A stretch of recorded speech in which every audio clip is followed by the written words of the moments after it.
And after enjoy the blessing of this life, please admit us, dear Lord, to that eternal reward that you have prepared for those who love you. Amen. God bless you.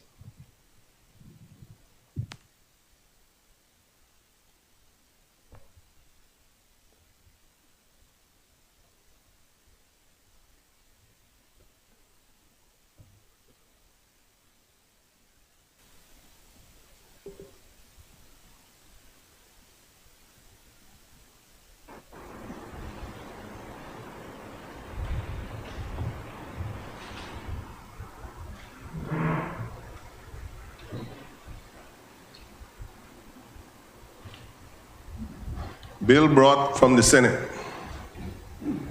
I recognize the Honorable Minister of Sustainable Development, Climate Change, and Disaster Risk Management. Madam Speaker, I rise to move that the House will now consider the Senate amendment.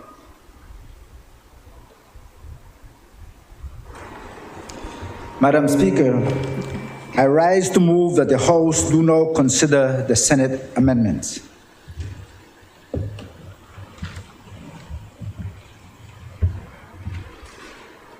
Honorable members, the question is that the House do now consider the Senate amendments. All those in favor kindly say aye. Aye. Those against kindly say no. I think the ayes have it.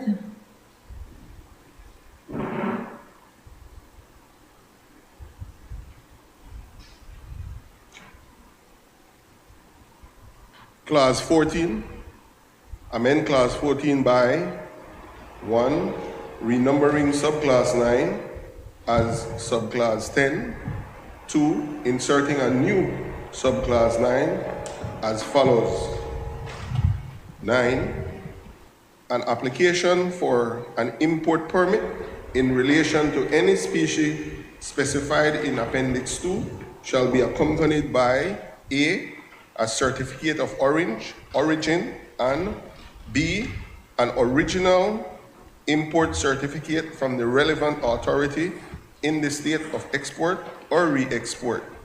3, in the newly renumbered subclass 10 by deleting the word schedule occurring immediately after the word Appendix 3.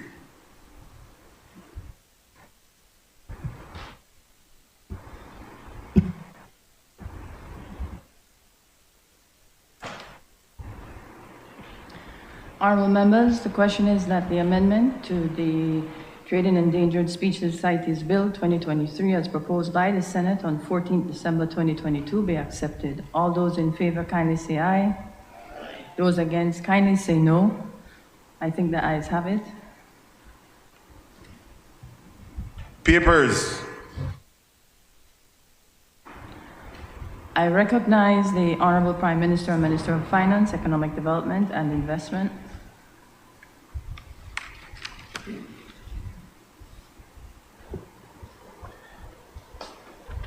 Madam Speaker, I rise to present and lay on the table sessional papers HR 141A/1/13, estimates of the revenue and expenditure of the Central Bank of Belize for the fiscal year 2023. Sessional paper 141B/1/13, the 20th annual report of the Contractor General, April 1st, 2021 to March 31st, 2022. Honorable members, those papers are ordered to lie on the table. I recognize the Honorable Minister of Infrastructure, Development and Housing.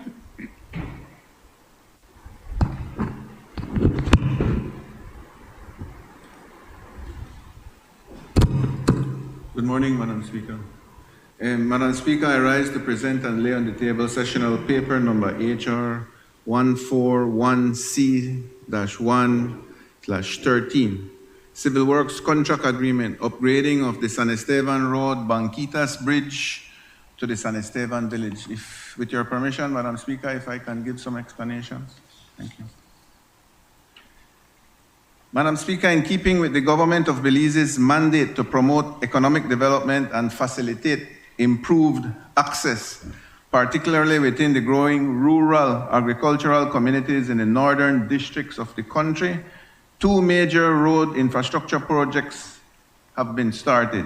One is the rehabilitation of a portion of the Philip Wilson Highway, and 2, the Corozal-Sarteneja Road. With financing through a bilateral program of economic cooperation between the Republic of China, Taiwan, and Belize, a project was developed and funds were allocated for the implementation of the Corozal to Sarteneja Road upgrading project. The scope of this project includes the construction of 2 bridges which will replace the ferries at Pueblo Nuevo and Laguna Seca, and the paving of approximately 27 miles of roadway with a double bituminous surface treatment.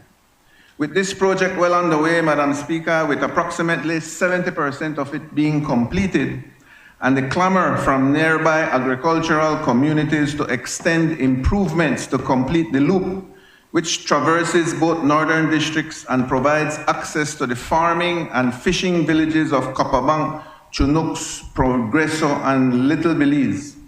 Progreso being a beautiful lagoon, if people are not aware, Madam Speaker, in the northern district that has potential for tourism. The ROC Taiwan has approved grant funding for the sum of $3.5 million for improving a portion of the Orange Walk San Esteban Progreso Road from Banquitas to San Esteban. This now leaves approximately 27.5 miles to provide a complete connection between the San Esteban Road and the Corozal-Sarteneja Road that will be completed pretty soon. Besides providing ingress and egress to the surrounding villages, Belize's tourism industry would also benefit from the completion of the road.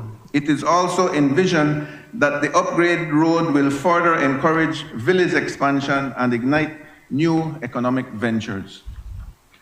The name of the project is called Upgrading of the San Esteban Road, which in reality is from the Banquitas Bridge in Orange Walk Town to San Esteban Village. Scope of works, the upgrading of 6 miles of the San Esteban Road to a paved standard, including installation of drainage structures and road safety features. The contract value is $8,593,945.50. The financing comes a grant from the Republic of China, Taiwan of $7 million Belize dollars, and government counterpart funds of $2 million, Madam Speaker. The contractor that was awarded the contract after a lengthy bidding process was Tycrob and Sons Limited. The management and supervision will be done under the Ministry of Infrastructure Development and Housing Project Execution Unit. Duration of the project, Madam Speaker, is 12 months. Start date will be the 8th of February 2023 and completion date the 7th of February 2024. Thank you very much, ma'am. Honorable members, that paper is ordered to lie on the table.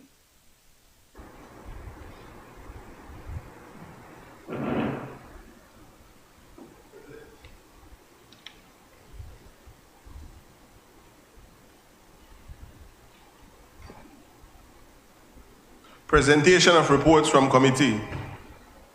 I recognize the Honorable Chairman of the Finance and Economic Development Committee.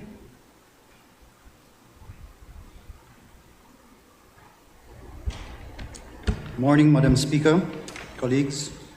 I rise to lay on the table reports number HR 142/1/13, report from the Finance and Economic Development Committee on the Credit Reporting Bill 2023, number HR 143/1/13, report from the Finance and Economic Development Committee on the Financial Services Commission Bill 2023, number HR 144/1/13, report from the Finance and Economic Development Committee on the Fiscal Incentives Bill 2023. Honorable members, those reports are ordered to lie on the table. I recognize the Honorable Chairman of the Constitution and Foreign Affairs Committee.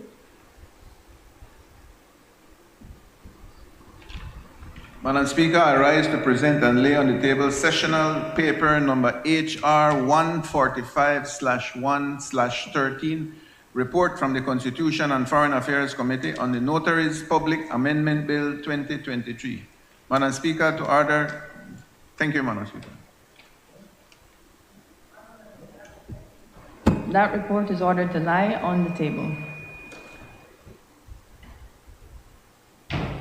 Statement by Minister. I recognize the Honorable Prime Minister, Minister of Finance, Economic Development and Investment.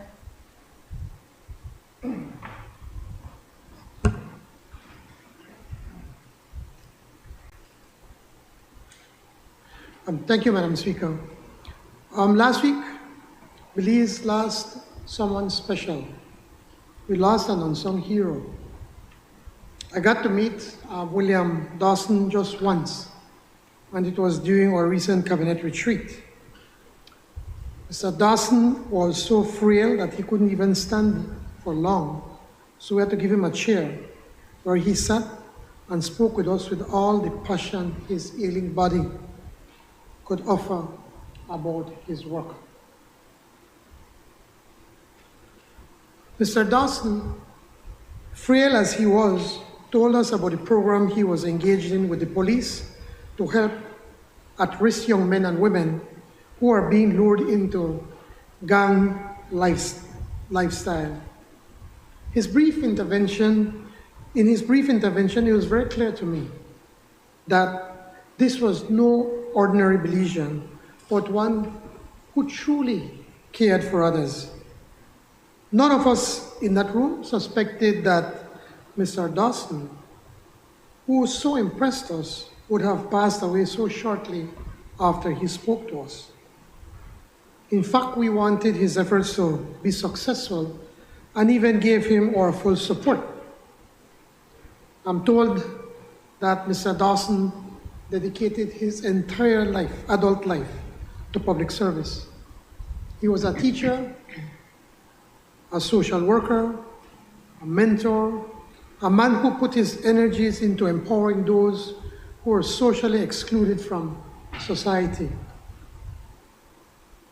I'm sure it is because of this quality that Mr. Dawson had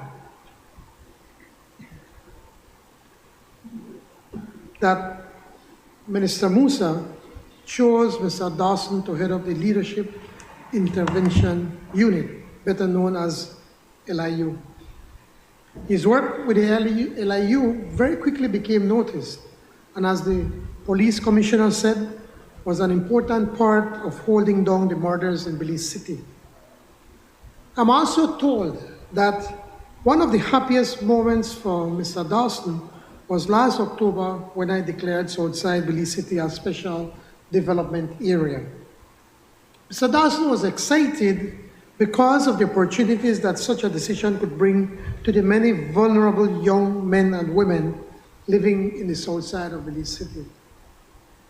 We must honor his memory by ensuring that this initiative is successful. Madam Speaker, Mr. William Dawson made an impact on Belize, and he was only able to do so because he had an understanding and supportive family that believed in him, that he was trying and what he was trying to accomplish. Today, on behalf of all of us in this honorable house, I extend our condolences and sincere gratitude to his wife Sheena, his sons DeAndre and Barrington, as well as his mother, father, and the rest of his family. I also offer condolences to the member of the police department and to the many young men and women whose lives he touched working with the LIU program. Mr. Dawson was a man of hope, and today we recognize his hard work and optimism in this house. Today I'm requesting that the Honors and Award Commission find the appropriate honor to bestow upon Mr. William Dawson posthumously. Madam Speaker, I know it is the custom to show respect by a moment of silence, Madam Speaker, but instead, with your permission, I'll ask everyone to stand up and to join me in a standing ovation for William Dawson.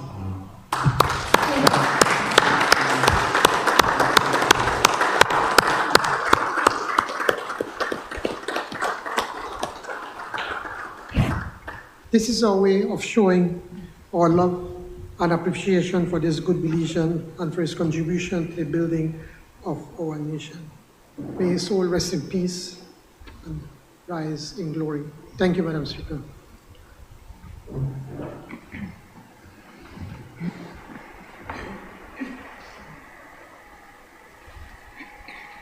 Introduction of bills. I recognize the Honorable Prime Minister and Minister of Finance, Economic Development and Investment. Madam Speaker, this is the Caribbean Community Free Movement of Skilled Persons Amendment Bill 2023.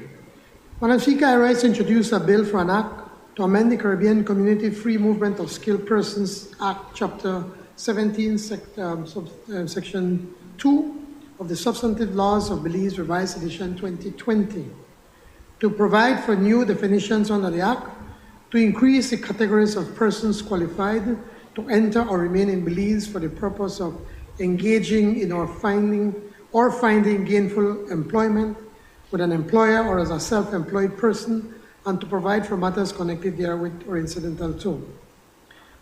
Madam Speaker, when we have the debate, I will give even more explanation, but this is a straightforward bill, Madam Speaker. This is a part of the agreement of being of CARICOM, the Treaty of Chaguaramas, where we have already agreed many years ago that there should be a free movement of peoples within the community. And now this is a further step where then we now are opening up not only Belize, but the rest of the other Caribbean countries where now people from the Caribbean can come in to work in Belize or to be self-employed. And likewise, Belizeans will be allowed to do likewise in the rest of the CARICOM countries. Madam Speaker, this bill has the recommendation of the Cabinet. Honorable members, that bill is referred to the National Security and Immigration Committee for examination, consideration, and report.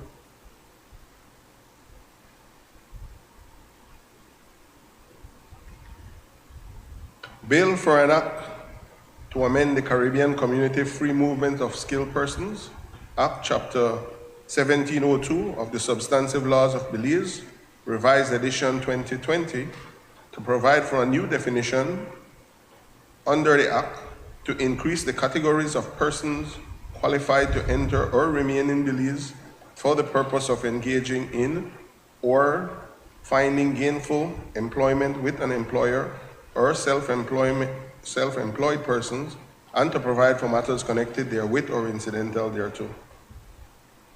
I recognize the Honorable Prime Minister and Minister of Finance, Economic Development and Investment.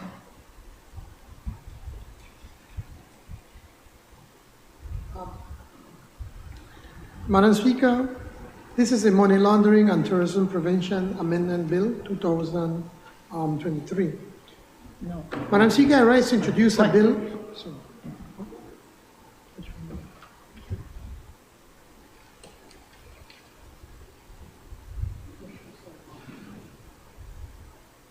I'm ahead of my time, Madam Speaker. Madam Speaker, this is the Immigration Amendment Bill 2023. I rise to introduce a bill for an act to amend the Immigration Act, Chapter 156 of the Substantive Laws of Belize, Revised Edition 2020, in relation to the movement of nationals of Caribbean community states. The clarification of the period of definite and indefinite stay of nationals of the Caribbean community states, and to provide for matters connected therewith or incidental to. Again, Madam Speaker, this just follows from the first bill that we introduced, and it's a part of the Treaty of Chaguaramas, something that we Belize have subscribed to many years. And on the second reading, prepared to provide even more information, but it's very, very straightforward. Madam Speaker, this bill has the recommendation of the Cabinet. That bill is referred to the National Security and Immigration Committee for examination, consideration, and report.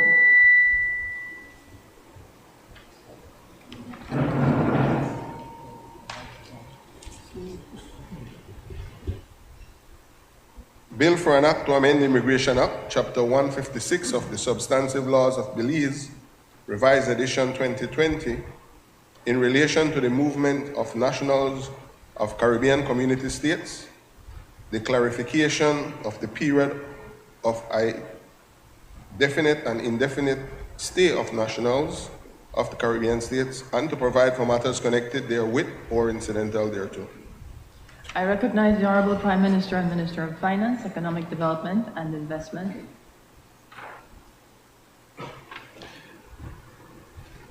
Madam Speaker, I rise to introduce a bill for an act to amend the Money Laundering and Terrorism Prevention Act, Chapter 104 of the Substantive Laws of Belize, Revised Edition 2020, to satisfy the requirement of the Financial Action Task Force recommendations with respect to laws regarding national anti-money laundering, combating the financing of terrorism, and combating proliferation financing, and to provide for matters connected therewith or incidental to. Again, Madam Speaker, these are very, very technical amendments that we're doing. Basically, as I was just speaking to the Honourable Member from Albert, when she was wondering why do we have to do all of these amendments, and it's simply out of our control. Presently, you all would like to, maybe you recall or like to announce that Belize is now undergoing its international assessment with the launch of the Caribbean Financial Action Task Force, or the CFAT, and the mutual evaluation process. This evaluation is based on Belize's compliance of the Financial Action Task Force, 40 recommendations on 11 immediate outcomes. There's going to be a review. We have been preparing from last year to prepare for this. The importance of this, Madam Speaker, is to ensure that we're not either, we have to do everything possible to be able to prevent us being blacklisted. Because should we be blacklisted, then we're going to have a myriad of problems, including with banking facilities in the country. So it is really out of our hands as much as we would want to cry out to especially to developed countries, the EU, the United States, but they're the big guys, and they are the ones that set the rules, and they're constantly changing the whole course on us. Madam Speaker, this is only for the introduction of the bill. It will go to House Committee, and then when we come to for second reading, then I'll be able to provide even more information as to what exactly is going to be, what are some of the important changes that we are required to do, so that when they do the review in December, at the end of this year, it will be able to pass and not be blacklisted. And unfortunately, we're spending millions of dollars in doing this, millions that could be used in education, in health, in social programs that are so badly needed in this country, but we have no choice. Madam Speaker, this bill has the recommendation of the Cabinet. Honourable members, that bill is referred to the Finance and Economic Development Committee for examination, consideration, and report. Bill for an act to amend the Money Laundering and Terrorism Prevention Act, Chapter 104 of the Substantive Laws of Belize, Revised Edition 2020, to satisfy the requirements of the Financial Action Task Force recommendation with respect to the laws regarding national anti-money laundering, combating the financing of terrorism, and combating proliferation financing, and to provide for matters connected therewith and incidental thereto. I recognize the Honourable Minister of Education, Culture, Science and Technology.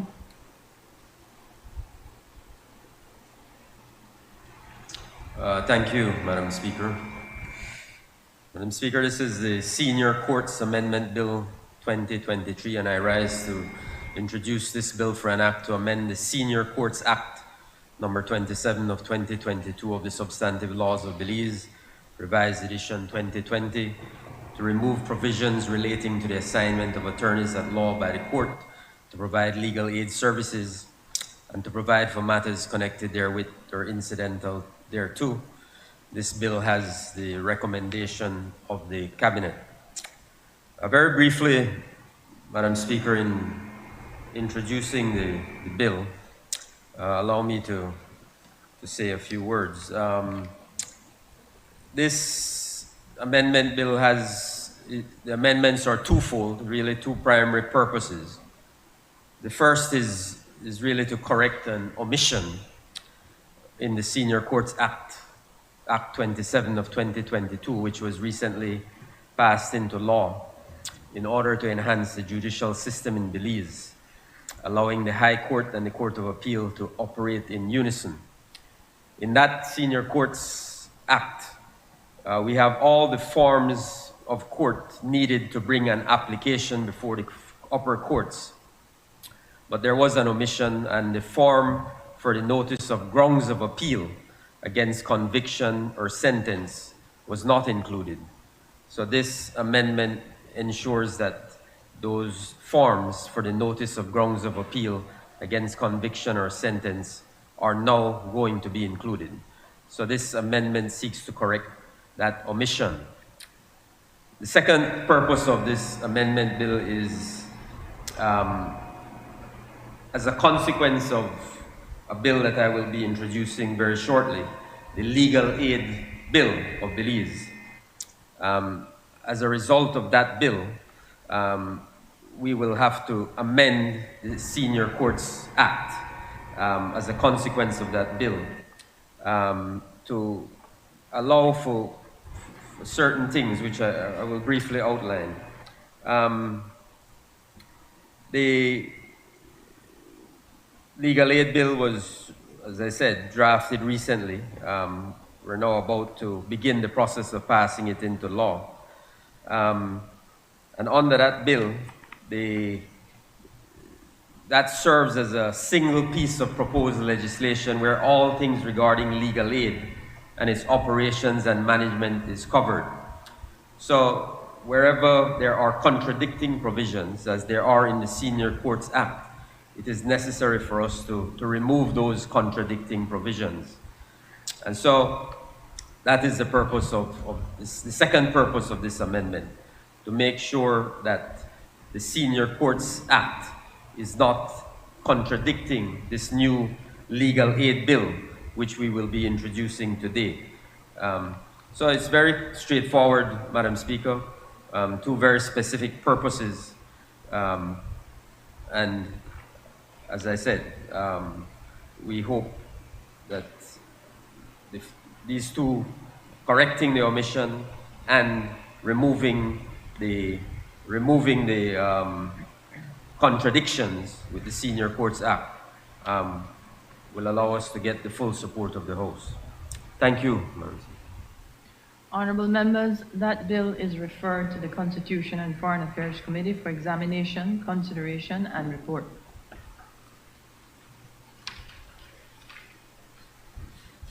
Bill for an act to amend the Senior Courts Act, number 27 of 2022, of the Substantive Laws of Belize, revised edition 2020, to remove provisions relating to the assignment of attorneys at law by the court to provide legal aid services and to provide for matters connected therewith or incidental thereto. I recognize the Honorable Minister of Education, Culture, Science, and Technology. Madam Speaker, this is the Extradition Bill 2023. I rise to introduce a bill for an act to repeal and replace the Extradition Act, Chapter 112 of the Substantive Laws of Belize, revised edition 2020, to simplify and expedite the procedures for extraditions and to provide for matters connected therewith or incidental thereto. This bill has the recommendation of the Cabinet. Very briefly, Madam Speaker, by way of introduction, allow me to say a few words. The draft extradition bill, which bill we are presenting today, the extradition bill we are presenting today, is primarily modeled from Grenada's extradition regime. Reliance was placed on this jurisdiction for two main reasons. Firstly, the Grenadian model is a good model for various reasons, including that the model provides for the right to appeal It sets out clear procedures in the execution of extradition requests and sets out clear restrictions on the surrender of persons. Additionally, the Grenadian model allows the Minister of Foreign Affairs to, by order, direct that the act shall have effect in relation to the surrender of a person to or from a Commonwealth country. This would facilitate extradition with Commonwealth countries and may increase the number of states that Belize engages with on extradition matters. In addressing the long and unwieldy delay in extradition proceedings that exist under the current Extradition Act, this bill seeks to mitigate this in two ways. Firstly, by granting jurisdiction to any magistrate to adjudicate a matter on extradition, as opposed to only the Chief Magistrate under the current Extradition Act. The Chief Magistrate only sits in the Belize Judicial District and has a heavy judicial and managerial mandate. This proves to be inefficient in the scheduling of extradition matters, as the progression of an extradition matter is contingent on the action of a single individual. Additionally, an extradition matter may be heard in any of the judicial districts. Secondly, the draft extradition bill provides for the voluntary surrender of persons whose extradition request has been made without any proceedings before a magistrate. An issue that has contributed to chronic delays in extradition proceedings in the premature disruptions of the committal proceedings by way of case, stated, and other legal objections. This was due to the fact that the current Extradition Act does not provide for appeal against a committal order. The draft extradition, the bill provides for the right to appeal against the committal order at an early stage in the proceedings, and this is likely to reduce additional delays. Additionally, and very importantly, Madam Speaker, the bill is scheduled to undergo its fourth round of mutual evaluation on its implementation of the Financial Action Task Force recommendations for an effective anti-money laundering, countering the financing of terrorism and proliferation of weapons of mass destruction national regime. This evaluation will be carried out by the Caribbean Financial Action Task Force later this year. And recommendation 39 of the FATF recommendations governs the legal framework and procedures on extradition. Belize must submit its technical compliance questionnaire by June of 2023. Therefore, any legislative or procedural framework must be completed before this date. The evaluation is focused on two areas: technical compliance and effectiveness. Technical compliance relates to the legal framework comprising of laws, regulations, and enforceable means, while effectiveness focuses on the implementation and utility of the legal framework in effectively combating money laundering and countering the financing of terrorism. In Belize's third mutual evaluation report, which was adopted on July 29, 2011, more than 11 years ago, Belize was assessed to be non-compliant on its extradition regime. Nothing was done in those years. In Belize's third mutual evaluation report, the Caribbean Financial Action Task Force, by the Caribbean Financial Action Task Force, the assessors recommended that the authorities should consider enacting a single extradition act that seeks to simplify and expedite the procedures for extradition applications in Belize, while safeguarding the rights of defendants, and consider concluding extradition treaties with a broader range of countries. Additionally, the assessors indicated that the provisions of the Extradition Act are rudimentary at best and are limited to general provisions. The assessors concluded that the existing extradition regime is long and unwieldy. So, Madam Speaker, that is the purpose and objective of this new extradition bill, this new extradition act that we propose to pass. And as I said, it has the full support of the Cabinet. Honorable members, that bill is referred to the Constitution and Foreign Affairs Committee for examination, consideration, and report.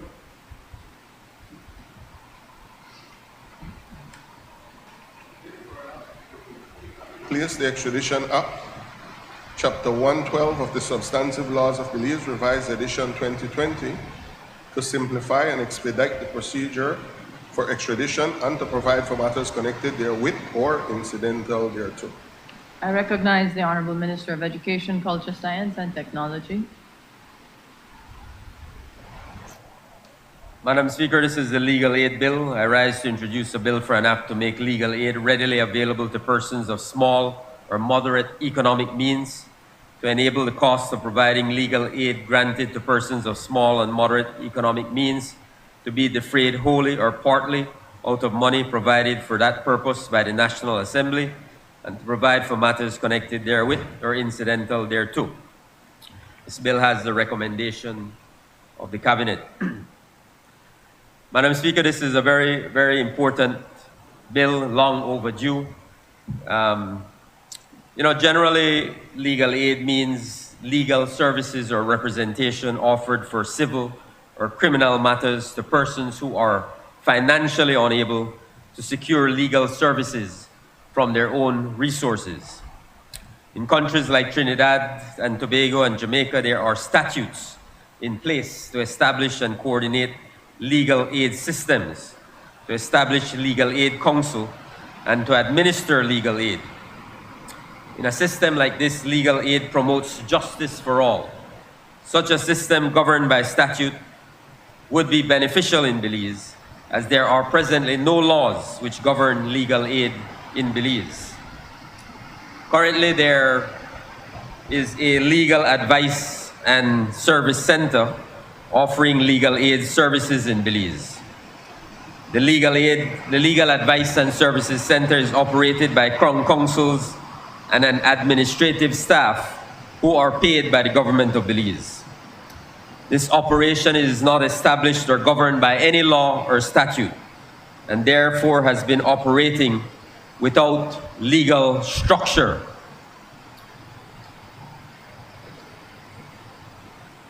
In consideration of the current circumstances, it is recommended that legislation be put in place for the establishment of a proper legal aid system instituted under the legal aid bill, which we are now introducing.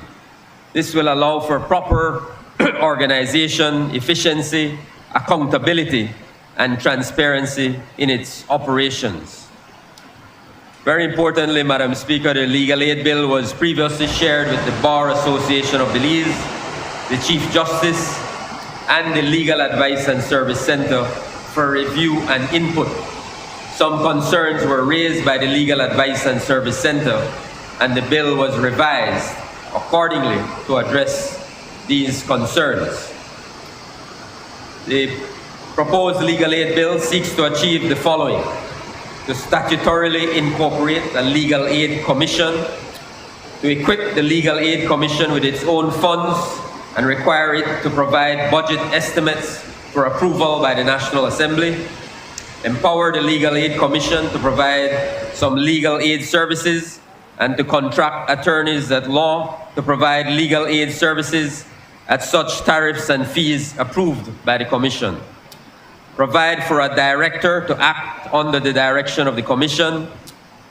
Prescribe the type of criminal and civil matters for which legal aid services may be provided. Establish an eligibility criterion to obtain legal aid services and a criterion for investigation and verification of the means of legal aid applicants. Provide for transparency of management of legal aid and its funds by requiring reports on matters handled to ensure that legal aid in Belize is being offered, to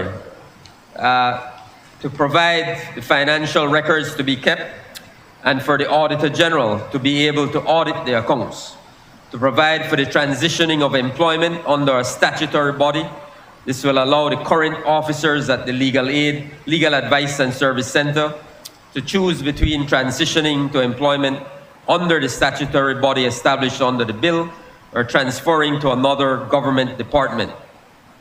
Since transferring to another government department may allow officers to keep the benefits accrued due to their areas of service, and some may wish to exercise this option, the bill also empowers the statutory body to employ new officers as necessary, and to make grant funding from sources apart from the government legal and accessible to the Legal Aid Commission. For example, recently the UNDP made a submission under the EU Access to Justice project. This project title is Strengthening Access to Justice in Belize. This proposal includes elements to support legal aid in Belize as it pertains to assessment of the current Legal Advice and Service Center, and to provide guidance on best practices for staffing and training of personnel. The proposal outlines support for the implementation of the proposed legal aid bill and support for the enhancing partnership with the Belize Bar Association, complemented with training for specialized legal aid services for juveniles and women. As there are financial constraints on the government of Belize, potential grant funding of this nature from the UNDP and other organizations outside of the government would allow the Legal Aid Commission to ensure that legal aid in Belize is being offered at the highest quality possible. So collectively, Madam Speaker, these statutory goals the legal aid bill seeks to achieve ultimately result in the common goal shared throughout the Caribbean region and the Commonwealth, which is to offer indigent citizens equal access to justice. Thank you. Honorable members, that bill is referred to the Constitution and Foreign Affairs Committee for examination, consideration, and report. Bill for an act to make legal aid readily available to persons of small and moderate economic means, to enable the cost of providing legal aid granted to persons of small and moderate economic means to be defrayed wholly or partly out of money provided for that purpose by the National Assembly, and to provide for matters connected therewith or incidental thereto. I recognize the Honorable Minister of Tourism and Diaspora Relations. Good morning, Madam Speaker. Good morning, colleagues. Sorry. Good morning, colleagues. Good morning, colleagues. Good morning, the good people of Pixdock and the people of Belize. Since this is the first House meeting, I would like to say blessings to you and your family, Madam Speaker, to colleagues here in the House, to the people of Pixdock, and to the people of this wonderful country. Madam Speaker, I rise to introduce a bill for an act to amend the Retired Persons Incentives Act, Chapter 62 of the Substantive Laws of Belize, revised edition 2020, to expand the Qualified Retired Persons Incentive Program to allow for investment and business creation by foreign entities, retirees, and to provide for all matters connected therewith or incidental thereto. Madam Speaker, this bill has the recommendation of the Cabinet. I'd just like to explain a bit of why we're doing the amendments. As you know, and a colleague from Albert, the Belize Tourism Board launched the QRP program, as it's called, somewhere around 1999, with a full rollout of the program in 2000. At the time, its purpose, and still is, purpose is to attract eligible persons to live in Belize and visit Belize for longer periods of time. Mainly people from the United States and Canada and the UK have been a part of this program and continue to be. This program, which is regulated by the Belize Tourism Board, with support of Immigration, Customs, and the Police Department has helped to develop long-stay tourism and the growth of the real estate industry. Today, there are clusters of retirement destinations, as they're called, throughout Belize, especially in Corozal, Orange Walk, Cayo, San Pedro, Placencia, and Hopkins. Now, Madam Speaker, after 13 years of the previous administration's mismanagement and lack of focus on the program, the numbers were declining. And so when we got into government in 2020, we injected some energy, some focus, and we prioritized the promotion for the growth of this very important group of people who come to Belize. In 2022, we received 109 new retirees and 60 dependents, which is a substantial increase for the program. There are also several applications in the pipeline as we speak. In all, currently, there are approximately 311 retirees in the program, plus another 300 dependents. According to existing legislation, retirees must deposit a minimum of $24,000 annually into a financial institution in Belize. If you multiply the number by the amount of money they have to deposit, it works out to somewhere that they're injecting about $15 million a year just for this part, and that doesn't include the investment in real estate, homes, and other things that they have to get while in Belize. Madam Speaker, we know that we can grow this number.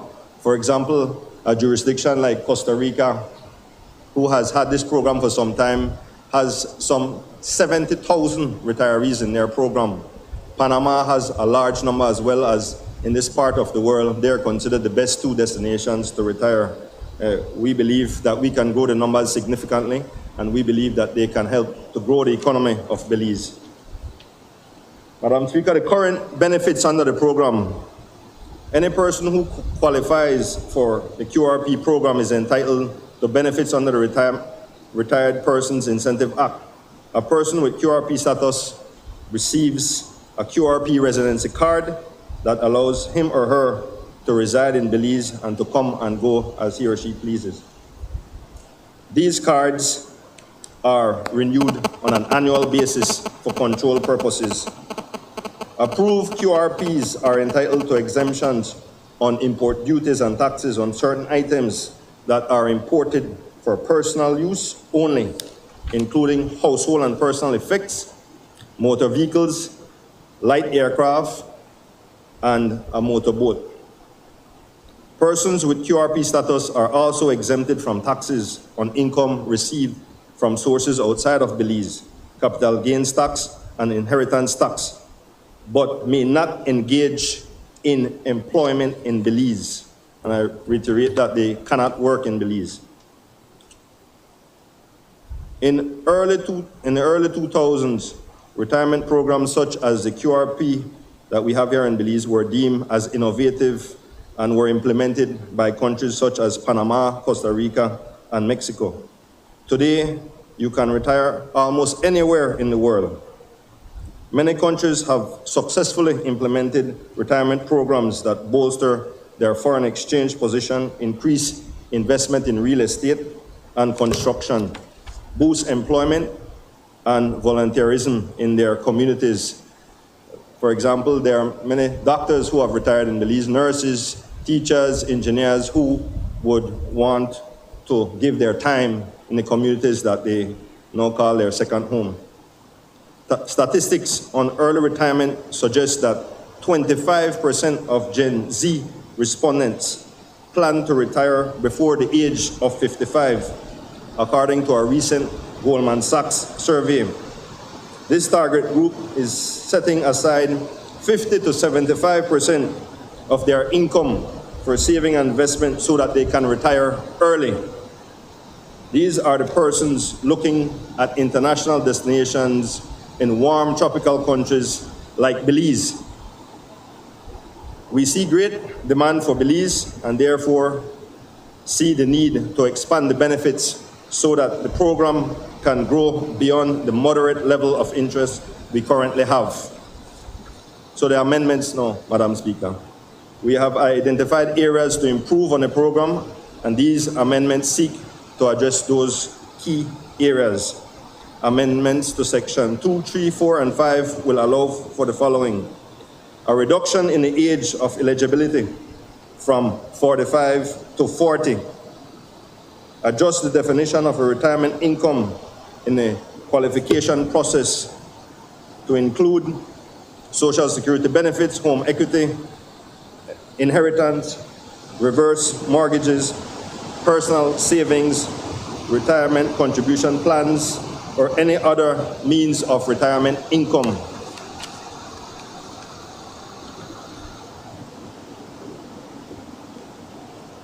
To be considered for investment QRPs, also we want to expand it so that there are opportunities for them to invest in Belize. Again, they can't work, but we want them to spend more money here while in the country.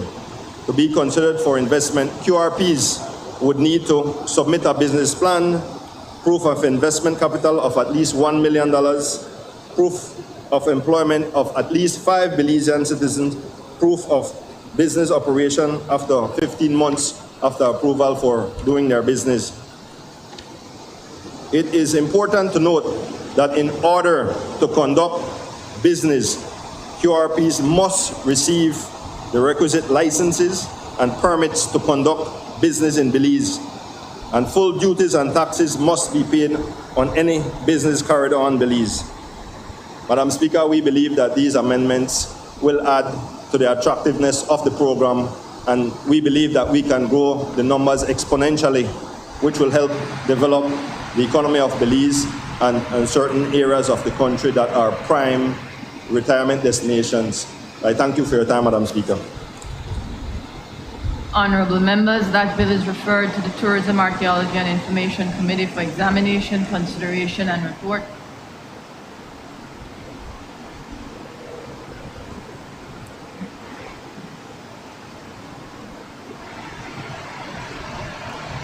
Bill for an act to amend the Retired Persons Incentive Act, Chapter 62 of the Substantive Laws of Belize, Revised Edition 2020, to expand the Qualified Retired Person Incentive Program to allow for investment and business creation by foreign retiree and to provide for matters connected therewith or incidental thereto.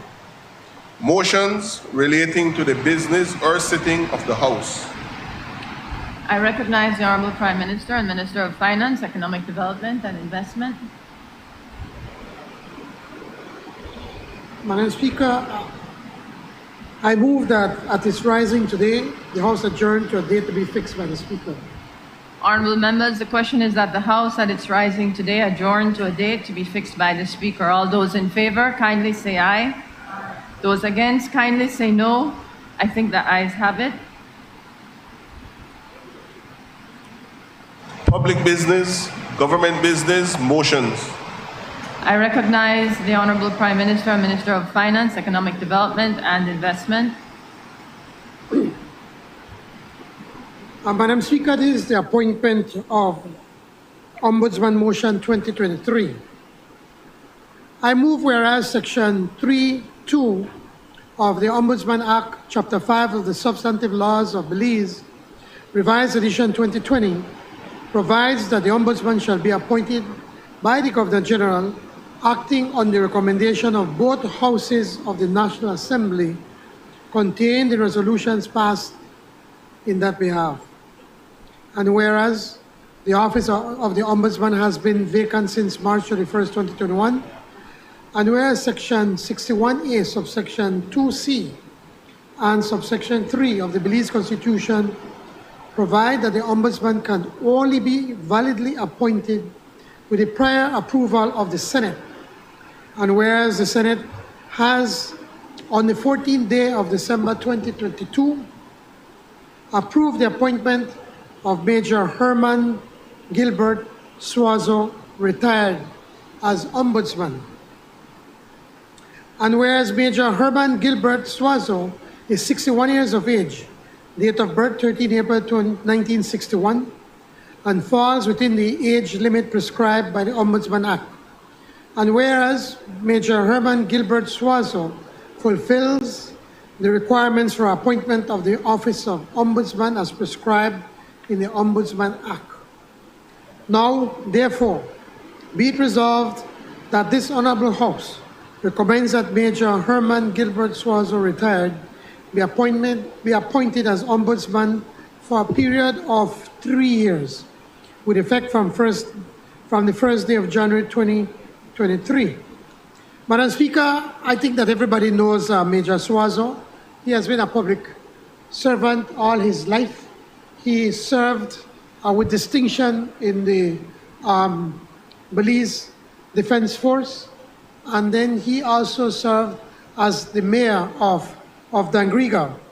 Everyone in Dangriga will tell you that he is a man of the people, he is approachable, he is deeply concerned for his people, for the people in Dangriga, for the Garifuna, and as on a whole, as for all Belizeans. Madam Speaker, I think this appointment is an easy one that I expect that everyone on both sides of the House will support, of course, as we have already gotten the support from the Senate. This motion has the recommendation of the Cabinet.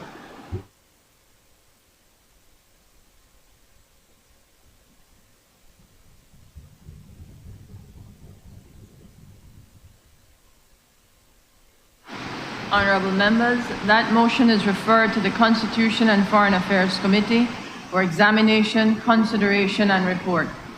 I recognize the Honorable Prime Minister and Minister of Finance, Economic Development and Investment. Madam Speaker, I seek the indulgence of the Honorable House to have this motion taken through all its stages this day. Honorable members, the question is that this motion be taken through all its stages this day. All those in favor kindly say aye. All those against kindly say no. I think the ayes have it. I recognize the Honorable Prime Minister and Minister of Finance, Economic Development and Investment.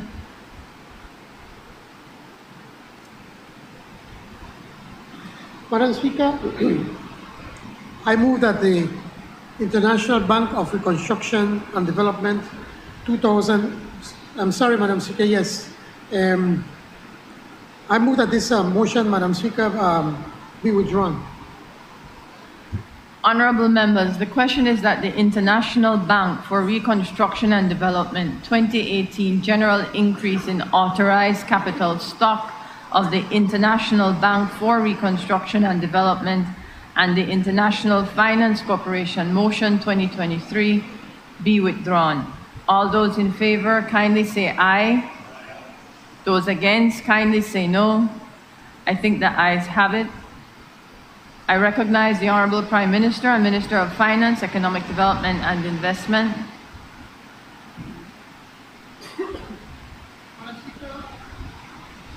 This is Inter-American Development Bank Trade and Investment Facilitation Program for Belize, US $8 million loan motion 2023.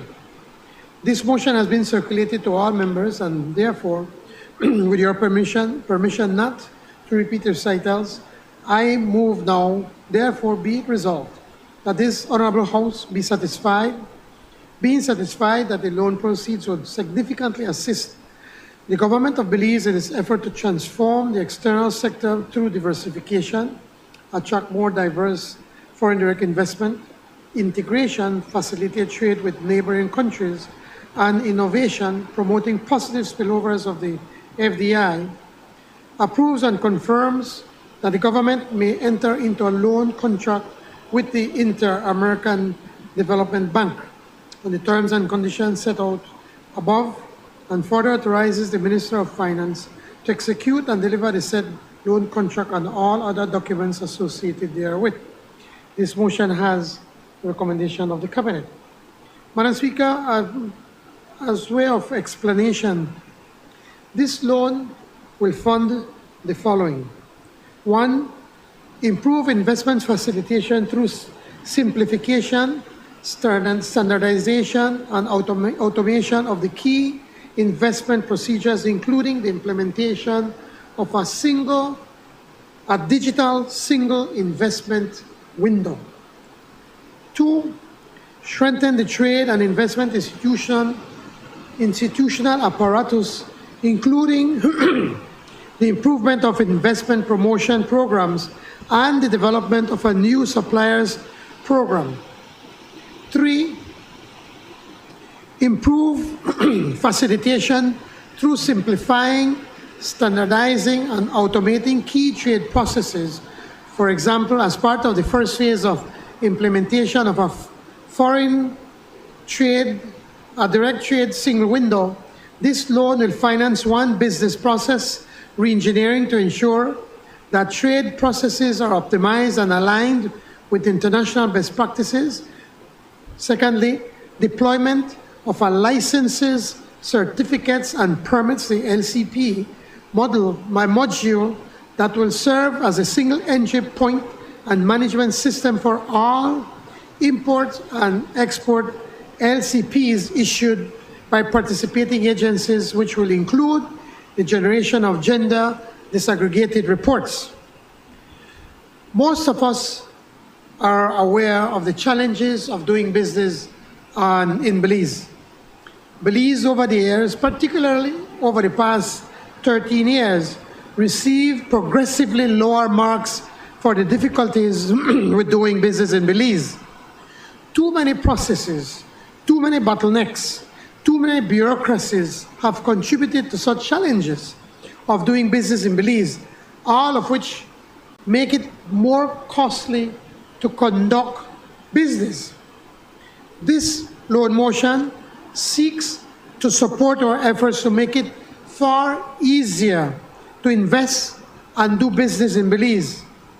By implementing a digital single investment window and a foreign trade single window, for example, bureaucracies will be eliminated and processes streamlined so that businesses and investors will be able to transact more seamlessly and efficiently on a much more cost-effective basis. I hope both sides of the House will support this motion.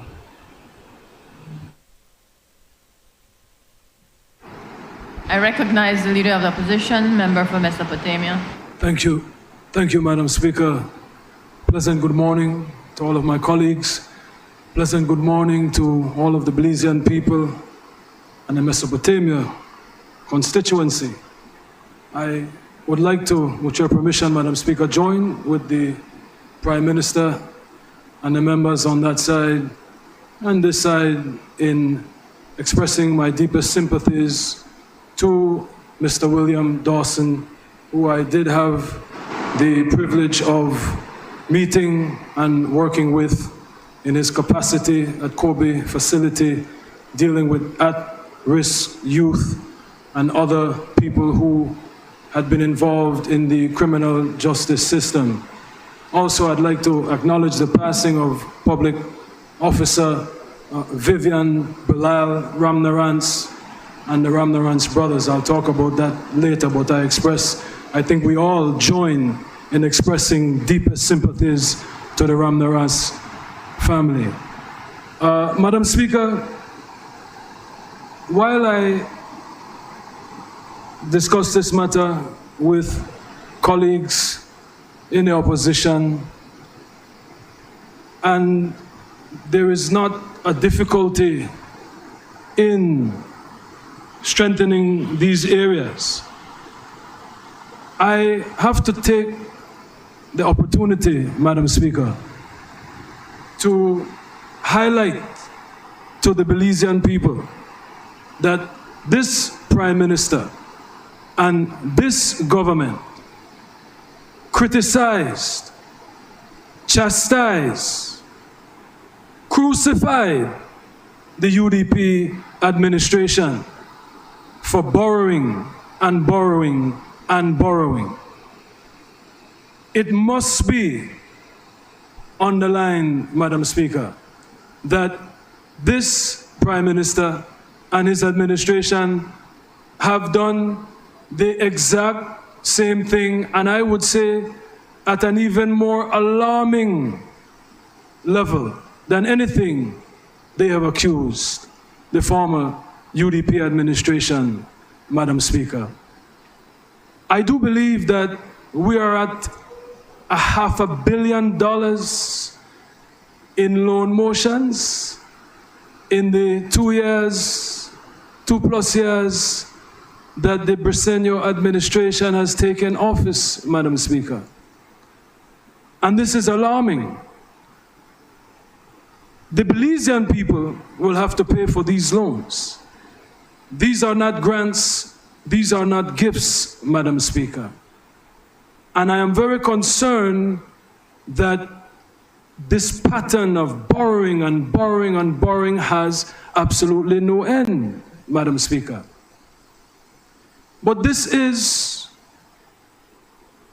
prototype PUP administration, Madam Speaker, and it must be highlighted that in 1998 to 2003, the current Prime Minister, I believe he was Vice or Deputy Prime Minister at the time, his administration added $659 million in public debt, Madam Speaker. This is what the PUPs have left as a legacy. And it is important that the Belizean people take note. Nothing is getting better, and certainly the fiscal management of this country is not improving, Madam Speaker, because these loans have to be paid. They are not grants. I don't question the end result as far as the activities that the monies may be borrowed for, but you can't have everything that you want. You need to be able to afford the things that you want. So we really need to question, again, the priorities and the fiscal prudence of this administration, Madam Speaker. You know, in the history of government, starting in independence, it is always under the PUP that the country incurs the most public debt, Madam Speaker. In the 2003 to 2008 administration, it was $793 million incurred by that administration. You add that up, that's about $1.4 billion in public debt that the PUP administration saddled the Belizean people. You look at the UDP administrations in contrast, 93 to 98, $165 million, 2008 to 12, $83 million. The loan motions, this is just one. You have 3 loan motions here today, Madam Speaker. $66 million in one day, Madam Speaker. Reckless spending, irresponsible fiscal management of this country, Madam Speaker, and it must be highlighted to the Belizean people. Thank you, Madam Speaker.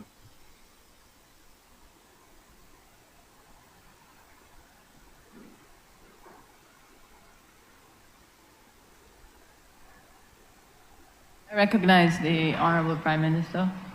I guess the leader of the opposition if I own right now, because nobody try to get up and support him. But you know, you talk about chastised, crucified, and what the next word you use? Trying to create some poetry right here, if you take off your mic.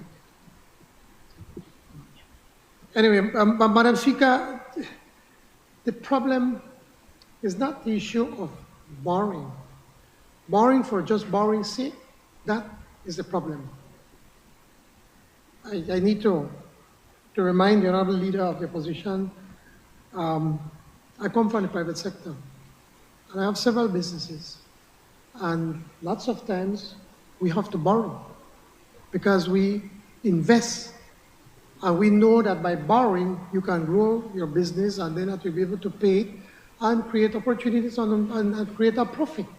That's what you do. That kind of mentality has to be brought into government, into governance. Of course, the profits is recorded differently.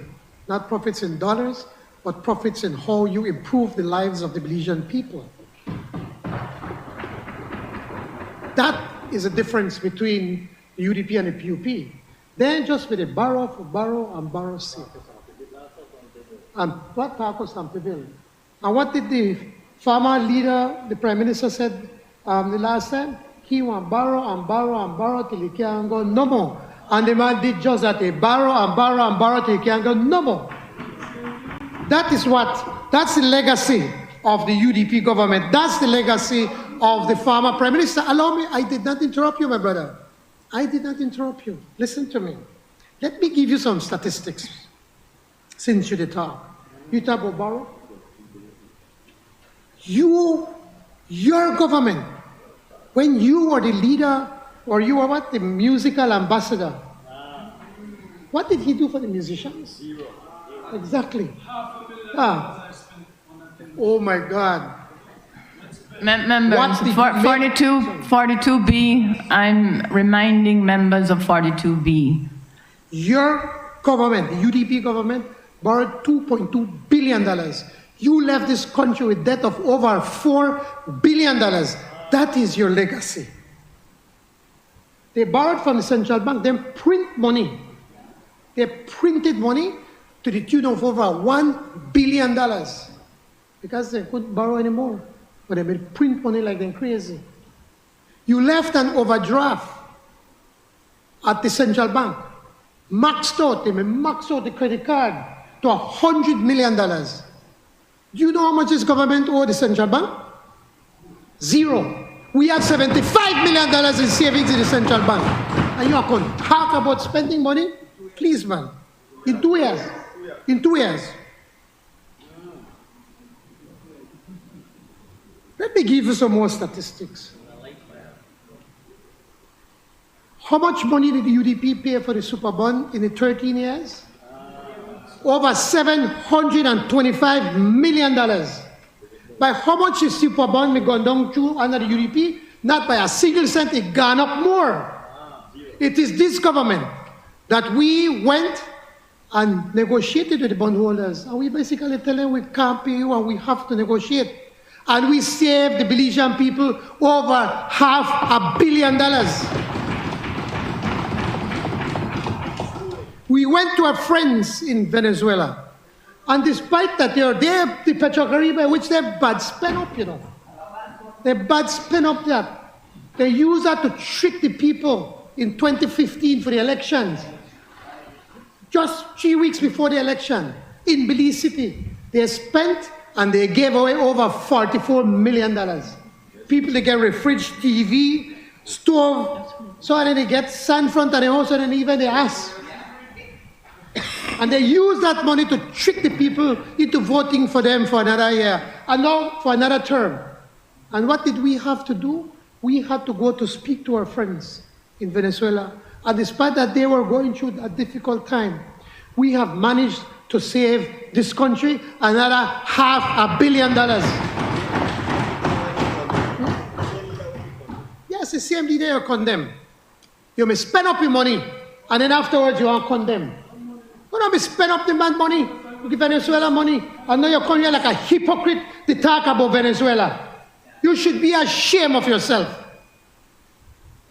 When we got into government, how much was debt to GDP?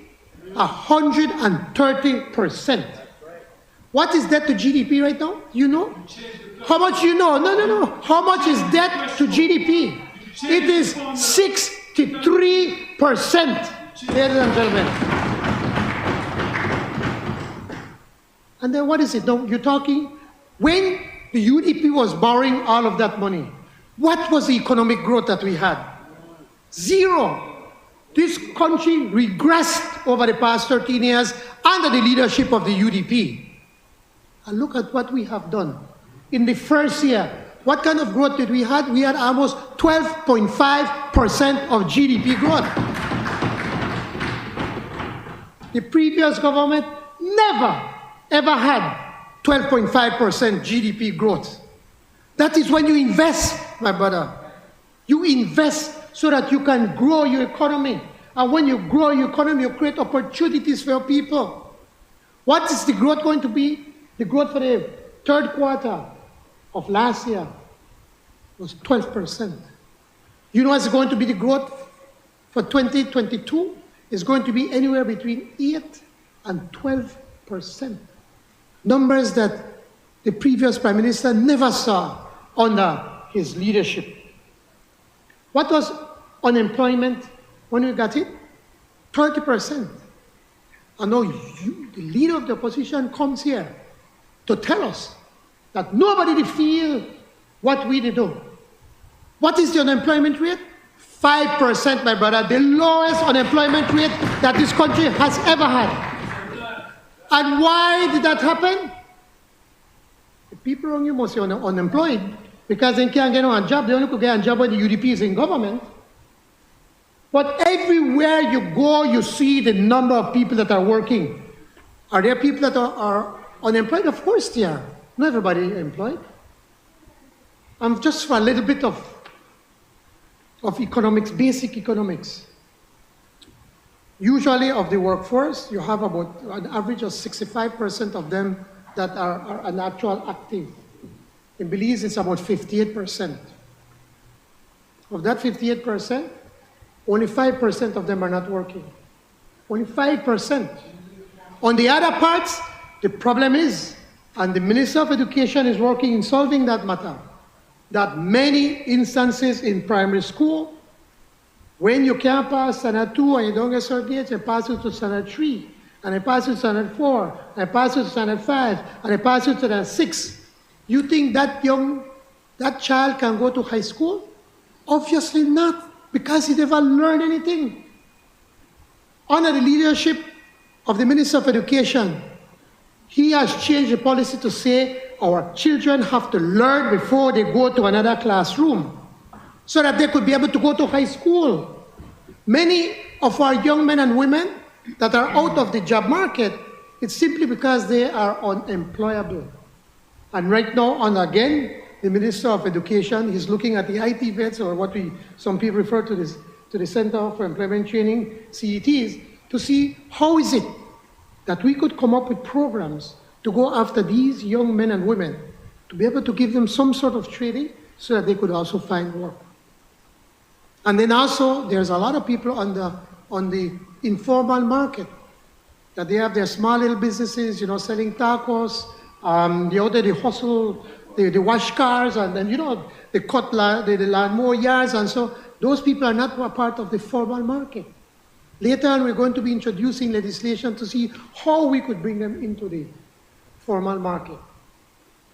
The point is, if you would take the opportunity, and if the leader of the, once leader of the opposition, call it, Sumi leader? You're right there quietly by your side, don't you, man? They pick by you. Sorry, I don't mean disrespectfully, I mean it as a friend. Okay? We have to be able to find ways of how to get all of these people in the formal market. The truth is that whenever you go right now, people will tell you that more and more people are working. And when more and more people are to work, then we don't need to do as much as we call the so-called social programs of giving away things. Because the best social program a government could ever have is putting people to work. And that is the philosophy of the People's United Party. Madam Speaker, I could go on and on, but I think that should bring home to the minimum wage, yeah. I'm glad you remind us. Minimum wage, when many of you said it cannot be done, we got it done. And the people from the Belize Chamber of Commerce and Indonesian come and say, oh, we need to phase it in. People can't wait to phase it in for eat. And despite that I come from the private sector, I said, we are going to implement it, we're going to implement it right now. And that's what we did January 1st. And what has happened since then? Did the world come to an end? No. They ran off for a little while because they touched their pocket. But we need to put more money in the pockets of the rest of the people. 30,000 Belizeans are now getting $5 and more, thanks to a People's United Party government. And I agree with the leader of the opposition, man, he's being a hypocrite. I did not hear him talking about wanting to raise the minimum wage before November 2020. All of a sudden he get, oh my God, he saw the light. And he worry about the poor people. And those come and say, $5 is not enough. Of course $5 is not enough. But $5 is more than $3.35. And we are working to be able to continue to increase the salary of the poor people. Because this government has made a solemn promise that we are going to work hard, that we are going to implement Plan Belize to be able to reduce poverty in half in 10 years, Madam Speaker. Those are not fancy campaign promises. Those are promises that come from the heart, del corazón. Because we have been walking the streets, we've been walking in the rural areas, and all of a sudden, nobody villages, you know, but Oscar, all of a sudden, nobody villages. All of a sudden, what about the rural people? When the previous government would spend all of the money in Belize City, and Belmopan, and standing down, so sorry, they never spent nothing for Arinjoak. Mayor of Arinjoak, remember? Mayor Emeritus, sorry. Mayor Emeritus. Yeah. No kayo so. But San Ignacio and Santa Elena get a lot of money. Belmopan get a lot of money. Belize City get a lot of money. And with all of that money, they vote them out in 2020. The point is that our government is a government that works for everyone. We're not saying that Belize City shouldn't get any more, you know. Deputy, don't look at me right now. We believe that we have to do more. There's a lot more work to be done. But we also have to do the work in the rural areas. We have to work on water, on roads. Right now we're talking about paving the road from San Esteban to Belize City, to Banquitas, or to the entrance of our Arinjoak town. And that's a story yet to be told. Because the PUP government got free money under the EU sugar adaptation project. The PUP, no. The PUP, we had free money to pave the road from Progreso all the way to Arinjoak town in 2008. But because now they claim our PUP company get the contract, and despite the fact that we don't borrow some money to be able to do that work, I think it was about $8 million. We don't start to fix the road from San Esteban to Progreso. And you know what this spiteful government did?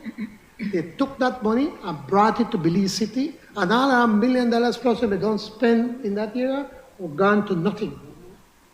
I know you talk about, you care about the rural people, my brother. And then it gets worse. That company that signed that contract took the government to court and said we had a legal contract to be able to do this work. And you know who afterwards then get to represent them?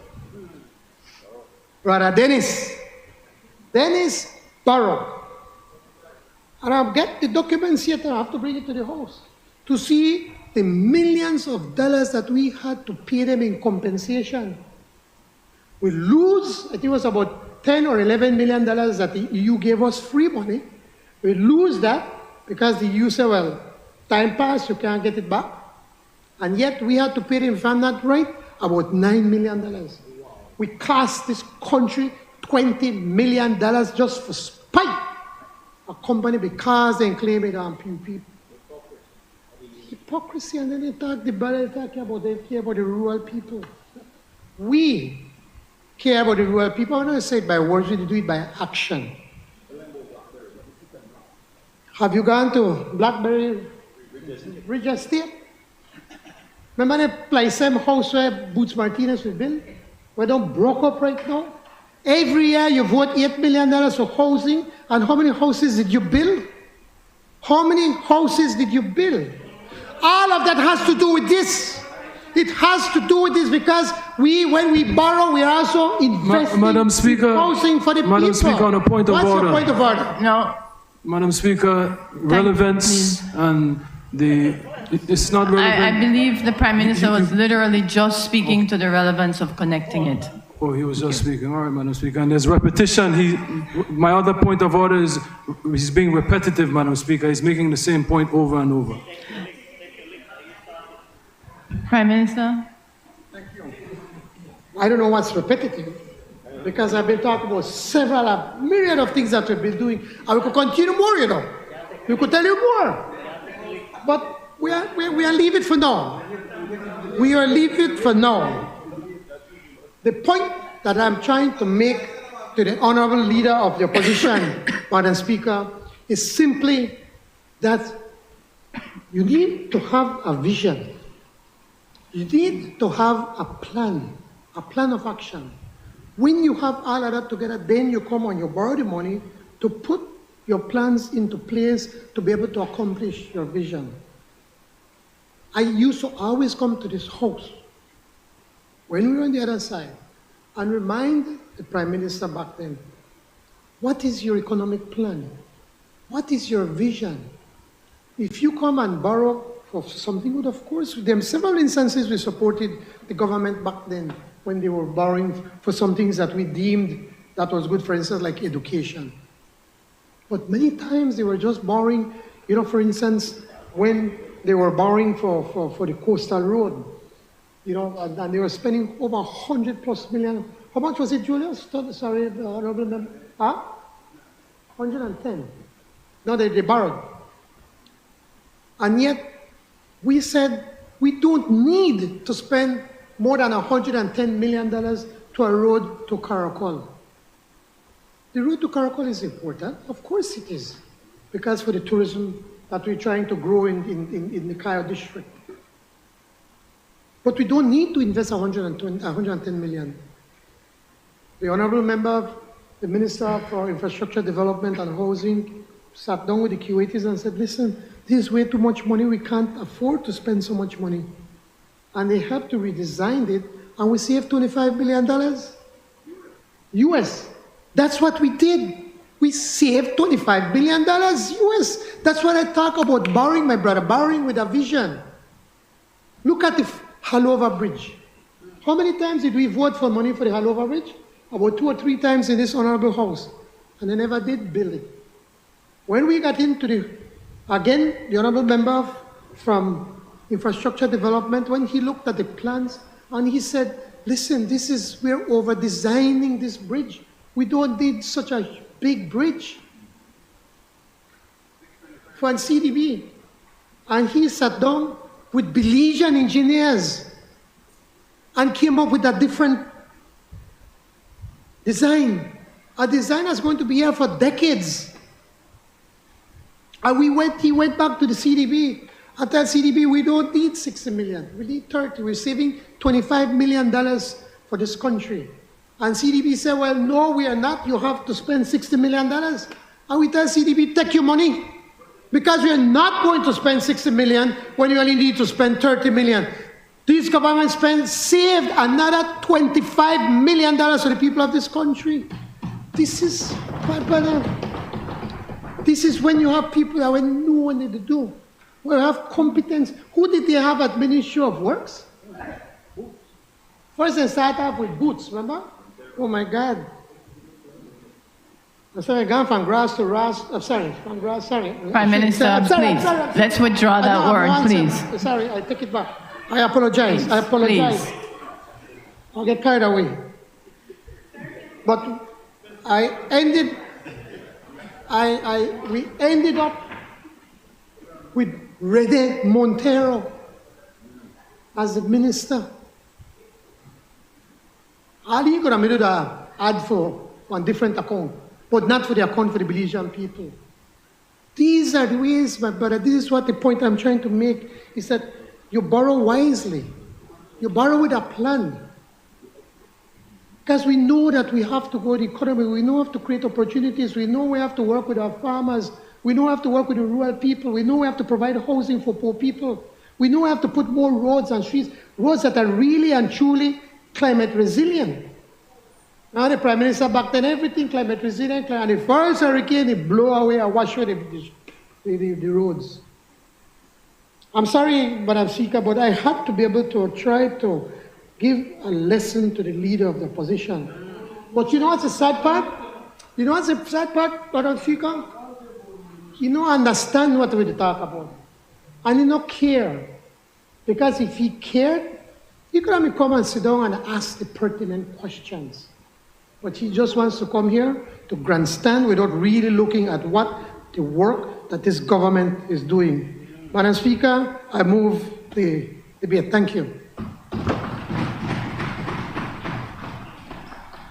Honorable members, that motion is referred to the Finance and Economic Development Committee for examination, consideration, and report. Members, I kindly ask, please, to give respect to the chair. Member for Lekai. All I ask, member for Mesopotamia, leader of opposition, I really don't need assistance. Thank you. All I ask is just to respect the chair. You can speak when you're on your feet, but just respect the chair so that I can do my role and so that the listening public can understand what's happening in the House. Thank you. I recognize the Honorable Prime Minister and Minister of Finance, Economic Development and Investment. Madam Speaker, I seek the indulgence of this Honorable House to have this motion be taken through all its stages this day. Honorable members, the question is that this motion be taken through all its stages this day. All those in favor kindly say aye. Aye. Those against kindly say no. I think the ayes have it.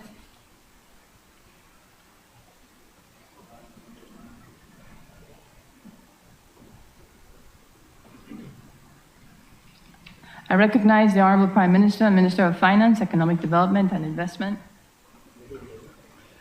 Madam Speaker, in accordance with Standing Order 12.8, I move that the proceedings on the order paper may be entered upon and proceeded with at this day's sitting at any hour due opposed.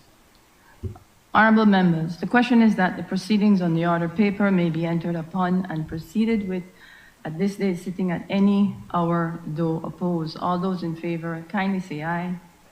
Those against kindly say no. I think the ayes have it.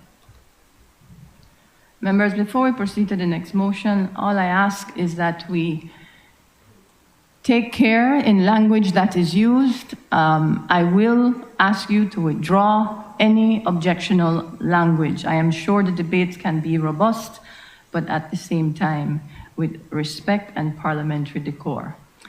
I recognize the Honorable Prime Minister and Minister of Finance, Economic Development and Investment. Madam Speaker, again, my apologies, I'm too excited. Madam Speaker, this is the Inter-American Development Bank Program for Digital Innovation to boost economic development in Belize. It's a US $10 million loan motion 2023. This motion has been circulated to all members and therefore, with your permission, not to repeat the recitals, I move now, therefore, be it resolved that this Honorable House, being satisfied that the loan proceeds will significantly assist the government of Belize in its continued efforts to drive economic growth in Belize by promoting digital innovations in order to achieve its vision for Belize to become a digital economy, approves and confirms that the government may enter into a loan contract with the Inter-American Development Bank on the terms and conditions set out above, and further authorizes the Minister of Finance to execute and deliver the said loan contract and all other documents associated therewith.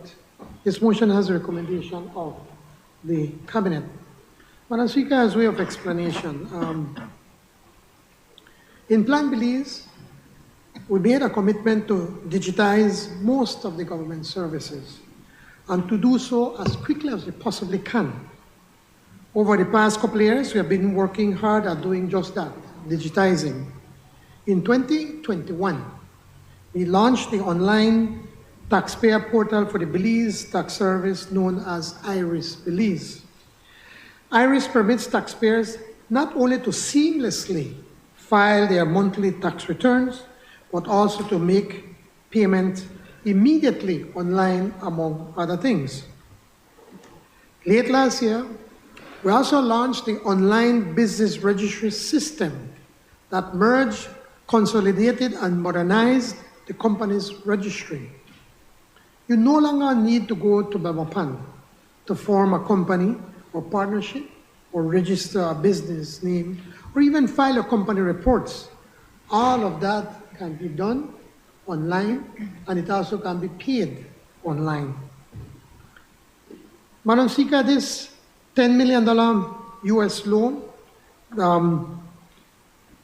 will not only support further implementation of our digitization agenda, but it goes even further.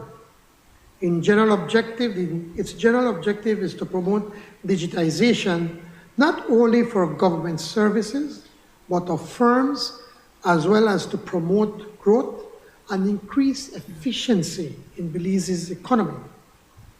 So far as government services are concerned, this facility will support the optimization and digitization of government processes related to citizens' registration services, including the digitization of the vital statistics units.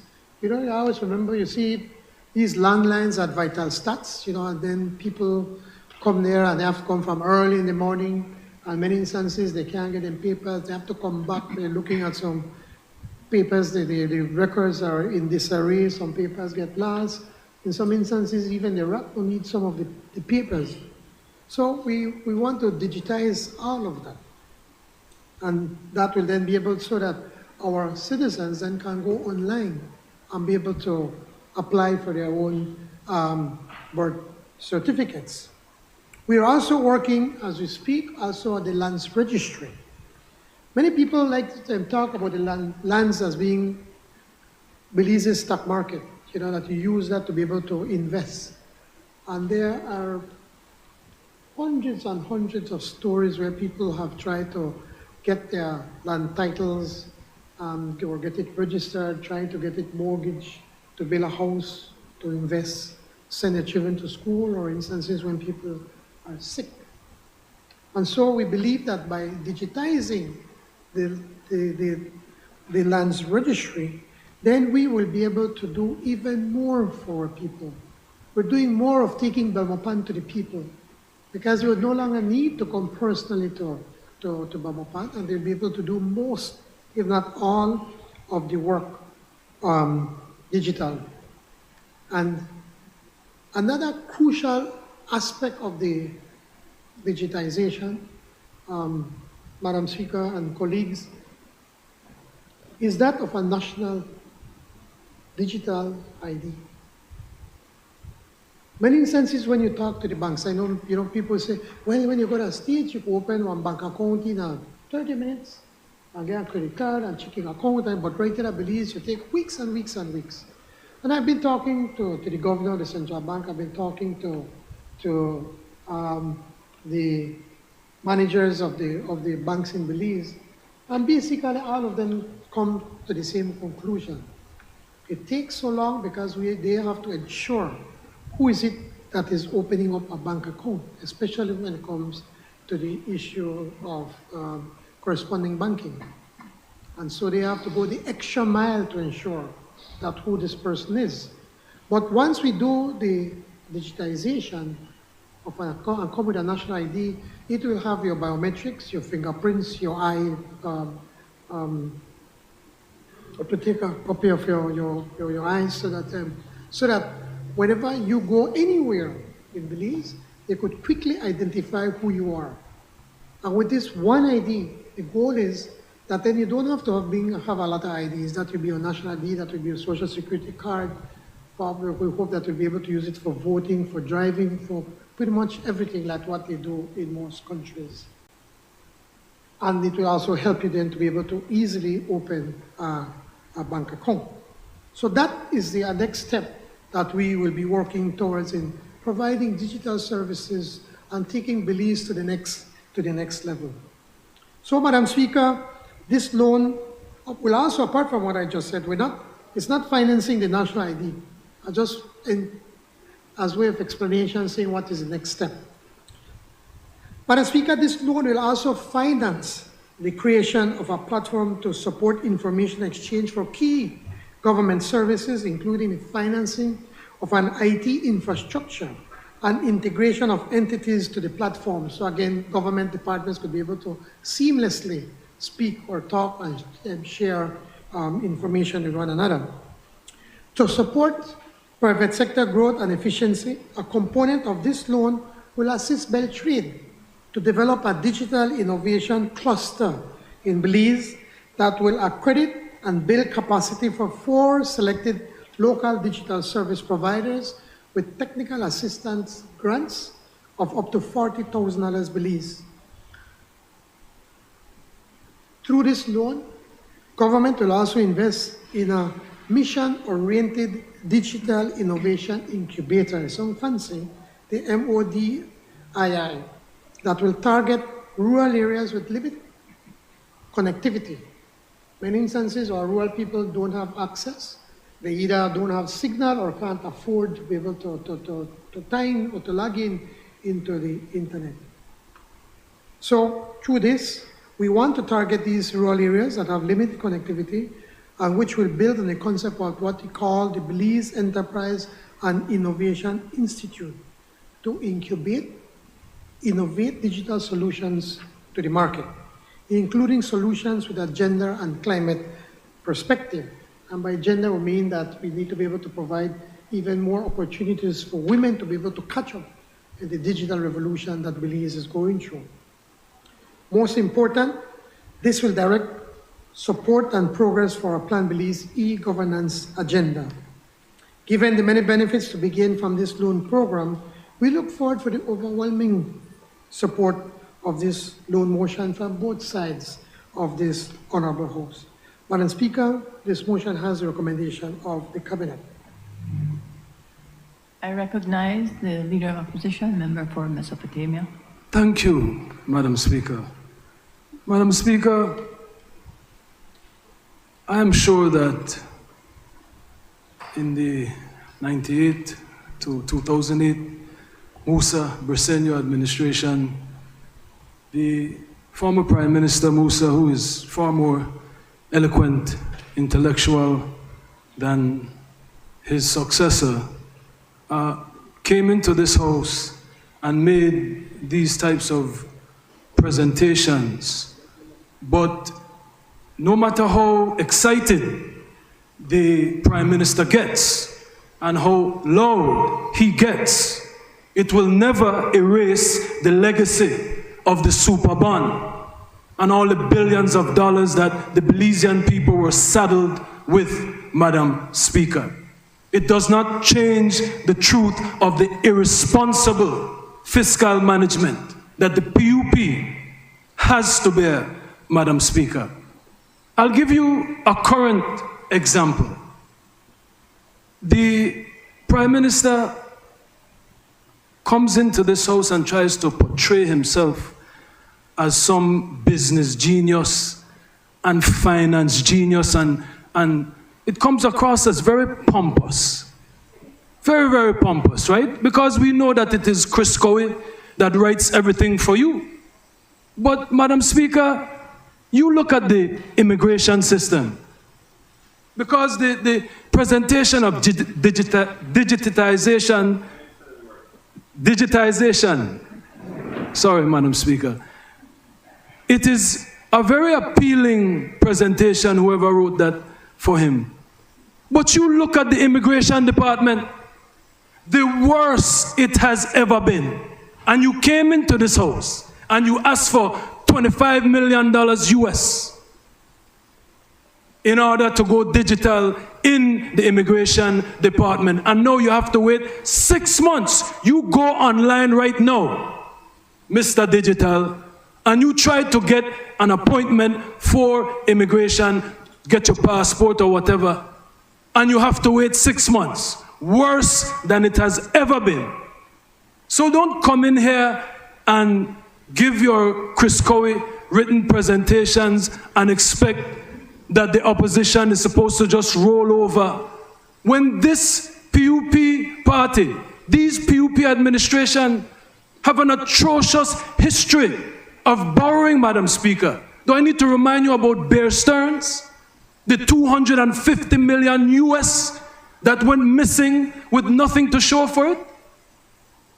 So, raising your voice does not erase the legacy, Madam Speaker, and Belizeans need to take note.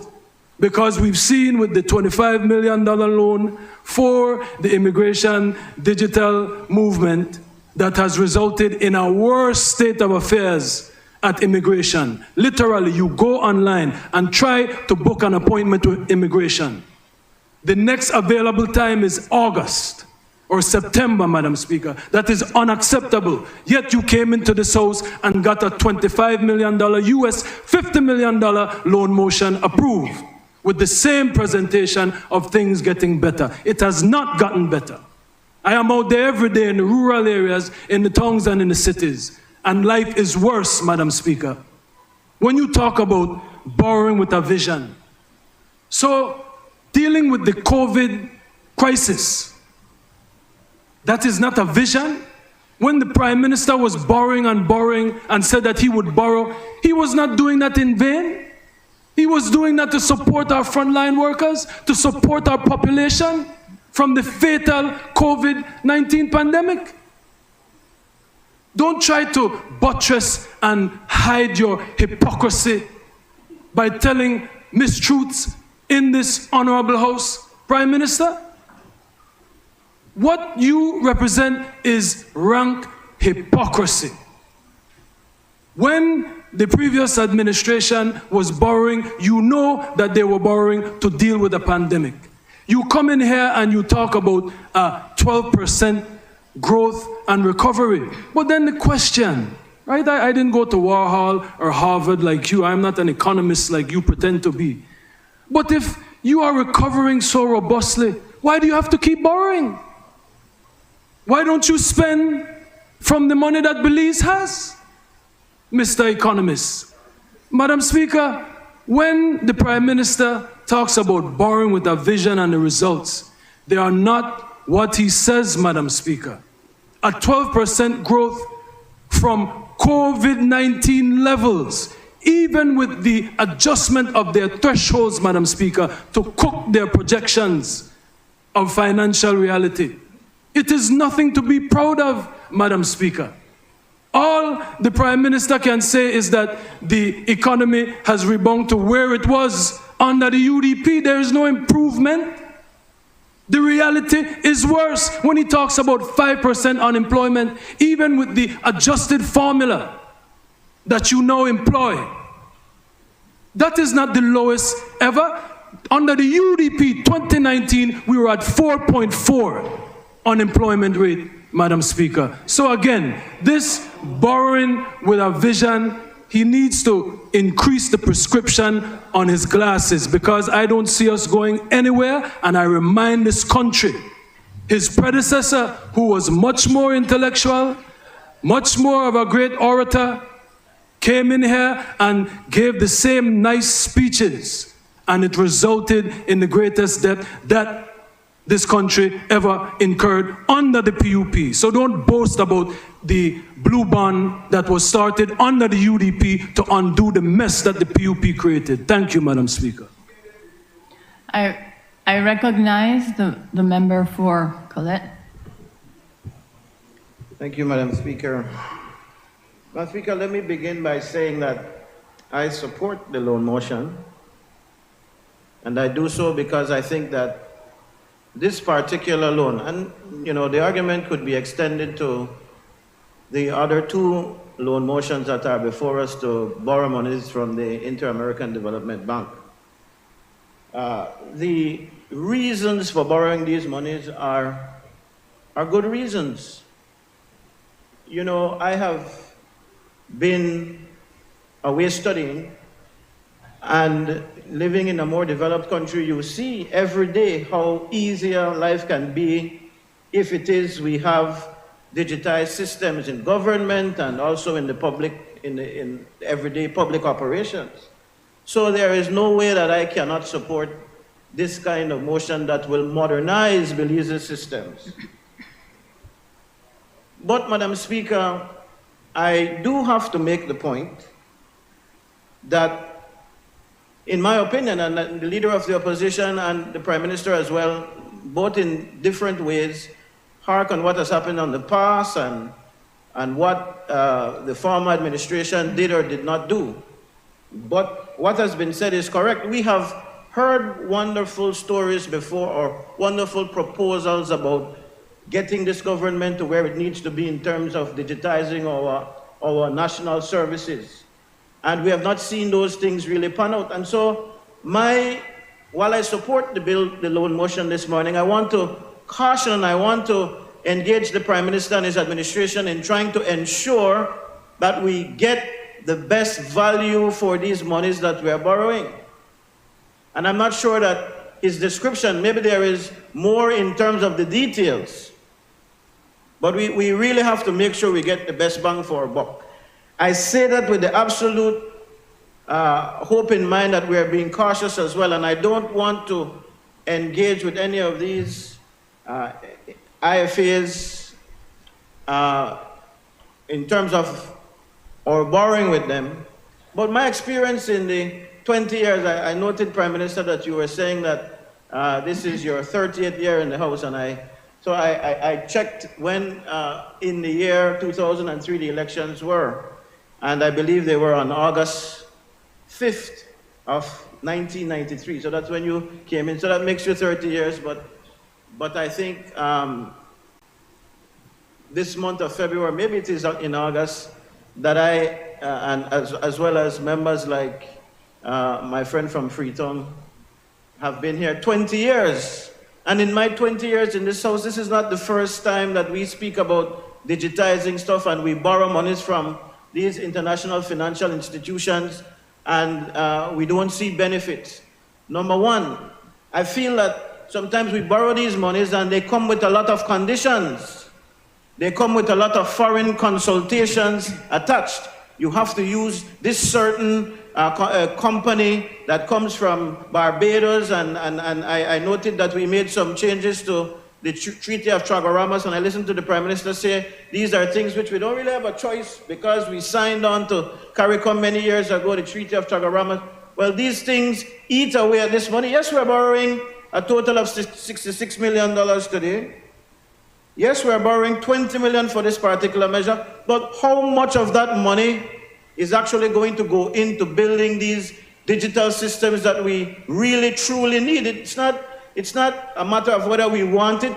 This is something that we need in terms of the way the world is working, and if we're to fit in with the rest of the world, this must be done.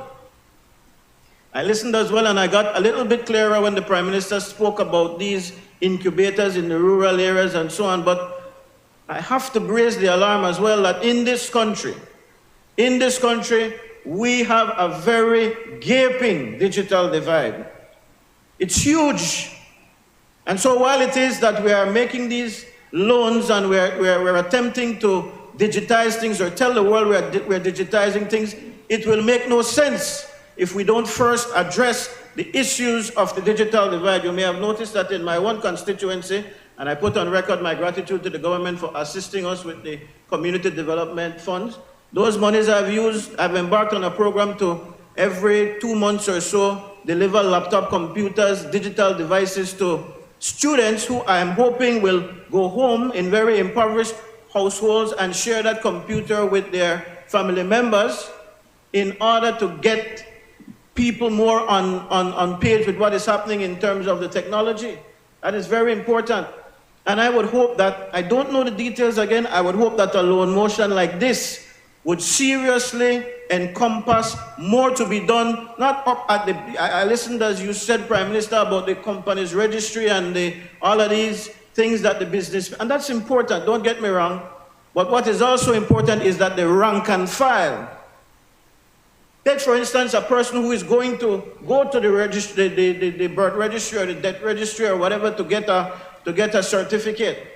Most people don't have a device where they can log in online and apply for that. Worse, even if we get to that stage where we establish the platform that they can do that, how will they pay? Because they don't got no credit card.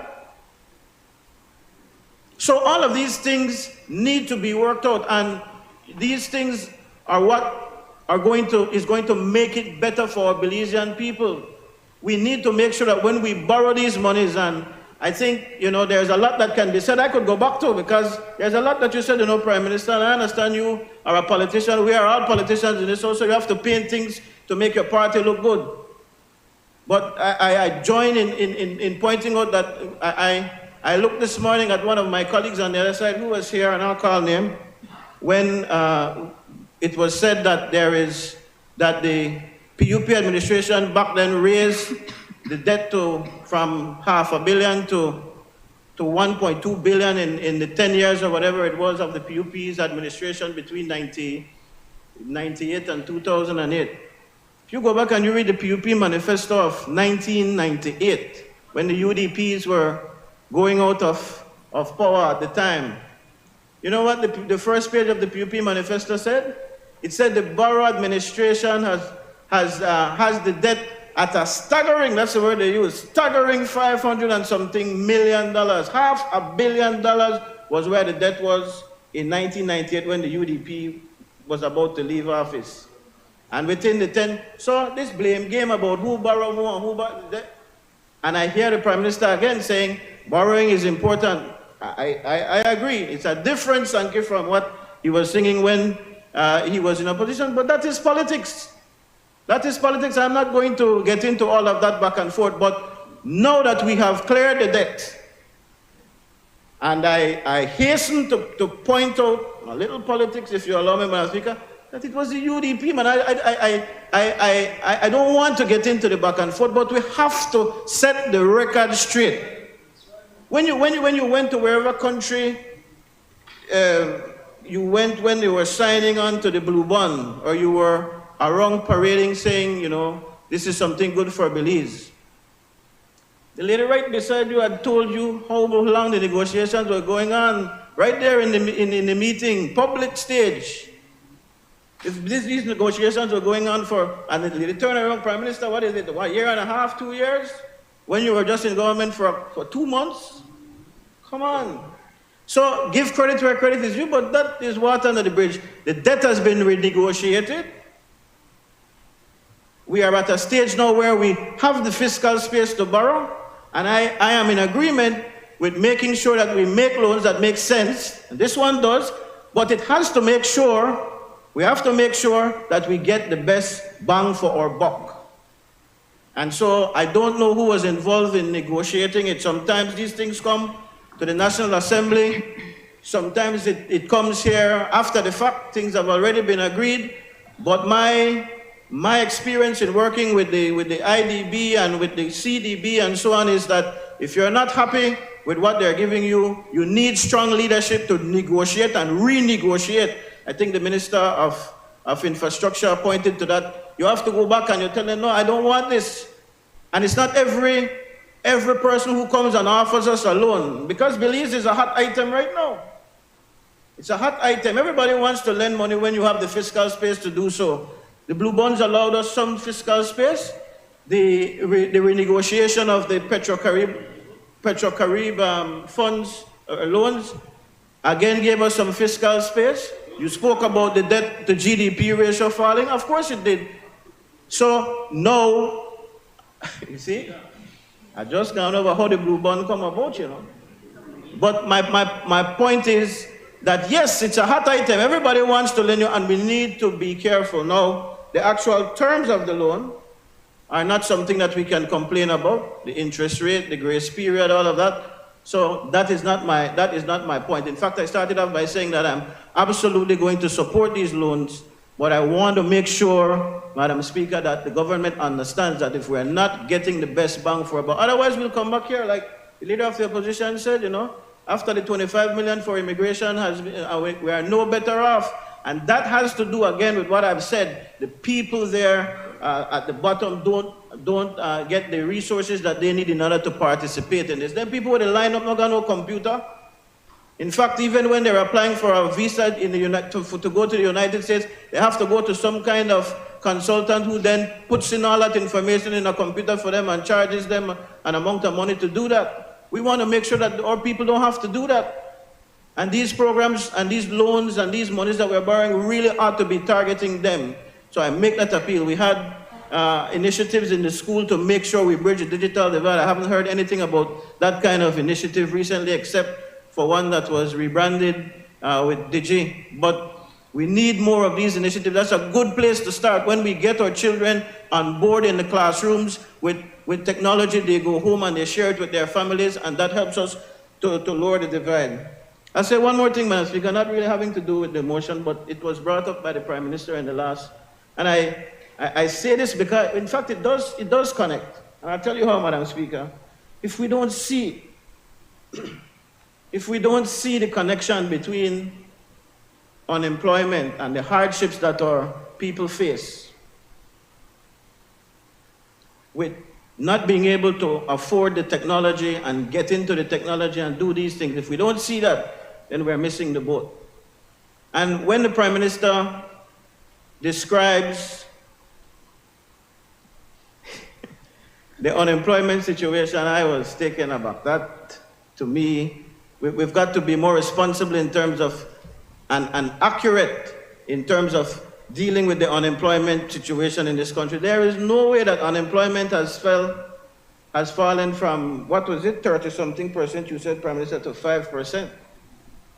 If this is the kind of ghost we're seeing, then something is wrong. And my friend from Dangriga is a very learned economist, and I know that he knows these things very well. But the fancy words using, what did you call it? The formal markets and non-formal markets for people to work and people who are unemployable. So you don't count the people who are unemployable. You're not counting the people who are washing cars and all of that, because they're in it. All of those people contribute to the negative aspects of our economy. And all of those people not working, all of those people not being able to access the technology, all of those people not being able to access the financial institutions, tools that they have for them to advance their own lives, will not translate into what we're trying to achieve with this loan and the others. So we need to be very, very careful. I have a degree in economics, you know, Prime Minister, you wouldn't know sometimes, because I don't try to pontificate, and Henry Charles was the member for Pickstock was my classmate in sixth form. Servolo was our teacher, by the way. I don't know what that says, Henry, but you know. But so, no, I'm saying that these things matter. You can't just throw around. Unemployment is a very serious matter. And we can't play politics with that and paint that pretty just because we want to score political points. So we need to be dealing with these matters and dealing with them seriously. Madam Speaker, I support this loan motion. I recognize the member for Orange Walk East. Thank you, Madam Speaker. I just want to briefly stand in support of this loan motion, which will definitely add and great benefits to the government work in achieving its national digital agenda. And I'm sure my colleague, who is not here today, would have been able to expand on some of the concerns raised by the member for Collett. But just for me to, in my support, mention that through the Ministry of E-Governance, as far as I recall and know that has been ongoing, there is work in looking in those rural communities, Honorable Member, where through the Department of Youth Services, along with e-governance, we're also looking at training young persons. At this point in time, I know that there are plans to develop some digital centers in many of these rural communities, but it's not just to build a facility and put in computers, but it's also going to have the capacity building within the rural communities to allow for those type of things you just raised in terms of allowing people in the rural community to be able to access these facilities to be able to fill out these e-governance forms and so, as in the passport. It is all about trying to get our people more into the technological world. But definitely, I do support this motion. I think it's something that will definitely benefit the Belizean people as we achieve the goals that set out in the National Digital Agenda. Thank you. I recognize the member for Pickstock. Thank you, Madam Speaker. I promised myself when I ran for election that I wouldn't come and disgrace this honorable house. Now, I've sat here for 2 years and I've listened over and over as the leader of the opposition insults the Prime Minister. And I want to ask him what gives him that authority to do so. You need to sit, member, and you need to state your point of order, member for Mesopotamia. It's on. Yes, relevance, Madam Speaker. This is a lone motion. This is not about rules and regulations in the House committee that govern decorum and behavior. We're debating a lone motion, Madam Speaker. Point taken. Member for Pickstock, we are on the lone motion, you were saying? I'm going to speak on the lone motion. But when he says that the previous Prime Minister for the PUP is more intelligent and more articulate and all of that thing, I don't think that is necessary. Because truly what gives him that authority to say anything like that? I don't even know if he graduated from high school. No, member. So, to the lone motion. No, member, wait 1 second. No. Wait, no. Member. But you didn't say anything to him, Madam Speaker. Member for Pickstock. I will say something when I think it has crossed the standing orders criteria. All I ask is that you respect my ruling. And no, member, you can't tell me no. I have the authority in this house. All I ask is I will give some leeway, but I cannot go overboard. I recognize the politics from outside sometimes will creep in here, and I appreciate the efforts for it not to overtake the House where we are not actually addressing the matter at hand. I recognize the balance when it occurs, and when it goes over, I try to correct it. That's all. You can continue on the contribution on the loan motion. Thank you, Madam Speaker. I rise to support this loan motion. Spending about 13 or 14 years in telecoms, I understand and I know that the mobile devices that we use every day have changed the lives of many people. Now, when the other side says that people don't have access to these things, that is untrue. If memory serves me right, the penetration rate for mobile devices in this country is over 90%. The per megabyte rate for data now is less than 1 cent, offered by both mobile companies in this country. So people now have access. So government has to keep pace with the growth and development and expansion with the whole technological age that we are experiencing. It has truly disrupted our lives.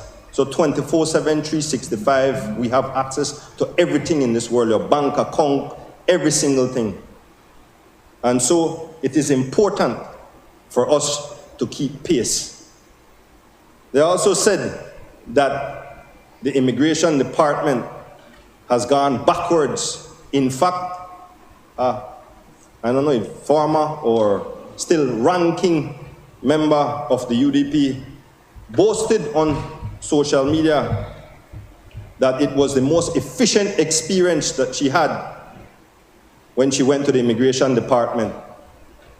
And so I don't know what they're talking about.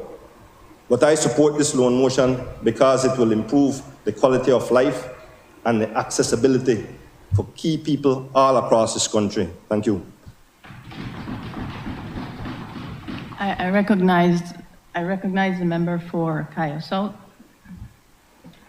Thank you, Madam Speaker. I was just, I listened to the member from Colette explaining about the rural communities.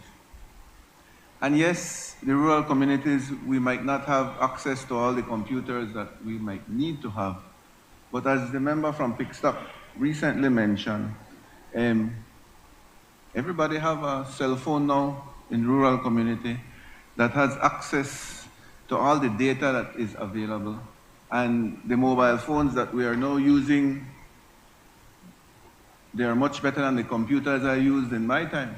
They have more power, they have more access, you can access the banks, I mean, we can do a transfer from any account on your phone sitting right here in a couple minutes. And so the digitization of the system is to also help the rural communities have direct access to our systems. And yes, the member from College is saying that they might need some more training. And yes, the truth is that they have to go to people at times that set up businesses to be able to assist them to access, but it's easier if they do it in their hometowns or in their villages than have to come to Belmopan or Belize City to access these services. Member from College, in Cayo South, it's a little bit different because our villages are very close to Belmopan, so the access to an urban area is a bit easier for us. But my colleagues from the south, for their people to access the services in Belmopan or Belize City becomes a major, major problem. They get up at 4 in the morning to reach an office that would have their doors closed, and then the whole day is destroyed. The whole amount of money that they spend back and forth. And so they do it 1 or 2 times, Madam Speaker, and they get frustrated, and then they can't get access to the service that they need. So I understand what you're saying, and we recognize that problem, but this is a step forward. Another thing what the mobile phones does for us is it gives us access to information. A person in a rural community would know if you're a real doctor or not. A person from a rural community definitely knows when you're a farce, because the internet allows you to garner that information right in your hand. And so when you sign a document as a doctor and you're not, people know it in Toledo, people know it in Cayo South. That is what technology does. It opens the eyes of everybody. Thank you very much, Madam Speaker. I recognize the member for Toledo West. Thank you very much, Madam Speaker. Madam Speaker, I rise to give my full support to this loan motion.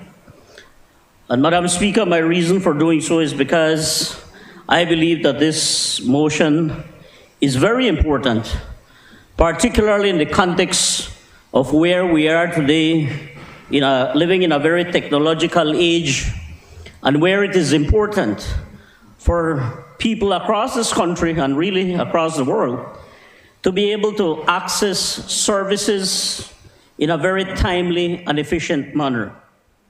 And Madam Speaker, I want to speak specifically to what are the components of this loan motion. And I particularly like the fact that it says to promote the growth of firms, especially women-led MSMEs.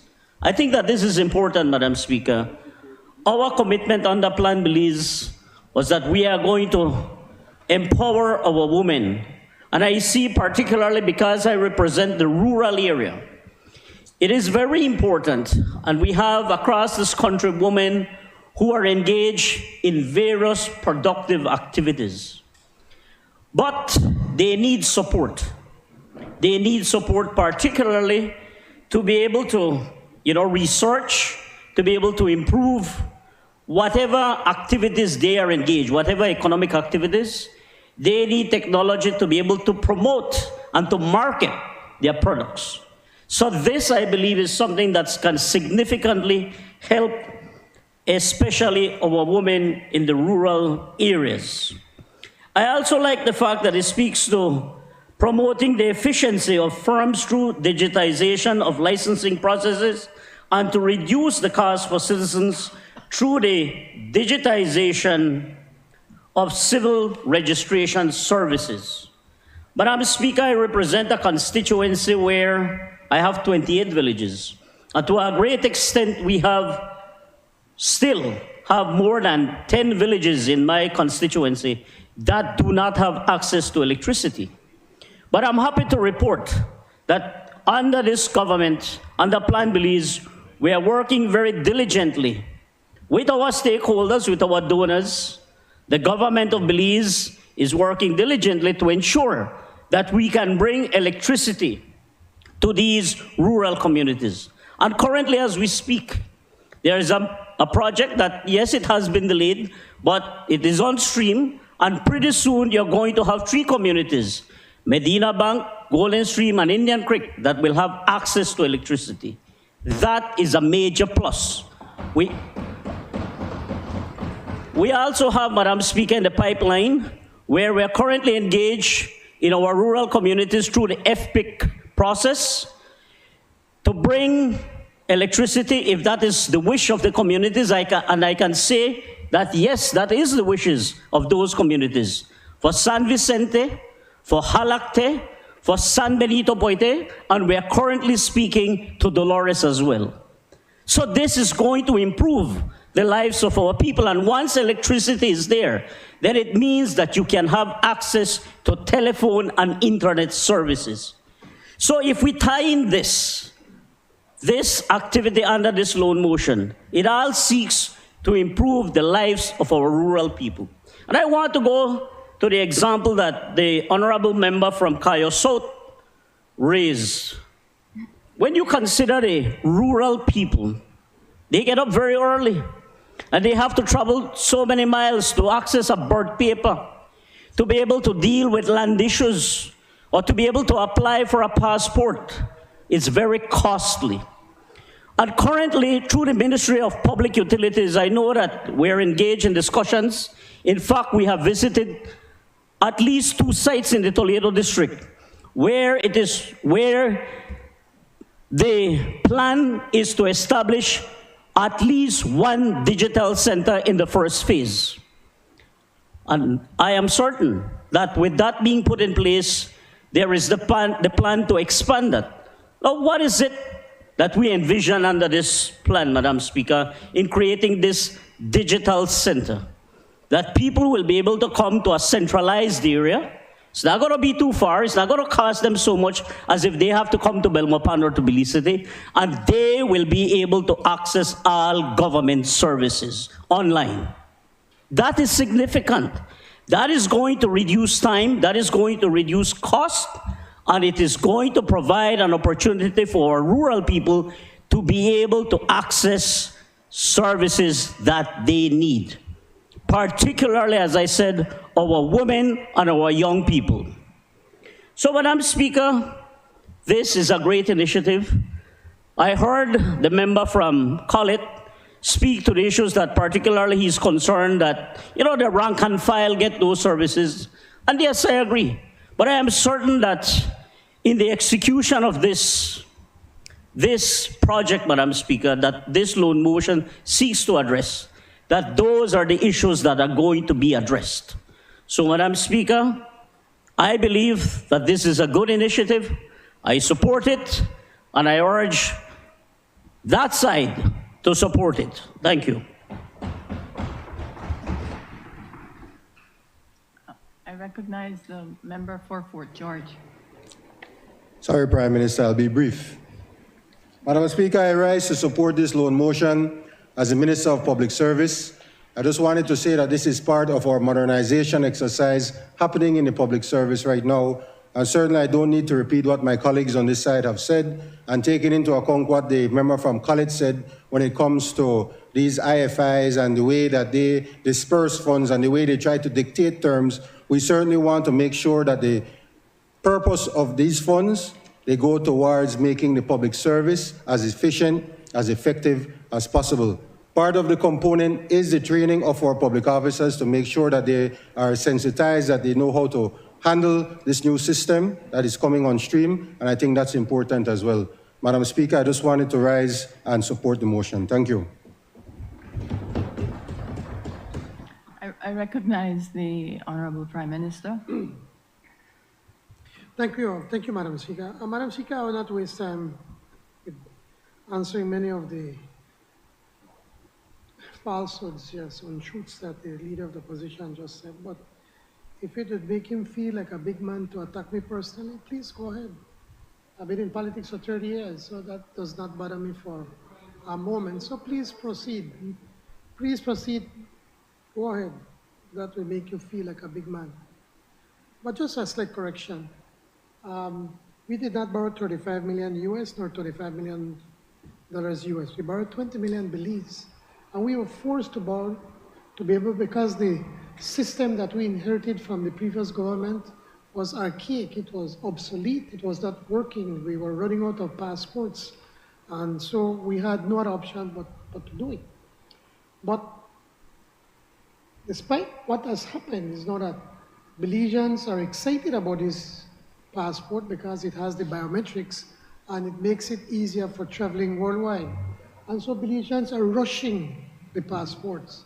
So the first amount, I think they got about 10,000.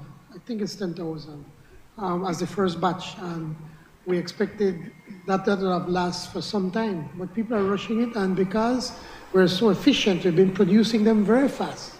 Now that we're running out, the Minister of Immigration has explained to Cabinet that we have ordered more passports.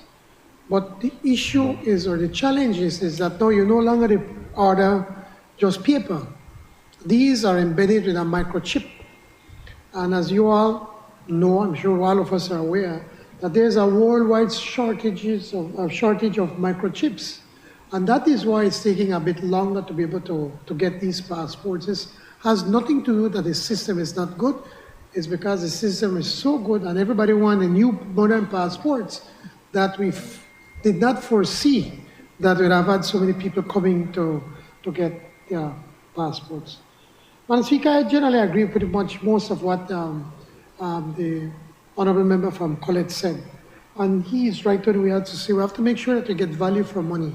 And that's exactly what we're ensuring that we are going through meticulously in how we're going about in borrowing these monies. But we have an aggressive agenda. And we're almost at halfway mark of our term. So we have to make sure that we're doing everything possible to be able to catch up and to deliver as much as what we have in Plan Belize, but it also has to be cautiously and ensuring that the plans that we have will be able to work. You mentioned about the issue that people don't have bank accounts. Well, an interesting thing, I participated in a panel discussion about emerging markets in Wall Street, when at the stock exchange, sorry. And a very important point was made, what was done in India by Prime Minister Modi, that in about 4 years, he managed to get about 800 million Indians, citizens, into getting a national ID. But he did pretty much 4 things. One, he did roll out the national ID. Secondly, he ensured that everybody would be able to, because you do the digital ID, he opened a bank account for them immediately. So everybody have their bank account.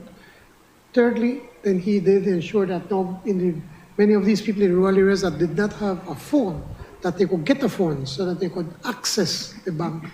And fourthly, they come up with what they call digital money. As it is right now, I think Belize Bank is the national bank. I think Atlantic Bank is about to launch, and a number of them are, even BTL have what they call the digital wallet. But the central bank, as it is right now, is also working on one that the government will be able to support, and hopefully we could have one digital wallet that everybody could use. Then that would make it easier for the people that are washing cars and and land mowing and everything. And when I said that, I did not in any way said it in any way trying to be insulting to these people, because they are generally earning a good livelihood. But they have not registered in the system. When we look at the fiscal incentives amendment that we're doing, that's going to be to address that very same thing, because we want now to provide to them certain incentives so that then they could register into the system, then become a part of the formal system, and then would allow them to be able to open a bank account and be able to access the financial institution. So all of this is tied in together. You just can't do one by itself and think it's going to work. We have to do all of them, and all of them are going to be joining. And there's one more important aspect about digitizing government services that we have not spoken about the elephant in the room, is the issue of corruption. In many instances, and I say this with great care, because I don't want to pick a fight with the Public Service Union, but in many instances there are a number of corrupt officers in the system that, unless if you entice them with a gift, your paper get lost, your paper no move. But once it's digitized, they no longer be able to do that, because then it's in a queue.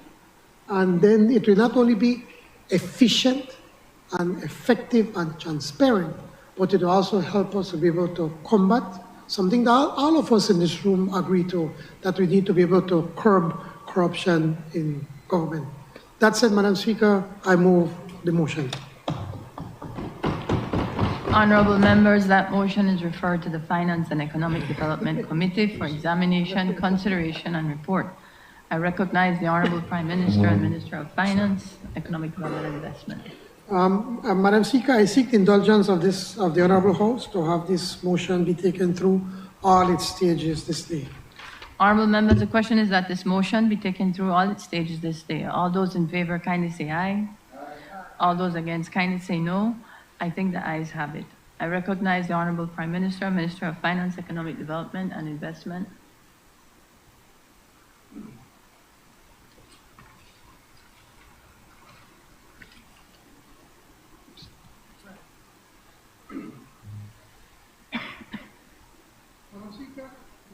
This is the Inter-American Development Bank Program for Sustainable and Inclusive Belize, US $15 million loan motion 2023. This motion has been circulated to all members, and therefore, with your permission, not to repeat the recitals, I move now, therefore be it resolved that this Honorable House, being satisfied that the loan proceeds will significantly improve, that this Honorable House, being satisfied that the loan proceeds would significantly assist the government of Belize in its efforts to support sustainable and inclusive economic growth among MSMEs in two of Belize's main economic sectors, approves and confirms that the government may enter into a loan contract with the Inter-American Development Bank on the terms and conditions set out above, and further authorizes the Minister of Finance to execute and deliver the said loan contract and all other documents associated therewith. This motion has the recommendation of the Cabinet. Again, as for an explanation, Madam Speaker, as I mentioned earlier, and we spoke about it earlier about the small people, the MSMEs, no? My administration is committed to doing all we can to improve small businesses or MSMEs and small farmers' competitiveness. Because a lot of times our farmers are not competitive enough. And it's not only about being competitive, but also they have to be climate resilient. They need to know how is it that they could now plant with the climate change that we are now facing, and at the same time also to be environmentally sustainable. Through this loan, government will provide direct support to farmers, agricultural groups, and small businesses for sustainable and inclusive development. Farmers will receive capacity development in farm management that will include, one, the elaboration and implementation of farm plans. As I now said, as a quick example, Madam Speaker, a few weeks ago, I think some farmers from Corozal were crying out that during the Christmas onions were imported. And now that their onions are ready to be sold, there's still onions in the market. And Minister of Agriculture had to point out that unless if they report to the Ministry of Agriculture that, in August, I am going to be producing X amount of onions, the ministry has to plan out. They cannot afford to wait last minute when there are no more onions to be able to issue a permit. And so this is a part of the planning process of how they will also be able to connect directly to the Ministry of Agriculture so that everybody knows what everybody is doing and what is the production and when the production is expected. Second, also, we need to provide basic accounting. How many times have you seen farmers and even small businesses, they open a business and suddenly the farmer sell, their onions and they get $10,000. All of a sudden say, what, I got money. And they go and then they say, I'll carry my family to a trip to America, and spend on $2,000, $3,000. And then I think I need to fix the house or buy a refrigerator. When they notice, they stay with $2,000 or $3,000 and then they realize that, hold on, I don't have enough money to be able to continue my business to replant. In this instance, we want to ensure that they could understand the basic accounting as to not all the money you get you could spend. You have to leave to reinvest back into the work that you're doing. And thirdly is be able for them to have market access. I kind of spoke about that a little bit earlier when we said we have to ensure that they can access the local market and eventually we'll be able to grow them into a size that we'll be able then to access markets in the Caribbean and quite likely in Central America, well, El Salvador or Guatemala and Mexico.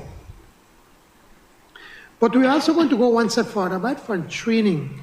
We want to have the eligible farmers will also be getting what we call a green innovation vouchers, in effect financing, that they can use to invest in climate smart and environmentally sustainable inputs and equipment. To be able to support farm diversification, agroforestry, good practices in soil and water management. And we have this belief that we have a lot of water. Well, we don't have a lot. We have to be careful how we use the water that we have. And also the substitution for chemically synthesized fertilizers and pesticides, among other things. Again, we want to go green. A lot of these chemicals that we use into our inputs are not only killing the ground and even poisoning our water, but they're also poisoning individuals or people. This loan will also support the development of sustainable and inclusive agri-food markets by providing assistance in the preparation and implementation of green agri-business plans for farmers and MSMEs. Funds from this loan will also be used to provide technical assistance and direct financing of up to $15,000 to small businesses in the tourism sector to assist in the development of sustainable tourism business plans. Now, I think I need to take a very quick break, Madam Speaker, just to take the opportunity to be able to congratulate the Minister of Tourism and the CEO, the people in the Ministry of Tourism and BTB, that in just over 2 years, we have surpassed the best record the UDP had in January of 2019. This January, they had more visitors in Belize than what the UDP had in January, in any month of January during their time. So and that not happened by chance. It happens because there was a plan. There was a plan. The IMF was saying that it would take us more than 3 years to be able to get back on our feet, and here we've done it in a little over 2 years. Madam Speaker, the data analysis by the Statistical Institute of Belize, or the SIB, indicate that as much as, listen to this, as much as 93% of all businesses established in Belize are micro, small, or medium-sized enterprises. There are very little big businesses in Belize. In other words, small businesses represent not only the backbone of our economy, but the lifeblood of it. My administration has demonstrated our firm commitment and support for small business and that entrepreneurial spirit of the Belizean people. To this end, over the past year, our government has embarked on a national MSME roadshow, something that has never been done before, to encourage and support small businesses. Through this effort, we have not only sought to educate small businesses as to the opportunities that this government can facilitate, but we have also listened to them, especially the micro-enterprises, to understand the common challenges that they face. And we have listened, and we have acted upon what we have learned. This US $15 million loan will be complementary to the Fiscal Incentives Bill 2023, which I'll be explaining shortly in greater detail, and to our government's overall investment policy in supporting small businesses, in particularly in this instance, the tourism and the agricultural sectors. As I said, Madam Speaker, this bill has this loan motion has the recommendation of the Cabinet. I recognize the member for Collett. Thank you, Madam Speaker. Again, we cannot, on this side, argue about the intent of this loan motion. I think it is something that is very needed, help for our farmers to be more productive and for them to do much more sustainable, climate-friendly farming. And I thank the Prime Minister for his explanation, because indeed that was necessary. I heard him say that there is going to be technical support training, which I think is very important. Financial training, I think is very important for not, you know, that's a topic, Madam Speaker, that I think the government on a whole, or this country on a whole, needs to be more engaged in. Financial literacy. A lot of people, I listened as the Prime Minister said, some of these farmers, after they sell their product, they take the monies and they do other things personally in their homes and so on, and they can't replenish the stock, so to speak. That is the everyday story of the small man on the street as well. Even the man who washes cars. You have to buy soap and pay for water, and sometimes you go home after you make that money and you don't put money aside for the following day. So financial literacy is very important. Our mutual friend, Prime Minister Dr. Carol Bob, of course, is rejoicing right now because this is something that is dear to her. I know you are aware of Dr. Bob's efforts as well to promote financial literacy, Minister from Pickstock. But that is very important. But again, Madam Speaker, while we support this motion, I feel that it is important, again, for us to sound the word of caution. The Prime Minister spoke about elements of corruption in the public service when we dealt with the last loan motion that had to do with the digitizing of the services of the government. But there is a lot of corruption. In fact, if we, and again, not to go back and hark on this, but there were these initiatives before. The Small Farmers Bank, which we know went belly up and monies disappeared. There have been programs that support our farmers over the many years and that target to do the same things. And then these monies are spent. We end up owing these monies to the institutions that lend to us, and then we're no better off. So we have to be cautious. You spoke, Prime Minister, about agricultural innovative financial support. Is that what it's called? So that, in effect, the farmers are going to be given financial support. Apart from the technical training, they will get monies in their hands. And there needs to be, it's not to say that you're not supposed to trust people, but in effect, sometimes people get monies, and especially if they are already experiencing financial troubles, the monies might not see itself into the productivity of the initiative. So we want to make sure that there are the right guards in place to make sure that what we are seeking to do with these monies that are borrowed and that we have to pay back, that those monies are being used in the right way. And that has to mean as well, I note that, well, the Minister is not here, the Minister of Agriculture, but has to mean as well some kind of support, and I'm hoping that it is there somewhere and it's not mentioned today, for the technical staff of the Ministry of Agriculture and the government ministries that are involved, because they will have to be the watchdogs, if you will, of all elements of this program. And sometimes we've heard this from various elements of the government. We don't have the right tools, the right vehicles, the right personnel sometimes to go and to police these things, to make sure that we're getting bang for our buck. So I am hoping that that is the case. And of course, I urge the government to stay on top of these issues. The same caution applies again. Sometimes these monies that are loaned to us come with their own specifications from the lending agencies.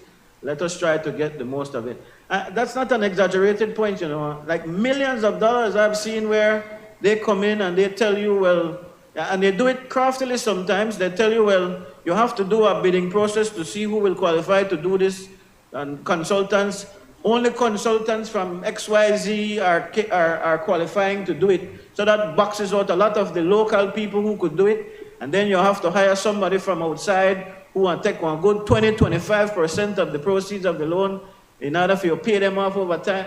So I'm hoping that this kind of motion is void of that kind of thing, and that we can truly get the best bang for our buck. Thank you, Madam Speaker. I recognize the member for Kyle Northeast.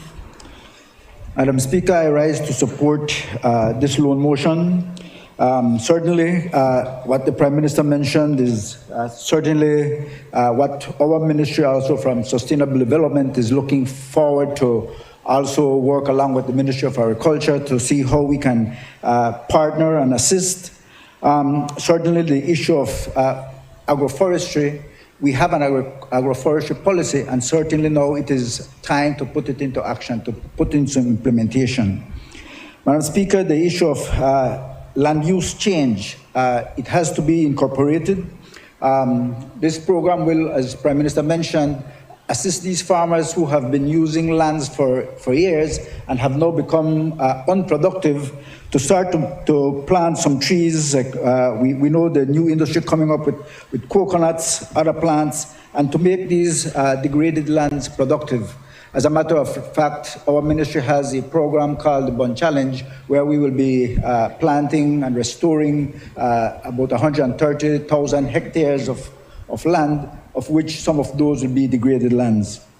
Our livestock farmers certainly need to start incorporating silvopastoral systems into their pastures. Pastures are really monocrops, but by putting in trees, they will be able to get further from it to feed their livestock and certainly build some resilience around their pastures. Prime Minister spoke about the resiliency of the soils, reducing pollution, and reducing pollution, especially to groundwater. And I just want to mention that in 1987, Madam Speaker, a study was done where we were looking at the availability of water, potable drinking water, clean water for Belizeans, and it was estimated that each Belizean had about 94 tons of water per person per year. In 2017, that number has gone down to 45 tons of water per person per year in Belize. So that's a drastic change in just about 30 years. I want to mention, Madam Speaker, in support also that in our participation and cooperation with the Ministry of Agriculture, the Ministry of Sustainable Development next week is hosting the 20 by 20 initiative in San Pedro, where we'll be having more than 200 persons participating, getting ministers from South America, Central America, and the Caribbean who will be participating in this initiative because we are looking at the restoration program, looking at how we can start looking at implementing that Bun Challenge for the commitments that we have made under the United Nations programs. Certainly, I certainly support this loan motion. Thank you, Madam Speaker. I recognize the Honorable Prime Minister. Madam Speaker, thank you very much. And again, I'll be just brief and I agree. We can't continue to make the same mistakes that were done before. I'm having to ensure that this money is being well spent, and that's why we we're taking great care in putting different committees to ensure that this is done well. And it's not a matter that the farmer or the small business will get 15,000. It could be up to, but one, and secondly, we're not going to just give them a check and say, here, go and spend this money. It has to be done in stages, in phases, as you go about doing your investment. And lastly, financial literacy. It's important not only for small businesses or even those that you say, like you said, the people that are washing cars, but it's also important for all citizens. Many people, they get their paycheck and they just go and spend it all and put up some for a rainy day or for sickness or for investment into the house or whatever it is. So, and I must commend Ms. Bab. I know everybody refer to her as Dr. Bab, I refer to her as Ms. Bab. That's why we've been friends for many, many years, despite our political differences. And that's something that she has been promoting, and especially also through the whole REMA Credit Union.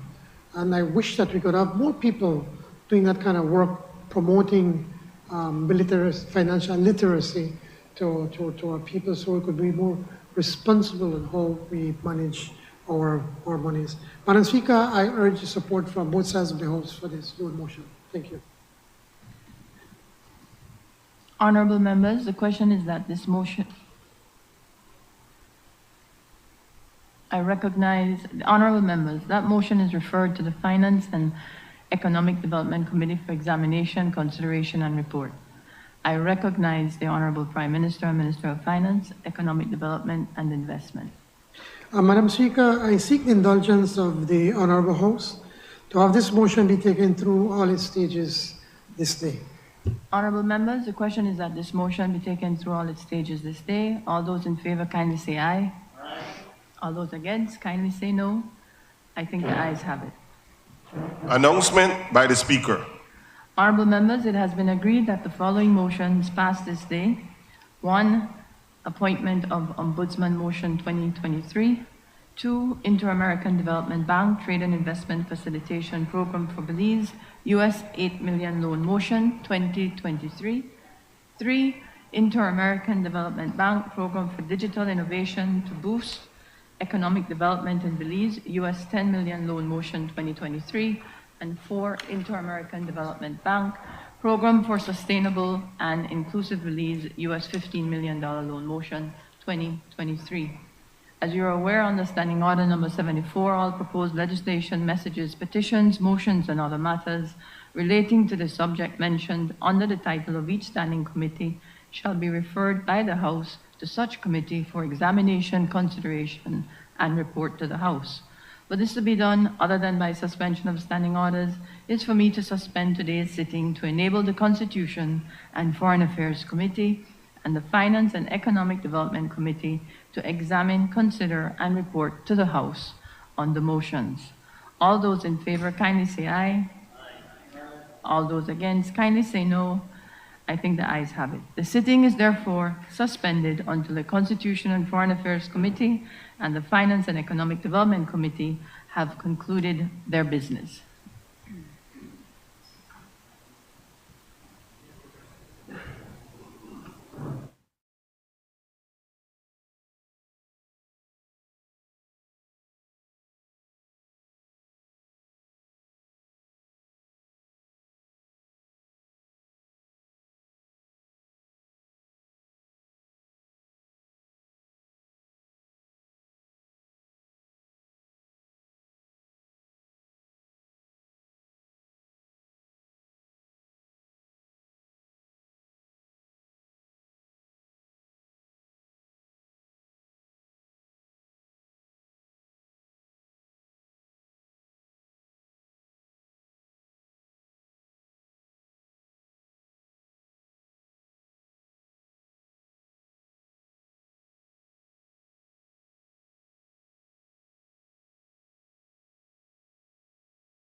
Presentation of report from committee.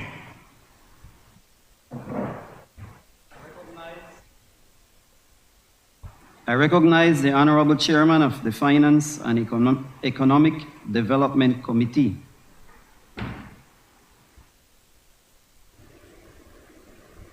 Good afternoon, Mr. Speaker. I rise to lay on the table sessional papers starting with number HR 146/1/13, report from the Finance and Economic Development Committee on the Inter-American Development Bank Trade and Investment Facilitation Program for Belize, US $8 million loan motion 2023. Number HR 147/1/13, report from the Finance and Economic Development Committee on the Inter-American Development Bank Program for Digital Innovation to Boost Economic Development in Belize, US $10 million loan motion 2023. And number HR 148/1/13, report from the Finance and Economic Development Committee on the Inter-American Development Bank Program for Sustainable and Inclusive Belize, US $15 million loan motion 2023. Honorable members, those reports are ordered to lie on the table. I recognize the Honorable Chairman of the Constitution and Foreign Affairs Committee.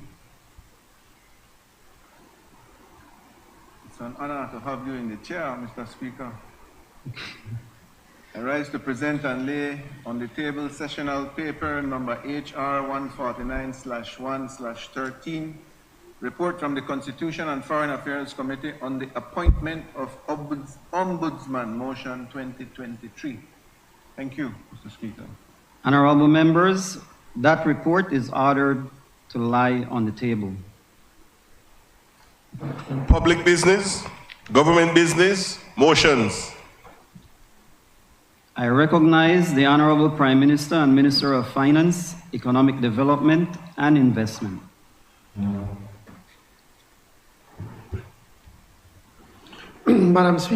Mr. Speaker, with your permission not to repeat the recitals, I move now, therefore, be it resolved that this Honorable House recommends that Major Herman Gilbert Suazo, retired, be appointed as Ombudsman for a period of 3 years with effect from 1st day of January 2023. Honorable members, the question is now, therefore, be it resolved that the Honorable House recommends that Major Herman Gilbert Suazo be appointed as Ombudsman for a period of 3 years with effect from the first day of January 2023. All those in favor, kindly say aye. Aye. Those against, kindly say no. I think the ayes have it. I recognize the Honorable Prime Minister and Minister of Finance, Economic Development and Investment. Thank you, Mr. Speaker. And with your permission not to repeat the recitals, I move now, therefore, be it resolved that this Honorable House, being satisfied that the loan proceeds would significantly assist the government of Belize in its efforts to transform the external sector through diversification, attract more diverse foreign direct investment, integration, facilitating trade with neighboring countries, and innovation, promoting positive spillovers of FDI, approves and confirms that the government may enter into a loan contract with the Inter-American Development Bank on the terms and conditions set out above, and further authorizes the Minister of Finance to execute and deliver the said loan contract and all other documents associated therewith. Honorable members, the question is now, therefore, be it resolved that the Honorable House, being satisfied that the loan proceeds would significantly assist the government of Belize in its effort to transform an external sector through diversification, interrogation, and innovation, approves and confirms that the government may enter into a loan contract with the Inter-American Development Bank on the terms and conditions set out above, and further authorize the Minister of Finance to execute and deliver the said loan contract and all other documents associated therewith. All those in favor, kindly say aye. Aye. Those against, kindly say no. I think the ayes have it. I recognize the Honorable Prime Minister and Minister of Finance, Economic Development and Investment. Mr. Speaker, with your permission not to repeat the recitals, I move now, therefore, be it resolved that this Honorable House, being satisfied that the loan proceeds would significantly assist the government of Belize in its continued efforts to drive economic growth in Belize by promoting digital innovations in order to achieve its vision for Belize to become a digital economy, approves and confirms that the government may enter into a loan contract with the Inter-American Development Bank on the terms and conditions set out above, and further authorizes the Minister of Finance to execute and deliver the said loan contract and all other documents associated therewith. Honorable members, now therefore be it resolved that this Honorable House, being satisfied that the loan proceeds would significantly assist the government of Belize in its continued effort to drive economic growth in Belize by promoting digital innovations in order to achieve the vision for Belize to become a digital economy, approves and confirms that the government may enter into a loan contract with the Inter-American Development Bank on the terms and conditions set out above, and further authorizes the Minister of Finance to execute and deliver the said loan contract and all other documents associated therewith. All those in favor, kindly say aye. Aye. Those against, kindly say no. I think the ayes have it. I recognize the Honorable Prime Minister of Finance, Economic Development and Investment.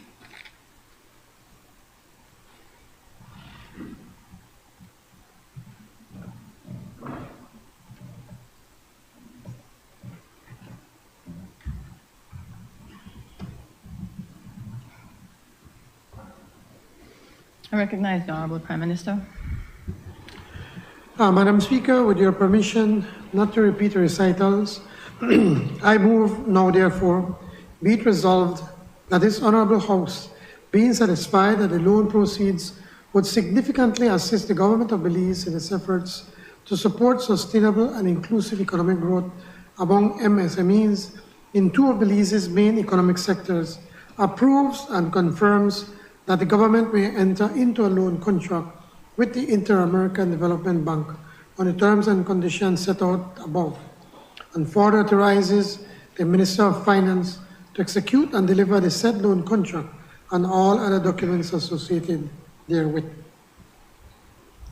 Honorable members, now therefore be it resolved that this Honorable House, being satisfied that the loan proceeds would significantly assist the government of Belize in its efforts to support sustainable and inclusive economic growth among MSMEs in two of Belize's main economic sectors, approves and confirms that the government may enter into a loan contract with the Inter-American Development Bank on the terms and conditions set out above, and further authorizes the Minister of Finance to execute and deliver the said loan contract and all other documents associated therewith. All those in favor, kindly say aye.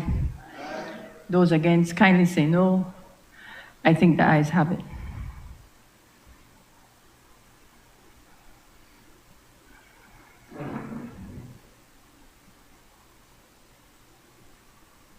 Bills for second reading. I recognize the Honorable Prime Minister and Minister of Finance, Economic Development and Investment.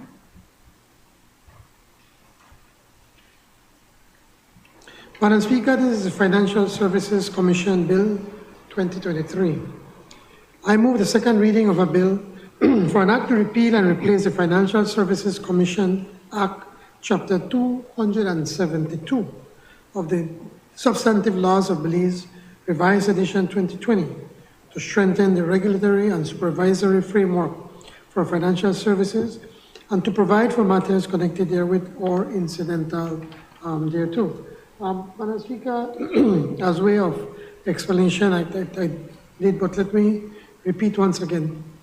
The Financial Services Commission was previously known as the International Financial Services Commission, was established in 1999. From its inception in 1999, the role and the powers of the Financial Services Commission have been progressively expanded to provide the necessary powers to ensure the proper regulations of the non-bank financial services sector, which included the offshore sector in Belize. Members will recall that more recently, the Commission's responsibilities were further expanded to include one, the development of the securities industry in Belize. This was done with the passage of the Securities Industry Act in 2021, and two, the Belize Companies and Corporate Affairs Registry, with the enactment of the Belize Companies Act, where we combine everything under as one, the Belize Companies Act 2022. Although the earlier amendments to the Financial Services Commission Act, or the FSCA, which in effect is legislation that governs the Commission, would have been captured in the 2020 exercise to consolidate the substantive laws. Several other consequential amendments were made thereafter by the securities, for instance, such as the Securities Industry Act and the Belize Companies Act. What resulted from all this, Madam Speaker, was a haphazard user experience, because those in the industry have to maneuver between different interpretations or different amendments. So if they're looking at the International Financial Services Commission Act, and then they want to do something on the Companies Act, then they have to go to another piece of legislation, and so they're all over the place. So what we're doing now is simply to present a legislation that confirms the legislative style of Belize. We are arranging and organizing the legislation to make the reading and comprehension of the subject, less tedious, easier, because everything will be together as opposed to trying to find different pieces of legislation or amendments. The result of this will be a more comprehensive and structured piece of legislation and a more user-friendly experience.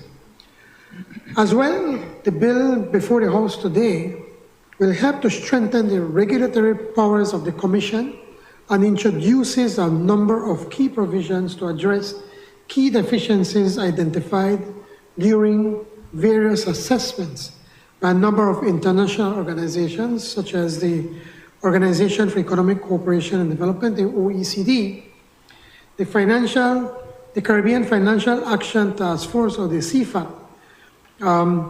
This is the regional body that ensures effective implementation and compliance of international anti-money laundering and combating the financing of terrorism and proliferation, the AML and stroke CFT standards, and the International Organization of Securities Commission, the IOSCO, with the recent addition of oversight for the securities industries to the Commission's responsibility.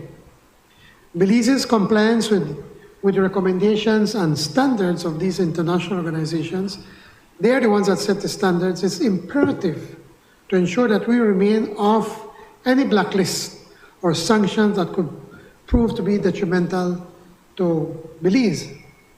Likewise, the modernizing of the company's law framework in Belize in the form of the Belize Companies Act, which brought the Belize Companies and Corporate Affairs Registry under the full control of the Commission, made it necessary to further amend the Financial Services Commission Act to provide the Commission with the necessary powers to address issues that may arise in the administration and enforcement of the Belize Companies Act, and by extension, the online business registry system, which we launched on the 28th of October, 2022.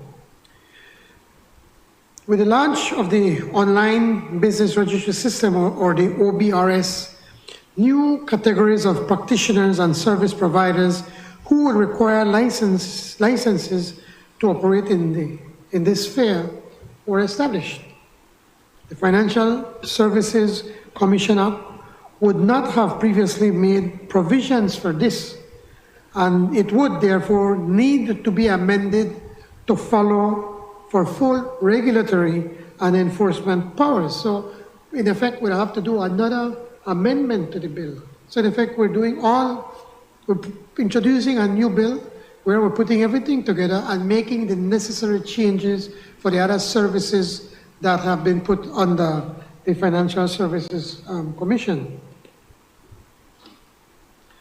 Among the other provisions, the bill makes specific provisions with a view to ensure the effectiveness and transparent administration of the Commission. In light of the rigorous international assessments and standards, the bill also introduces more robust powers to the Commission to allow for restraining, entering, inspecting, and any other required regulatory powers necessary to ensure effective compliance and verification of such requirements by licensees. Madam Speaker, I know that these may appear to be extraordinary powers, but they are necessary and needed to be embedded in the legislation to ensure the legal ability of the Commission to exercise its regulatory powers effectively and with the full ambit of the law. Furthermore, with the imminent fourth round mutual evaluation conducted by the Caribbean Financial Action Task Force set forth later this year, which I mentioned earlier this morning, the bill was rigorously reviewed by the external expert who is leading the charge for Belize's preparation and effectiveness. In light of this, additional areas such as requirements for the approval of compliance officers, as well as approval for corporate compliance, were introduced to ensure conformity with international standards. Another pertinent addition has been the restriction of advertisements in relations to an activity or services that is licensed by the Commission, especially considering recent industry activity. A sunset clause has now been added in relation to the activity of the virtual asset service providers, or the VSPS. This was a necessary measure that had to be in place before Belize's mutual evaluation assessment to ensure that not having this clause in the existing regulation specific to the VASPs would not negatively affect our rating. The adoption of this bill will move the Commission in line with best international standards and obligations, provide an arsenal of regulatory powers that are bulletproof and necessary, and ensures the integrity and compliance of the jurisdiction and the industry. Furthermore, these amendments present the Commission as an effective and forward-thinking regulator, which signals that Belize is a jurisdiction from which firm of substance and good reputation can conduct and promote good business. Madam Speaker, again, as I said earlier, when we introduced the bill, it has the support of the Cabinet. I know it is a very, very technical bill, and it requires a lot of studying, and even myself, I would not declare myself an expert, but it requires tedious work from accountants and lawyers and experts. We even had to bring in an expert from abroad to help us to be able to put this together. I urge, Madam Speaker, it's something that whilst we are modernizing and trying to put things together, it also has to do part of the compliance that is required from us by the OECD and the US and other countries. So in effect, we don't have really no choice in putting all of this together. So I ask for the support, and I hope that both sides of the Honorable House can support this bill. Thank you, Madam Speaker. I recognize the member for Albert. Thank you, Madam Speaker. I rise, Madam Speaker, to obviously offer my support for this bill, but also to make a plea to the Prime Minister that while the territories continue to move the goalposts, which forces us to hire consultants and to keep coming to this National Assembly to initiate new pieces of legislation so that we can be in compliance. It may be helpful, Madam Speaker, if at some point, because it is a very complex issue and continues to get more complex, as the Prime Minister puts it, we seek to modernize our regulatory framework. I would like to ask the Prime Minister that at some point when we hire these consultants and we bring them in and they work with the technical people to put these pieces of legislation together, that they take some time to update members of the National Assembly who may have an interest, so we can have a better understanding of what is expected of Belize and what may be coming down the road. These consultants don't only work in our jurisdiction, Madam Speaker. They work in other jurisdictions that are far more advanced than we are in Belize. And hopefully they can anticipate some of the expectations and requirements as we prepare for this audit exercise in December, as the Prime Minister put it, and to have us really understand not only the complexities, but what happens to us as a jurisdiction if we have to be blacklisted as a result of not meeting the letter of the law. So, Prime Minister, it's a simple request that we use the opportunity when our consultants come in to sensitize and inform and hopefully educate some of us who may be particularly interested in the implications for Belize. Thank you, Madam Speaker. I recognize the Honorable Prime Minister. Thank you, Madam Speaker. And earlier before the House meeting, I was speaking with the Honorable Member from Albert, and we were talking about some of these very changes. And both of us lamenting that these developed countries, the minute we are catching up on them, they change the goalposts. Actually, they were the ones that encouraged countries like Belize to go into the offshore industry. And now that we're getting it very well and competing against them, then start to change the goalposts. It's ironic that the country that offers the most when it comes to these IBCs, or international business companies, is the United States of America, the one that's making the most noise about money laundering and terrorism and all of these things. I mean, you could go to Delaware and other states where you could immediately open up a company and almost have a free-for-all, and which is so ironic. I have offered also to the Honourable Member from Albert, and I'll say it publicly, that then those that are interested, maybe I could ask Mr. Hillock to arrange a day and just send out an invitation to anyone that would want to visit his office so that he can walk us through what all they are doing. The anticipation is that by bringing in an expert that already knows what has been done out there in other countries and what is expected of us, that this expert is helping us to make the necessary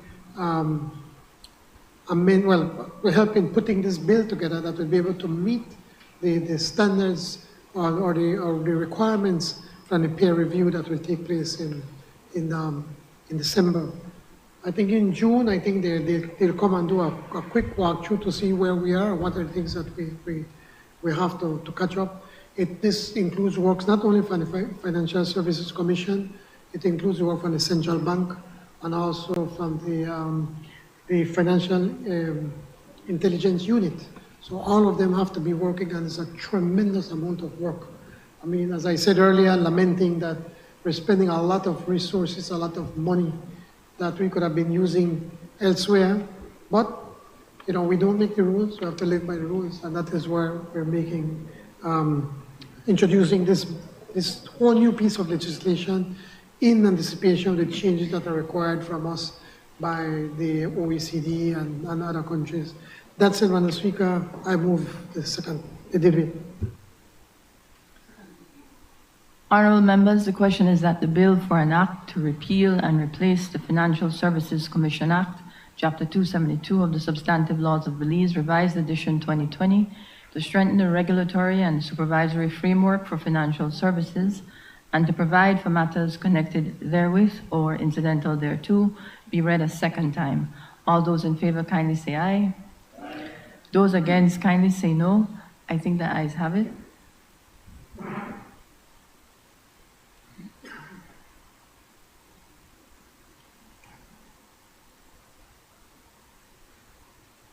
The bill for an act to repeal and replace the Financial Service Commission Act, Chapter 272 of the Substantive Laws of Belize, Revised Edition 2020, to strengthen the regulatory and supervisory framework for financial services and to provide for matters connected therewith or incidental thereto. I recognize the Honourable Prime Minister and Minister of Finance, Economic Development and Investment.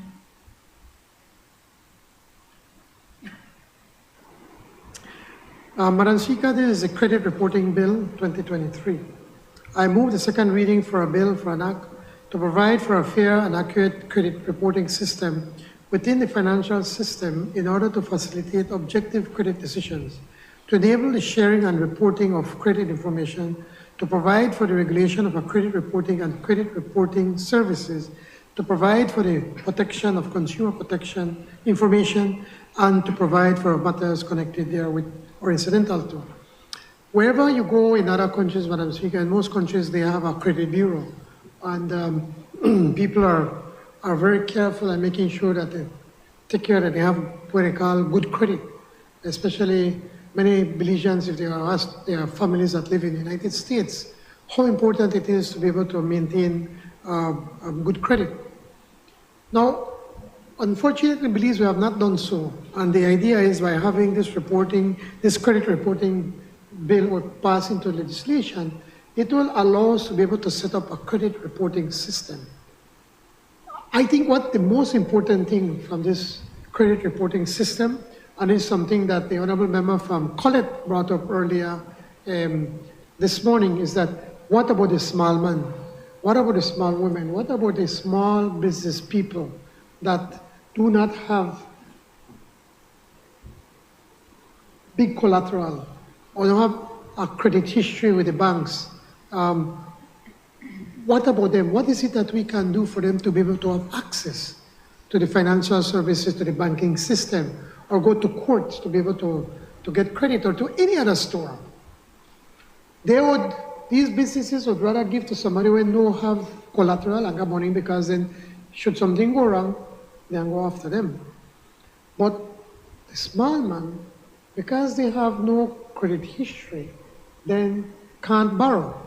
And I know the honourable member from Fort George would know what I'm speaking to, because they do a lot of work with the credit union, with a small man to be able, or a woman, to be able to make small loans for them. By putting this in place, then it would allow even those people, the small businesses that have no really credit history, once the credit bureaus or the reporting systems, a business then would be able to check and say, you know what, Henry Osha have good credit. You don't have no record that it bad creditor. That in effect would then allow this person to be able to get credit at a cheaper price.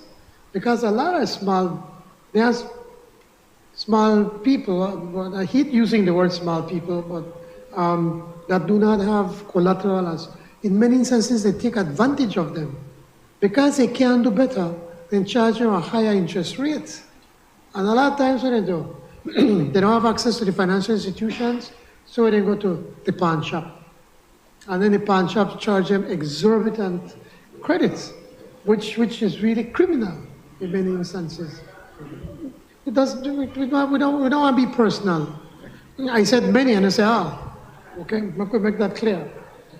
But the point that I'm trying to make is that by doing this, then people that do not have access to the financial institutions because they do not have a bad credit record, then can go to these institutions, they can go to the courts of Belize or to the other businesses to get credit because they have a good credit history.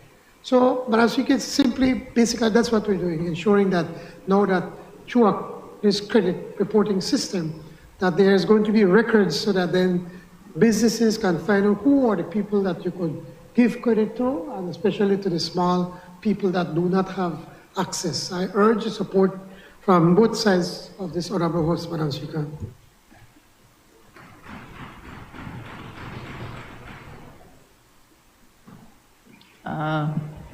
I recognize the member for Fort George. Thank you, Madam Speaker. Just briefly, I rise to support, yes, as the Prime Minister said.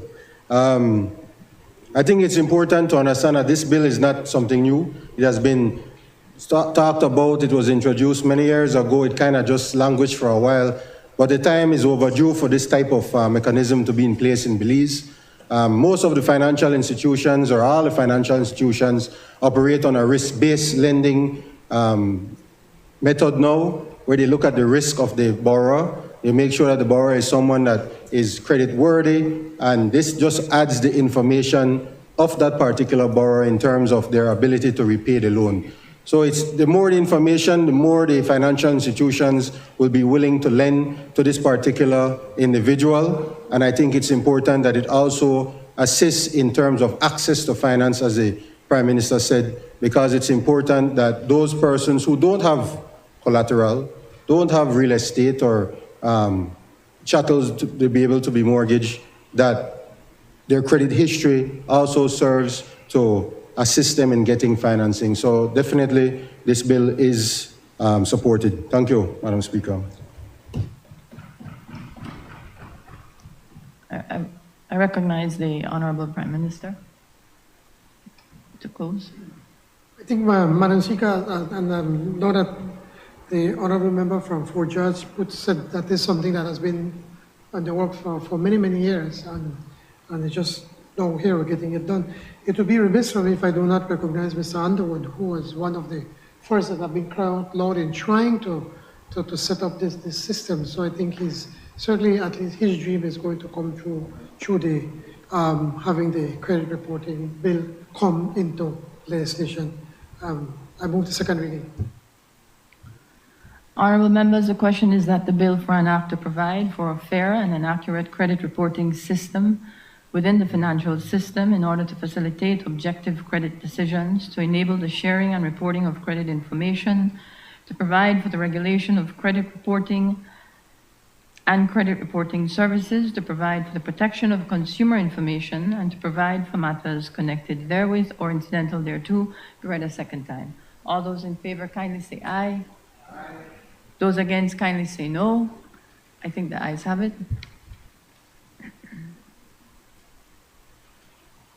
The bill for an act to provide for a fair and accurate credit reporting system within the financial system in order to facilitate objective credit decisions, to enable the sharing and reporting of credit information, to provide for the regulation of credit reporting and credit reporting services, to provide for the protection of consumer information, and to provide for matters connected therewith or incidental thereto. I recognize the Honorable Prime Minister and Minister of Finance, Economic Development and Investment.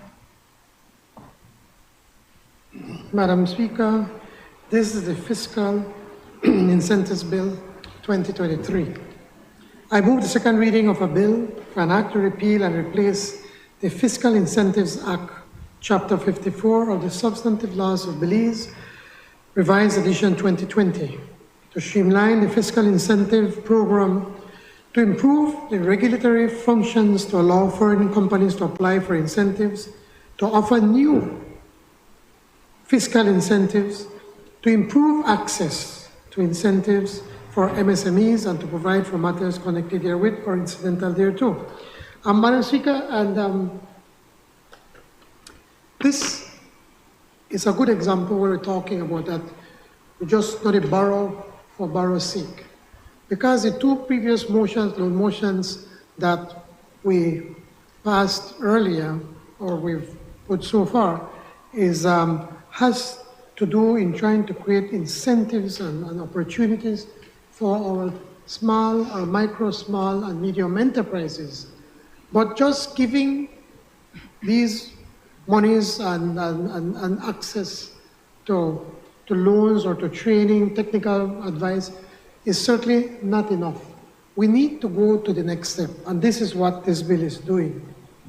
The existing Fiscal Incentive Act was designed to encourage genuine local and foreign investments in Belize, and these are big businesses, by offering import duty exemptions and tax holidays to lessen the cost of starting up for new companies or for reinvestments.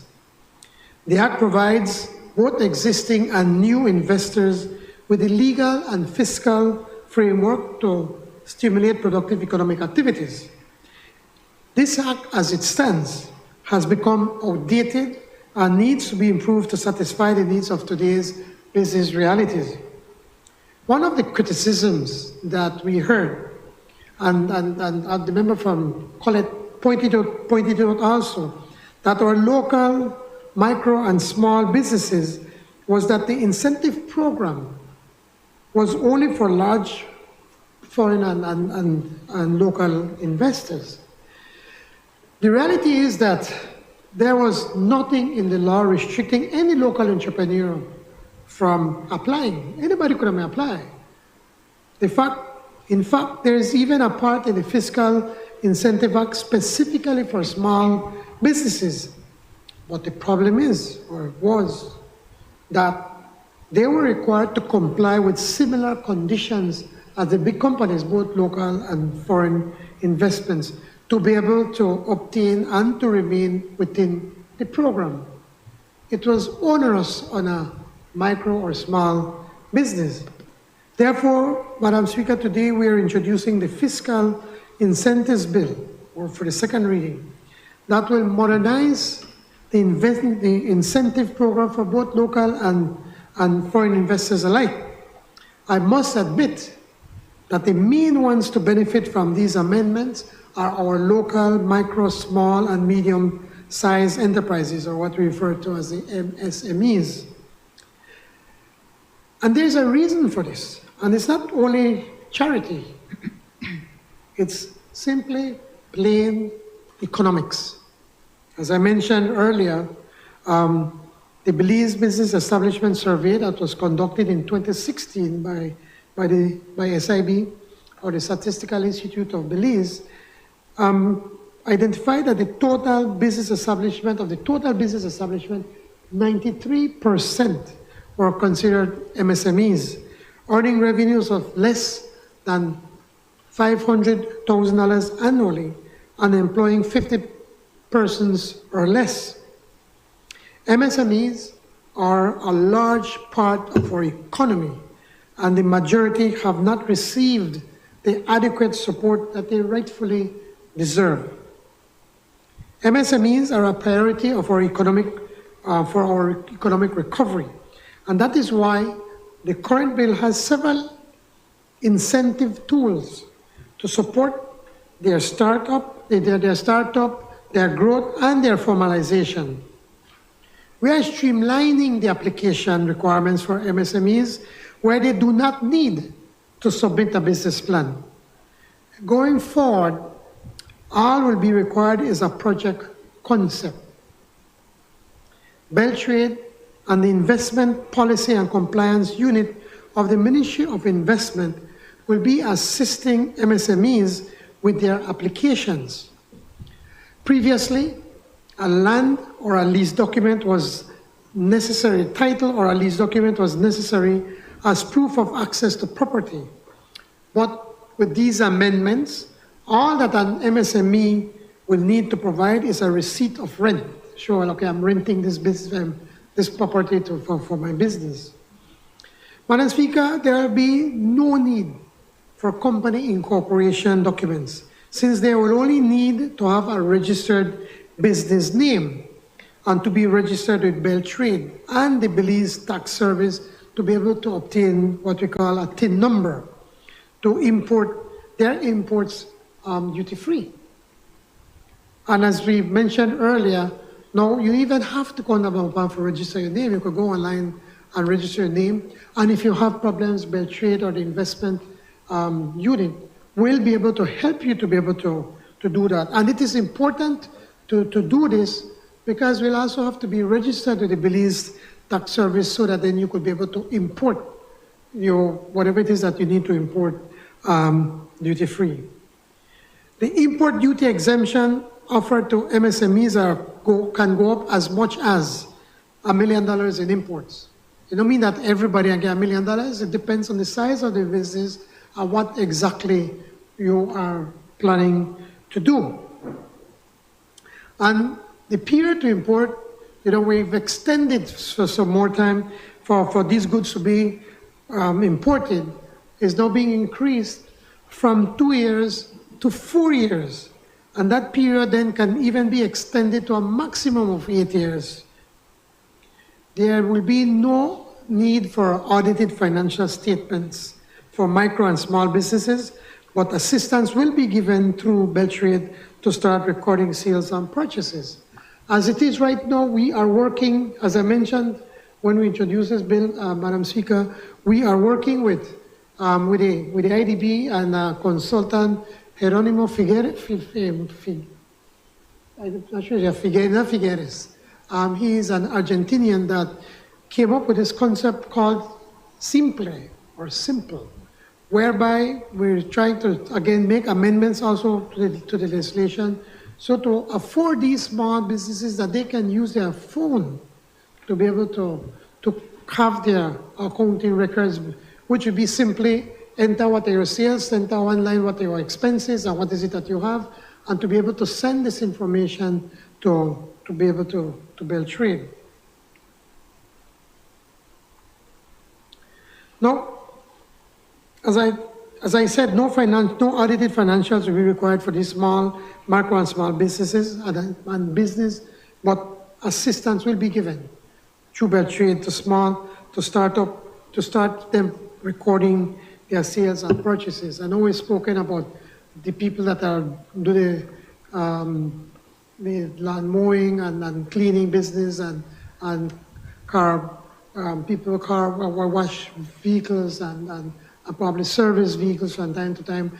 We will help them to be able to get into the formal market, to be counted, helping them with their tax number, and then they'll be able to apply for many of these incentives. Now, a special incentive is being offered for micro and small businesses to formalize their business by offering an amnesty. I know many people afraid to say, but if I go GST and they are going to tax me, they are going to put huge penalties on me. So we are going to provide an amnesty upon registration and to provide a 1-year exemption from business tax. And you don't have to pay nothing. We just want you to get into the system for you to be able to have access.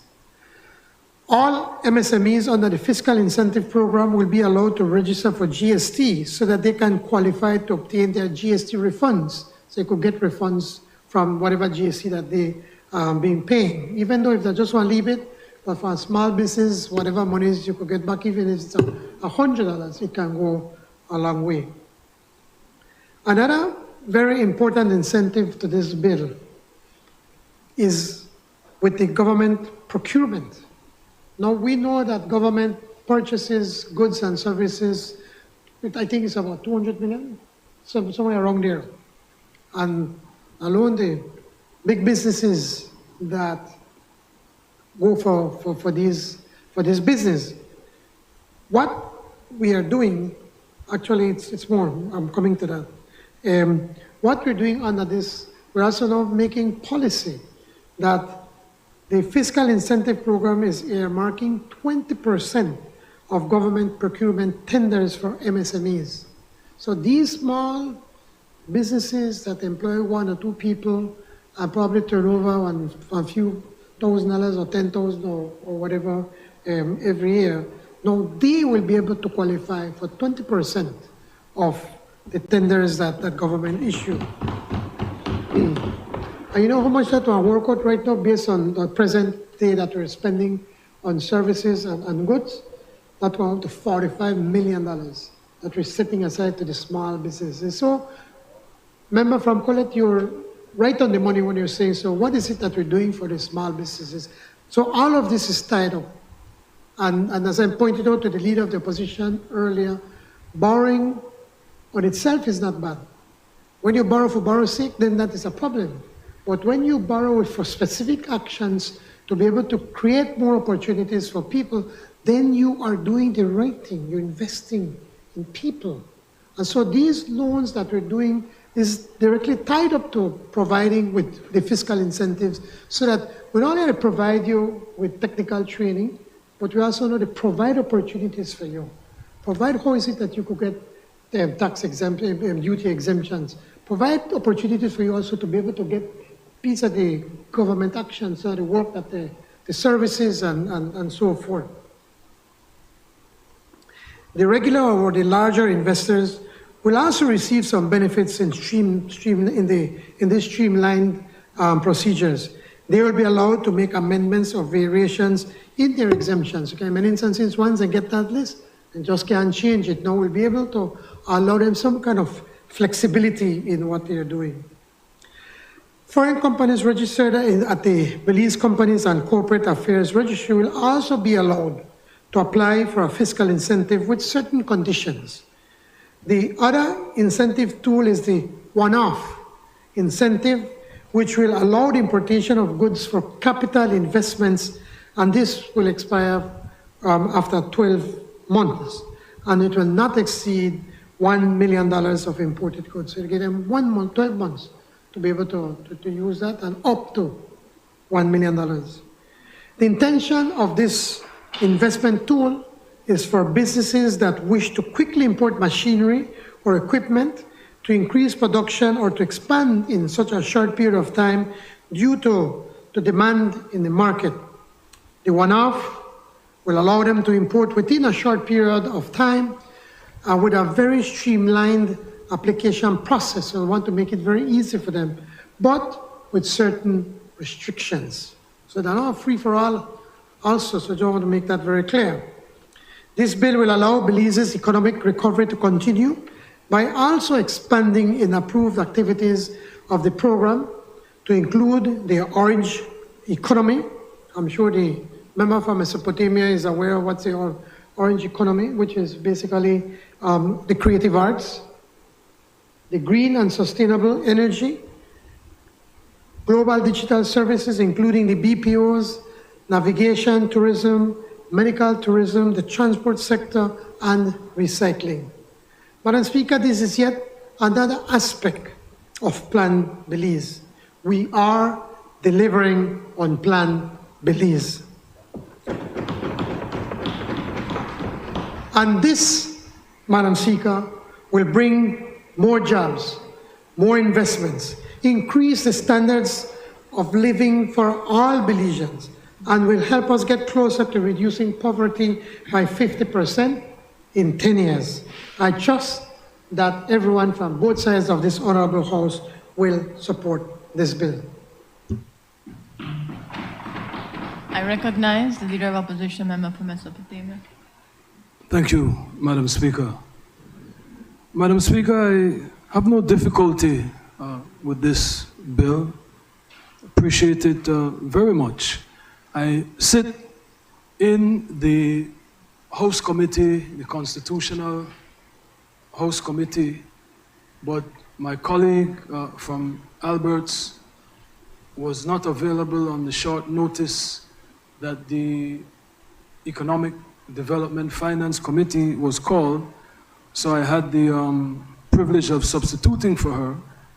And so I was able to sit in the House Committee meeting and hear from the experts from the Ministry of Economic Development.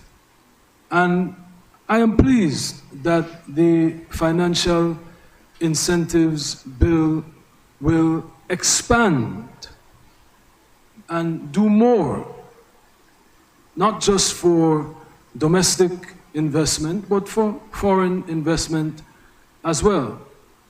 But I am particularly pleased with the distinction made between the larger corporations that we oftentimes think about when it comes to these fiscal incentives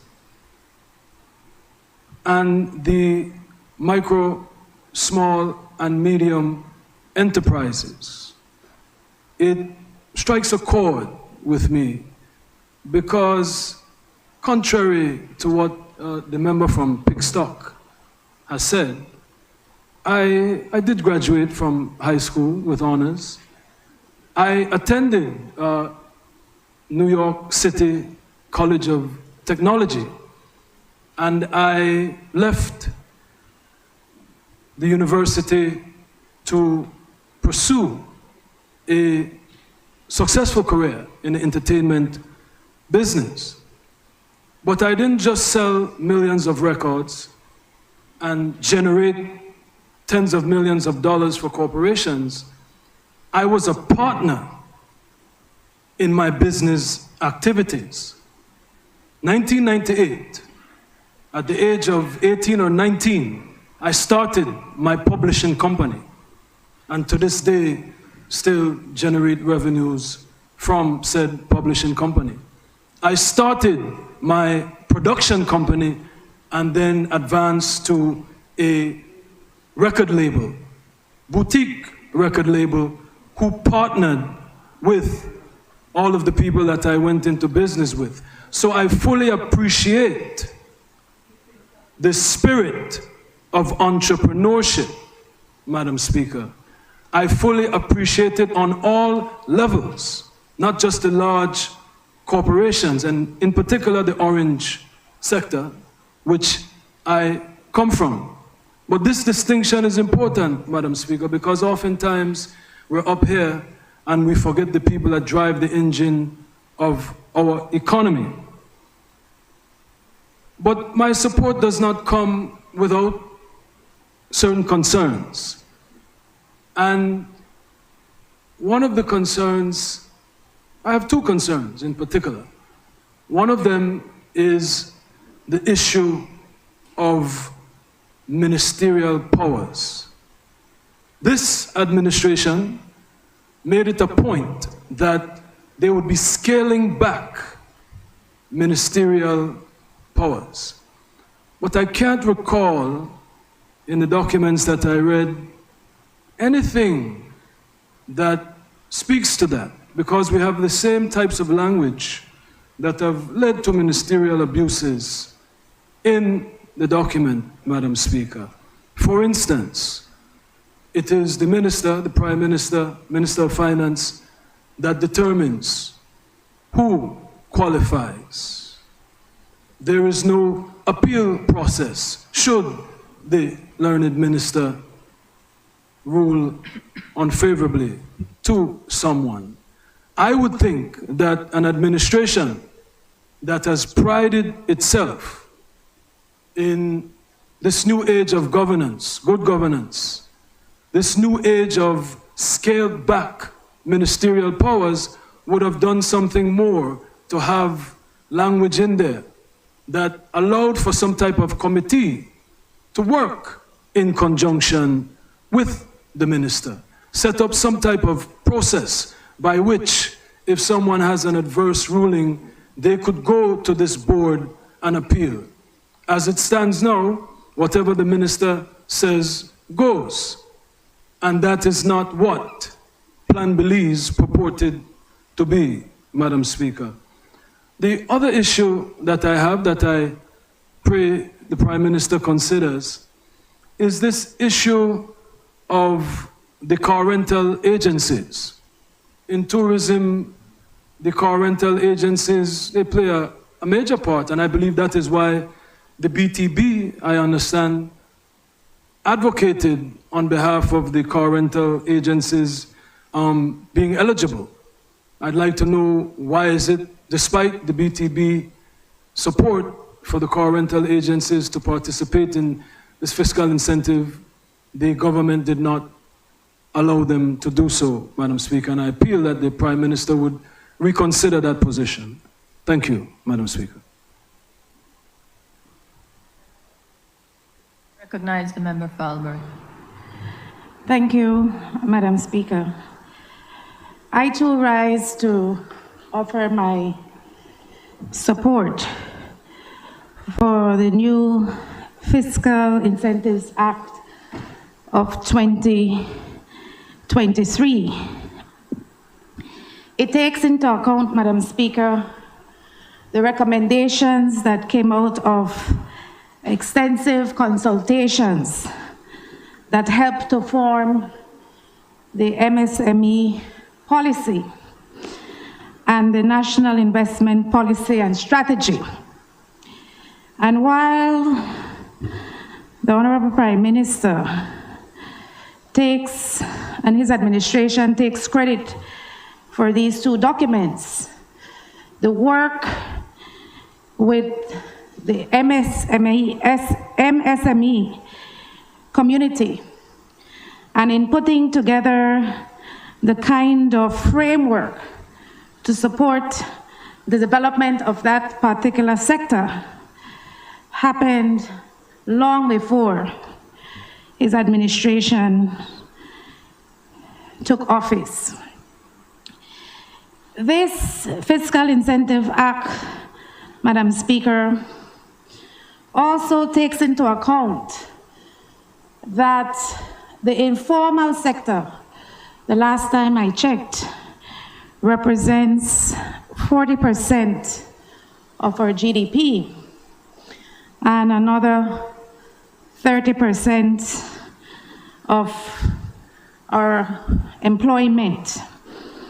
And so regularizing the MSMEs and giving them an incentives to enter into the formal market is certainly a very progressive step forward.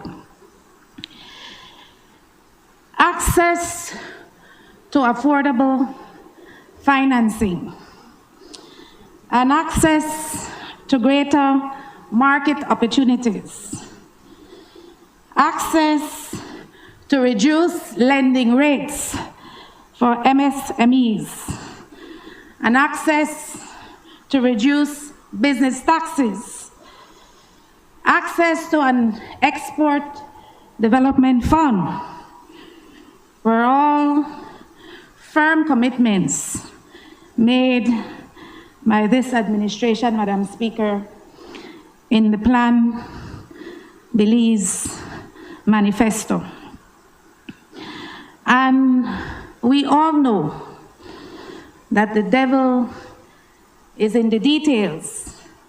While we have the framework for fiscal incentives to be offered to Belizean-owned enterprises, even though it is not that specific in the legislation, and while there is greater support for MSMEs and for those entities that require that one-off incentive to get their footing in the marketplace, Madam Speaker, the regulations as to who qualifies and who doesn't qualify, and what the criteria will be, is especially important to entrepreneurs and small business owners.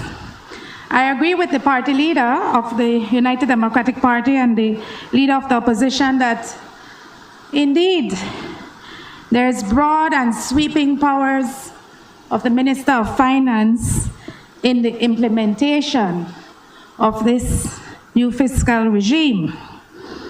In fact, my reading of the legislation is that he has ultimate decision making.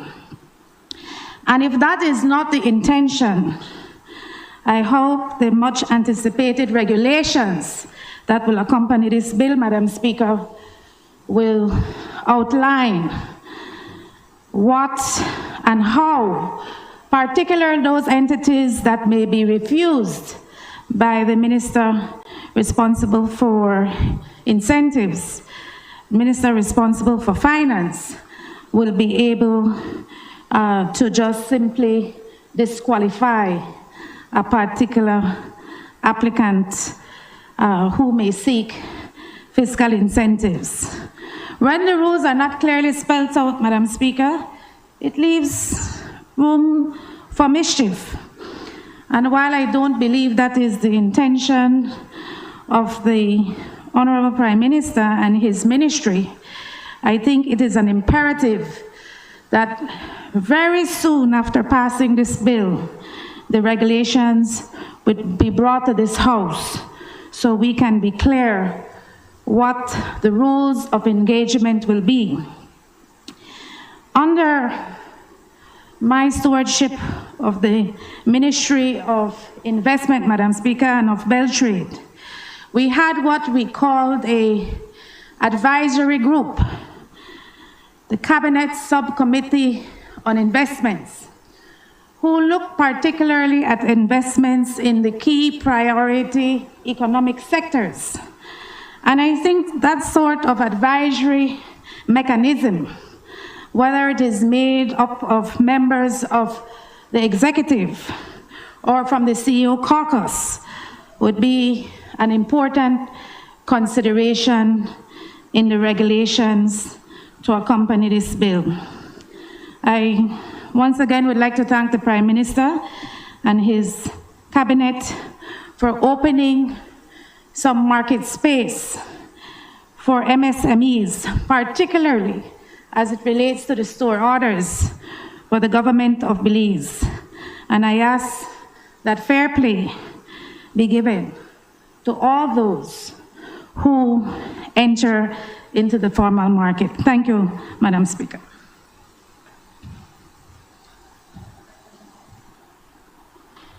I recognize the member for Freetown. Thank you, Madam Speaker.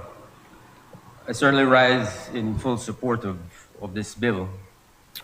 I think, as the Prime Minister pointed out, it is in fulfillment of our government's firm commitment to grow the Belizean economy in a very inclusive way, to ensure that everyone is included and given a fair opportunity to participate in the growth and development of Belize's economy. For too long, the Fiscal Incentives Act has really been dominated, if you like. The incentives structure has been solely an area that provides benefits to larger companies, more established businesses. I certainly often decry the fact that we have big established businesses, 30, 20, 25, 30 years, continuing administration after administration, continuing to enjoy fiscal incentives. When I think really the primary objective of these fiscal incentives is supposed to be establishing an early foundation providing you with the incentives so that you can start up and build up your business. And when you can walk on your own, then you're supposed to let go and give up these incentives. But they seem to become a permanent feature for many of our businesses. So I'm very happy to see that our government is taking a very critical look at MSMEs and making sure that we're including them because, as the Prime Minister rightly pointed out, they drive the Belizean economy. They make up over 90% of our businesses, of economic activity in the Belizean economy. They account for more than 90%.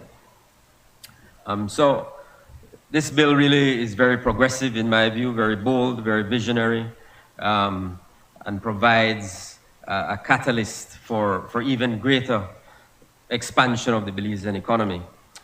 I wanted to make just a few points very quickly. One, I think the leader of the opposition, I'm not sure if the member for Albert also raised this point, but car rentals, if at the committee level, we did receive an intervention from one of the representatives from the car rental community. And we had the representatives from the Attorney General's office there. And they made the point that car rentals would come under the broader umbrella of tourism-related services. So just for the record, car rentals are not excluded, but they are subsumed under the broader umbrella of tourism-related services. I hope that will satisfy them. The other point about the ministerial discretion and the ministerial powers, that is always a valid point, but I would make 2 points on that issue. One, Section 26 of the bill, and the member for Albert referred to this, speaks to regulations. The minister may make regulations as necessary for giving effect to the provisions of this act. And it says, including but not limited to, and then it lists A, B, C, D. And D specifically deals with prescribing conditions for revocation of a fiscal incentive, and then B, prescribing requirements for eligibility for the grant of a fiscal incentive. So there, with these regulations, therein lies an opportunity for creating a structure. But regulations give effect to these bills. So therein lies the opportunity for a structure of appeal, if you like, from a decision made by the minister within those regulations. So that's one point. And two, in Belize, it's an area of law that we don't generally practice, we don't take advantage of in Belize, administrative law. That's a big area. If you read the cases across the Caribbean, across the Commonwealth, it's a huge area of law, which is really about challenging the decisions of ministers, challenging the decisions of those in authority, and the exercise of discretion in particular.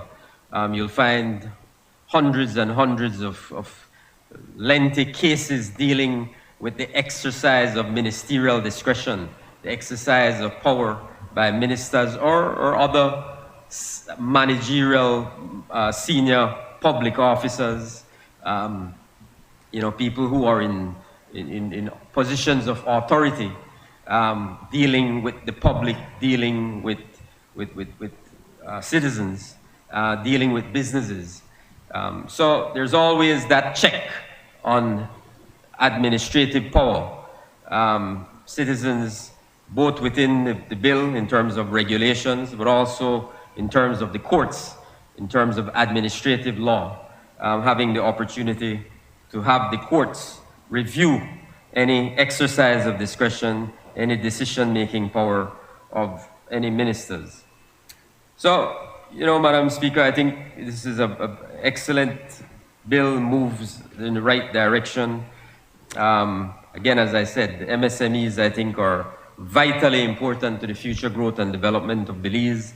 and any support we can give to them, any structures we can put in place to enhance their capacity to grow their businesses, to expand the opportunities for them, to create employment, as the Prime Minister said. His ministry has been doing a lot of work, particularly over the last year. Last year, they had very exciting road shows. I know my own constituents, some of them participated in some of these road shows and came back to me feeling full of hope and excitement about the opportunities and the potential. And so this bill is about walking the walk, not just talking the talk. Having traveled across the country, putting in place a structure that will allow these MSMEs, many of whom are women. Many of these small businesses are women, the great majority, right? And providing them with an opportunity to uplift themselves, their families, their communities, and providing them with a sense of independence. So it's a very, very good bill, and I fully support it. Thank you. I recognize the member for Fort George. Thank you, Madam Speaker. I just wanted to make a few points in support of this bill. I think it's important that the country realizes that this bill makes fiscal incentives more open, more transparent. It sets clear rules for persons who want to apply or organizations who want to apply for fiscal incentive, businesses who want to apply. And I think that's critical. In the past, we saw so many times, or we found out after the fact, about fiscal incentives being offered to businesses coming from abroad. And then you have failed projects like Sanctuary Bay and all of those failed enterprises finding out that they got fiscal incentives. Nobody knew about it in the country. I think this opens it up. This sets the rules very clearly. This makes it, and as the member from Albert said, we're looking forward to those regulations to see what those proper application procedures are, the terms in terms of the revocation of a fiscal incentive. All of these have to be made very clear in these regulations. But if I can make a couple more points, Madam Speaker, I think it's important to also put on the record the work being done by Beltrade, the work being done by Dr. Leroy Almendaris and his team there at Beltrade in terms of reaching out to these different businesses, going through the application procedure when anybody applies for a fiscal incentive. Secondly, the 5-year term limit for a fiscal incentive. That's important, as the member from Freetown said. I think, right, but there's a defined timeline in terms of how long these fiscal incentives are supposed to be. Third point, Madam Speaker, the inclusion of MSMEs. I think, again, echoing what my colleagues have said, it's critical that we give them the same opportunities that big businesses get. The MSMEs are the driving force of this economy, and we have to make sure that they have the opportunity to grow as well. The category that is being added there is one that is definitely welcome. In the Fort George division, Madam Speaker, we have quite a few up-and-coming entrepreneurs getting into the tourism sector, getting into the entertainment sector, so this will be an opportunity for them to benefit as well. And finally, I know Section 27 allows the minister to make changes to the schedule. I'm not sure if this came up at the committee level, but I think putting restaurants on the negative list, and I would ask more consideration be given to restaurants, you know, because these are only the restaurants that are ancillary to hotels are allowed to apply for fiscal incentives, but standalone restaurants are also part of the tourism product, and we have to make sure that they also have the opportunity to benefit. So I'm asking that some consideration be given to restaurants. Thank you, Madam Speaker. I recognize the member for Colette. Based on what both my colleagues, the member for Freetown and the member for Fort George have said, can't we get this right? No. The Minister of Education spoke about the regulations in support of what my friend from Albert said. And indeed, in Section 26, that is the case. The minister may make regulations, but that's just the problem. The minister may. Our friend from Fort George said that this is a wonderful thing. We are looking forward to these regulations. This is, in fact, going to contain the whole thing, but not if it is at the discretion of the minister. He will decide whether or not he will make those regulations. That is what this is saying. Can't we get it right now and change the word from may to shall, so that we know that the minister has to then put in those regulations?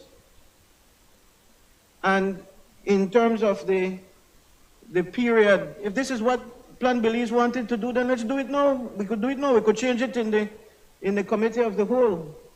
We could make that change.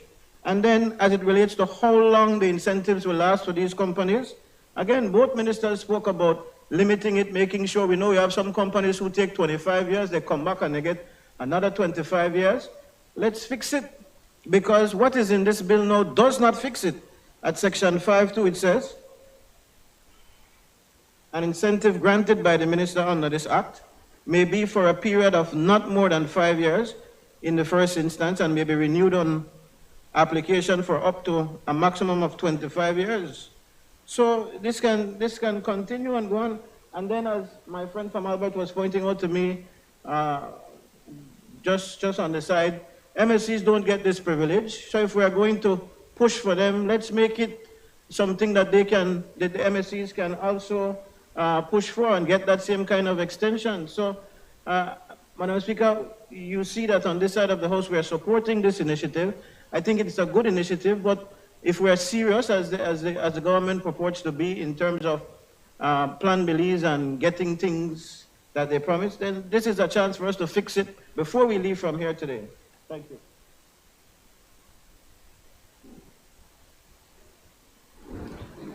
Madam Speaker, I want to thank everybody for the participation on this. It's a very, very important bill.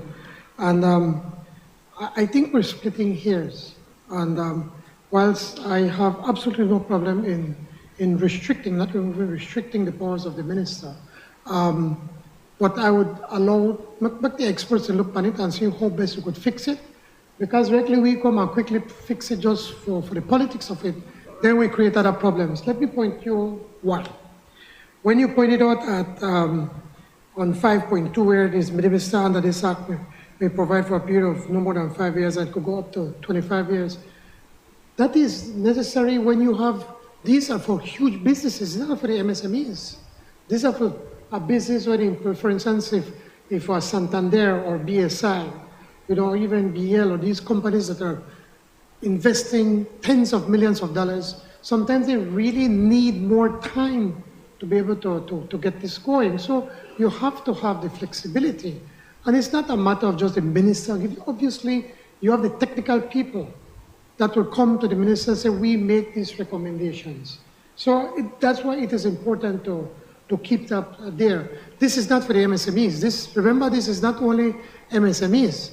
This is for large investments, which is always there. Now we are incorporating for the MSMEs. So you have to be able to have that flexibility to be able to address on these matters. When you're talking about the, you say we're making the issue of that the minister may make regulations, what they said, may make regulations as necessary. Quite likely there will be regulations, but the technical people will make the regulations. I am not a technical person. They will make the regulations, bring it to us, take it to cabinet, discuss it, and then we'll bring it here to the House. No, sir, that would not come to here, no? But why would we not make the necessary regulations? So why not say we have to.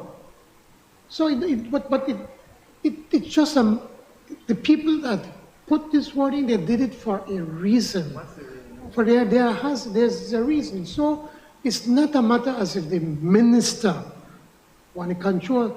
Let's not move the discussion from all of the good that we do right here to the issue of wanting to do on the minister.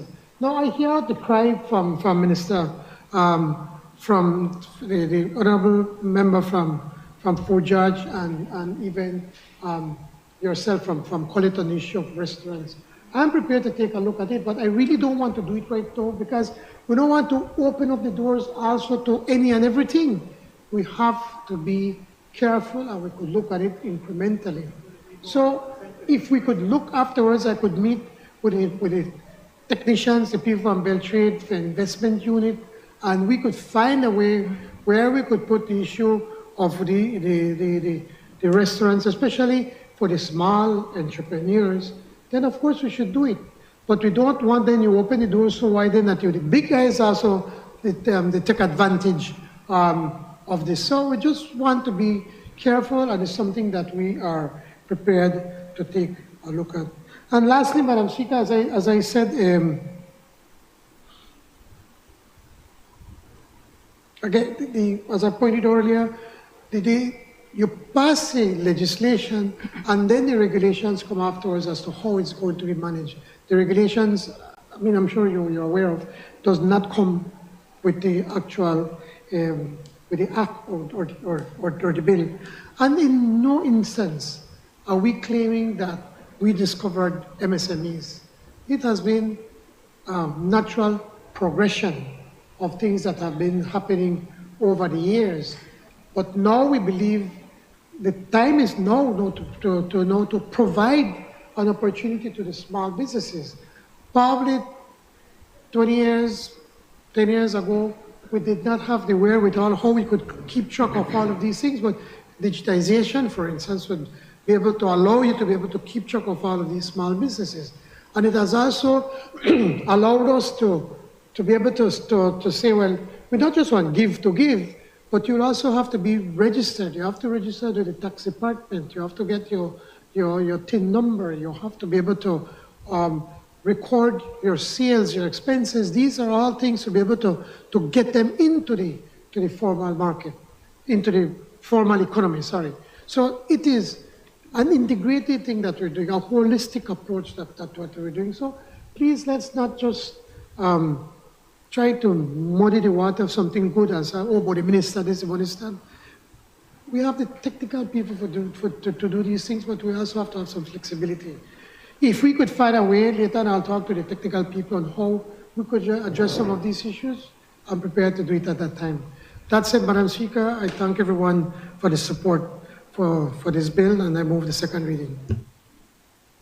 Honourable members, the question is that the bill for an act to repeal and replace the Fiscal Incentives Act, Chapter 54 of the Substantive Laws of Belize, Revised Edition 2020, to streamline the fiscal incentive program, to improve the regulatory functions, to allow foreign companies to apply for incentives, to offer new fiscal incentives to improve access to incentives for MSMEs, and to provide for matters connected therewith or incidental thereto, be read a second time.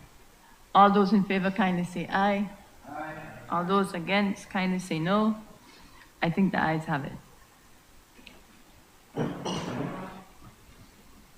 The bill for an act to repeal and replace the Fiscal Incentive Act, Chapter 54 of the Substantive Laws of Belize, Revised Edition 2020, to streamline the fiscal incentive program, to improve the regulatory function, to allow foreign companies to apply for incentives, to offer new fiscal incentive, to improve access to incentives for MSMEs, and to provide for matters connected therewith or incidental thereto. I recognize the Honourable Minister of Education, Culture, Science and Technology.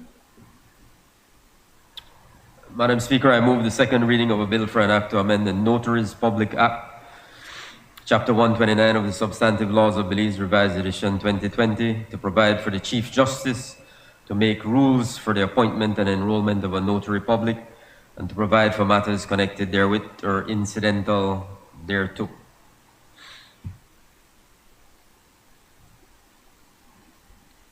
I recognize the Minister. I move the second reading of this bill, Madam Speaker.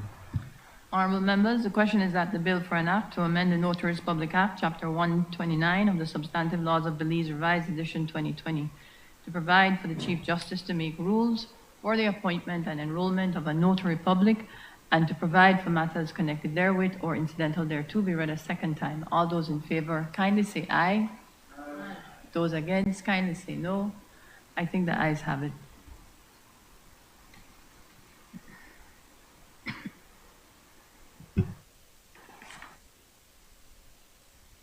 The bill for an act to amend the Notary Public Act, Chapter 129 29 of the Substantive Laws of Belize, Revised Edition 2011, to provide for the Chief Justice to make rules for the appointment and enrollment of notary public, and to provide for matters connected therewith or incidental thereto. Committee of the Whole House on Bills. Honorable members, the House will now resolve into a committee of the whole House to consider the bills that were read a second time. I would like to ask the visitors in the galleries to leave during this portion of the sitting.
Bills for third reading. I recognize the Honorable Prime Minister and Minister of Finance, Economic Development and Investment. Madam Speaker, I rise to report that the Committee of the Whole House has considered the Financial Services Commission Bill 2023 and passed it with amendments. I now move the third reading of that bill. Honorable members, the question is that the bill for an act to repeal and replace the Financial Services Commission Act, Chapter 272 of the Substantive Laws of Belize, Revised Edition 2020, to strengthen the regulatory and supervisory framework for financial services and to provide for matters connected therewith or incidental thereto be read a third time. All those in favor kindly say aye. Aye. Those against kindly say no. I think the ayes have it.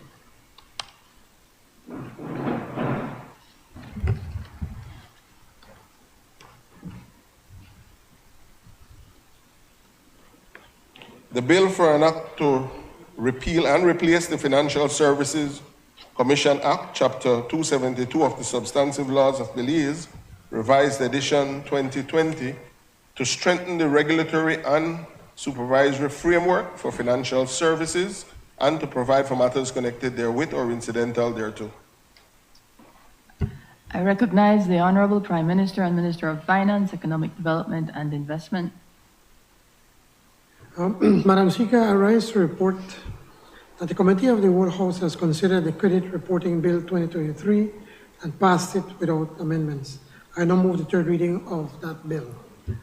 Honorable members, the question is that the bill for an act to provide for a fair and an accurate credit reporting system within the financial system in order to facilitate objective credit decisions, to enable the sharing and reporting of credit information, to provide for the regulation of credit reporting and credit reporting services, to provide for the protection of consumer information, and to provide for matters connected therewith or incidental thereto, be read a third time. All those in favor kindly say aye. Aye. Those against kindly say no. I think the ayes have it.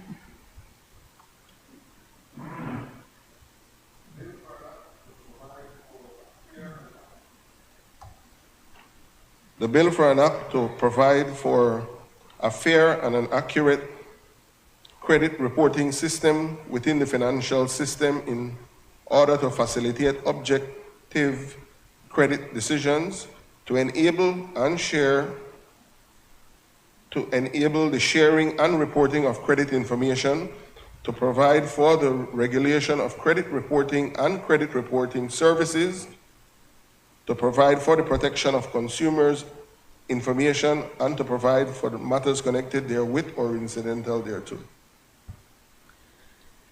I recognize the Honorable Prime Minister and Minister of Finance, Economic Development and Investment.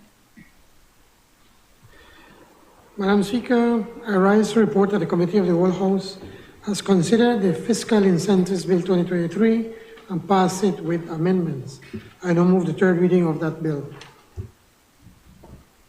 Honorable members, the question is that the bill for an act to repeal and replace the Fiscal Incentives Act, Chapter 54 of the Substantive Laws of Belize, Revised Edition 2020, to streamline the fiscal incentive program, to improve the regulatory functions, to allow foreign companies to apply for incentives, to offer new fiscal incentives, to improve access to incentives for MSMEs, and to provide for matters connected therewith or incidental thereto, be read a third time. All those in favor kindly say aye. Those against kindly say no. I think the ayes have it. The bill for an act to repeal and replace the Fiscal Incentive Act, Chapter 54 of the Substantive Laws of Belize, Revised Edition 2020, to streamline the fiscal incentive program, to improve the regulatory function, to allow foreign companies to apply for incentives, to offer new fiscal incentives, to improve access to incentives for MSMEs, and to provide for matters connected therewith or incidental thereto. I recognize the Honorable Minister of Education, Culture, Science and Technology. Madam Speaker, I rise to report that the Committee of the Whole House has considered the Notary's Public Amendment Bill 2023 and passed it without amendment. I now move the third reading of that bill. Honorable members, the question is that the bill for an act to amend the Notaries Public Act, Chapter 129 of the Substantive Laws of Belize, Revised Edition 2020, to provide for the Chief Justice to make rules for the appointment and enrollment of a notary public, and to provide for matters connected therewith or incidental thereto, be read a third time. All those in favor, kindly say aye. Aye. Those against, kindly say no. I think the ayes have it. The bill for an act to amend the Notary Public Act, Chapter 129 of the Substantive Laws of Belize, Revised Edition 2020, to provide for the Chief Justice to make rules for the appointment and enrollment of notary publics and to provide for matters connected therewith or incidental thereto. I recognize the Honorable Prime Minister and Minister of Finance, Economic Development and Investment. Madam Speaker, I move that the House do now adjourn. I recognize the Leader of Opposition, Member for Mesopotamia. Thank you, Madam Speaker. Madam Speaker, I'd like to speak on the adjournment on a matter of national importance, which is corruption within the police department. But before I proceed, I'd like to again acknowledge the Ramnareis brothers, David and John, and Vivian Bilal Ramnareis, who passed away 15 days ago, Madam Speaker, allegedly executed by a domestic terrorist, a corporal in the police department, Elmer Na, Madam Speaker. As we paid homage to Mr. Dawson, I'd like to pay homage to the Ramnareis brothers, and in particular, Vivian Bilal Ramnareis, Madam Speaker, who was executed while shielding her 5-year-old daughter. Ms. Ramnareis was known as a champion in conservation, a marine scientist, Madam Speaker, a public officer for 15 years in the Fisheries Department, Madam Speaker.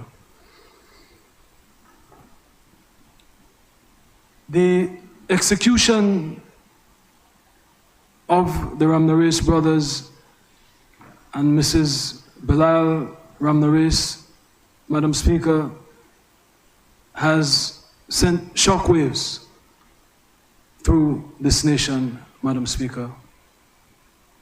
The impact that those executions on New Year's Eve, when the nation was preparing to turn the page of 22 and look forward to the hope and promise of 2023, has disturbed us all, Madam Speaker. Since viewing that horrifying video of the execution, Madam Speaker, I have not had a good night's sleep. And what makes it more chilling, Madam Speaker, more horrifying, is that we have a homegrown domestic terrorist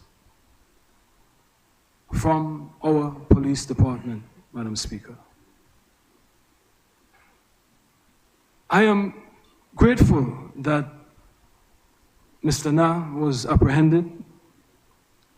I commend and I applaud the good women and men in the police department, Madam Speaker.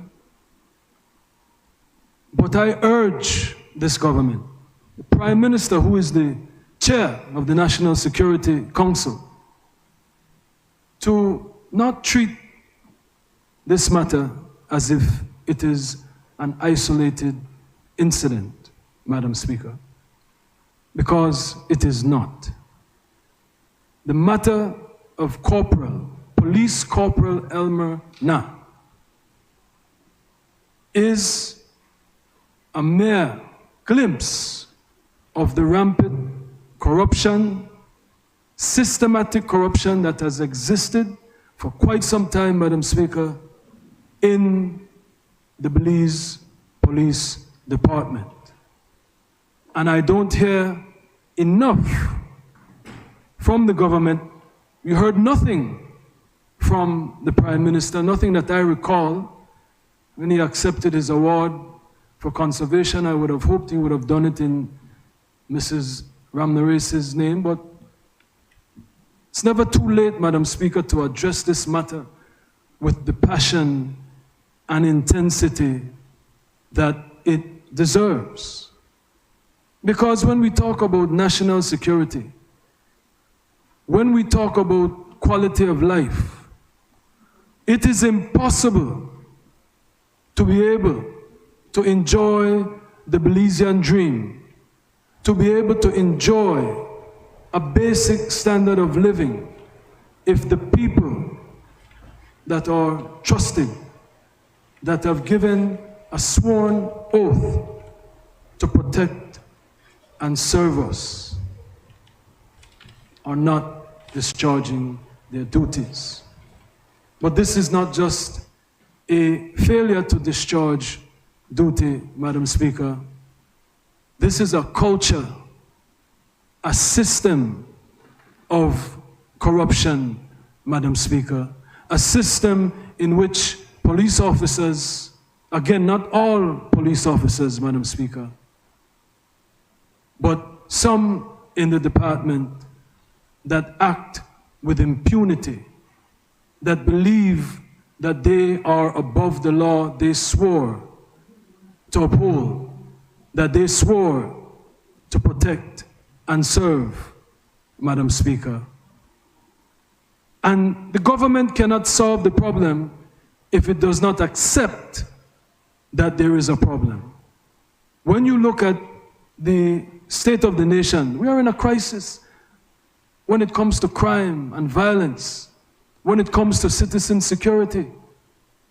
This has been persistent, prevalent since the Briceño administration took office, Madam Speaker. It has not abated. The body's gone missing. They just found Akeem Augustine in Port Loyola with his head severed and limbs severed, Madam Speaker. Young boy Lachman and Sosa still missing, Madam Speaker. Let's not forget Michael Williams, who was killed a few days before the Ramnarese, Madam Speaker. Member, I just want Yes. to be clear. Your point that you're standing on of national importance is on corruption In the within- police department, yes, Madam Speaker. But we're talking now, we're hearing about crimes. Madam Speaker, it is all tied in. I want you to make the link. Yes, I'll please. make the link, Madam Speaker, if you will allow me. You cannot have citizen security.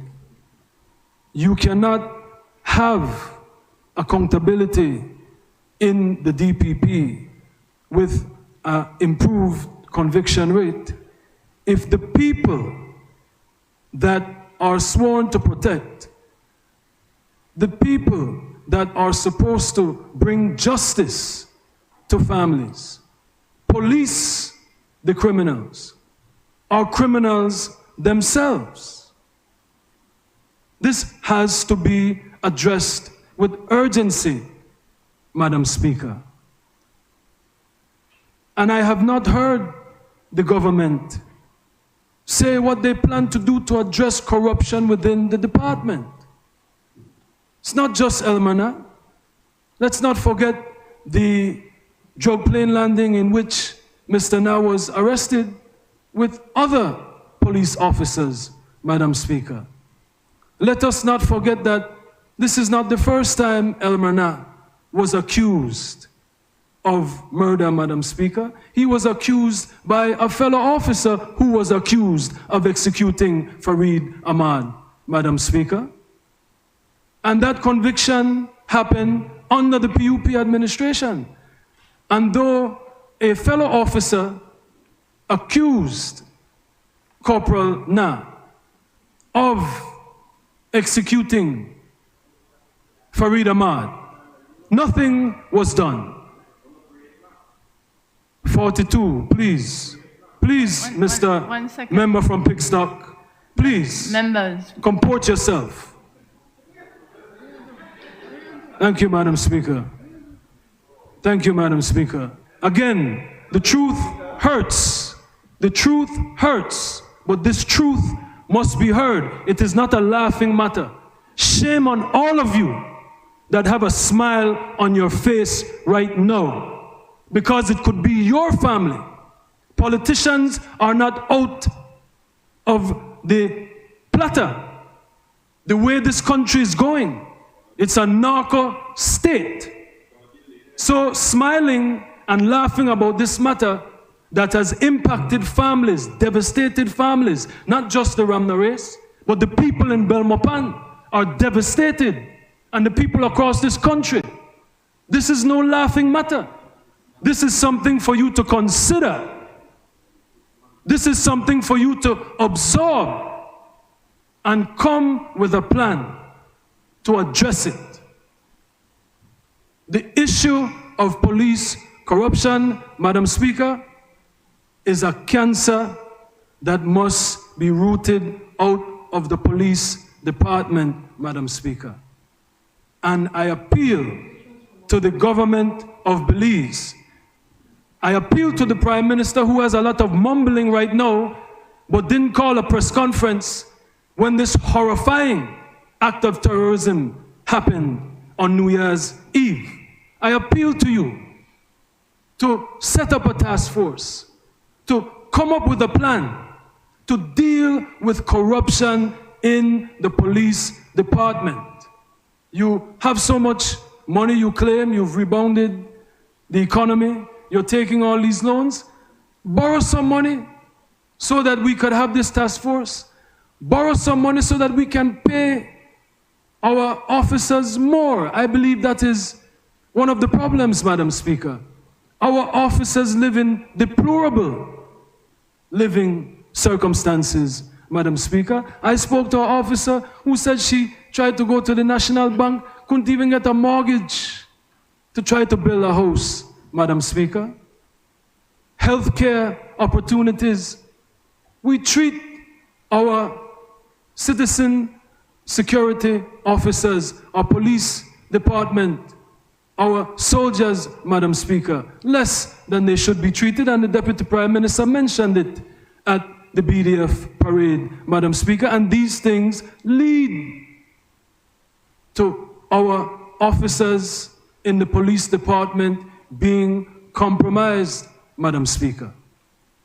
But if the government, if the Prime Minister himself does not find it an urgent enough issue to make special arrangements to create an investigative body that will get to the bottom of this, Madam Speaker.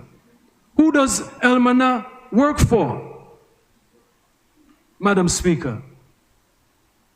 Why does Marco Vidal think that he could go around Belmopan talking to witnesses, doing his own investigations when he is retired? The same Marco Vidal who, when Elmana took the stand in the murder of Fareed Ahmad after being accused by Michelle Brown, police officer, his alibi was that he was with his uncle, former Assistant Commissioner of Police, Madam Speaker.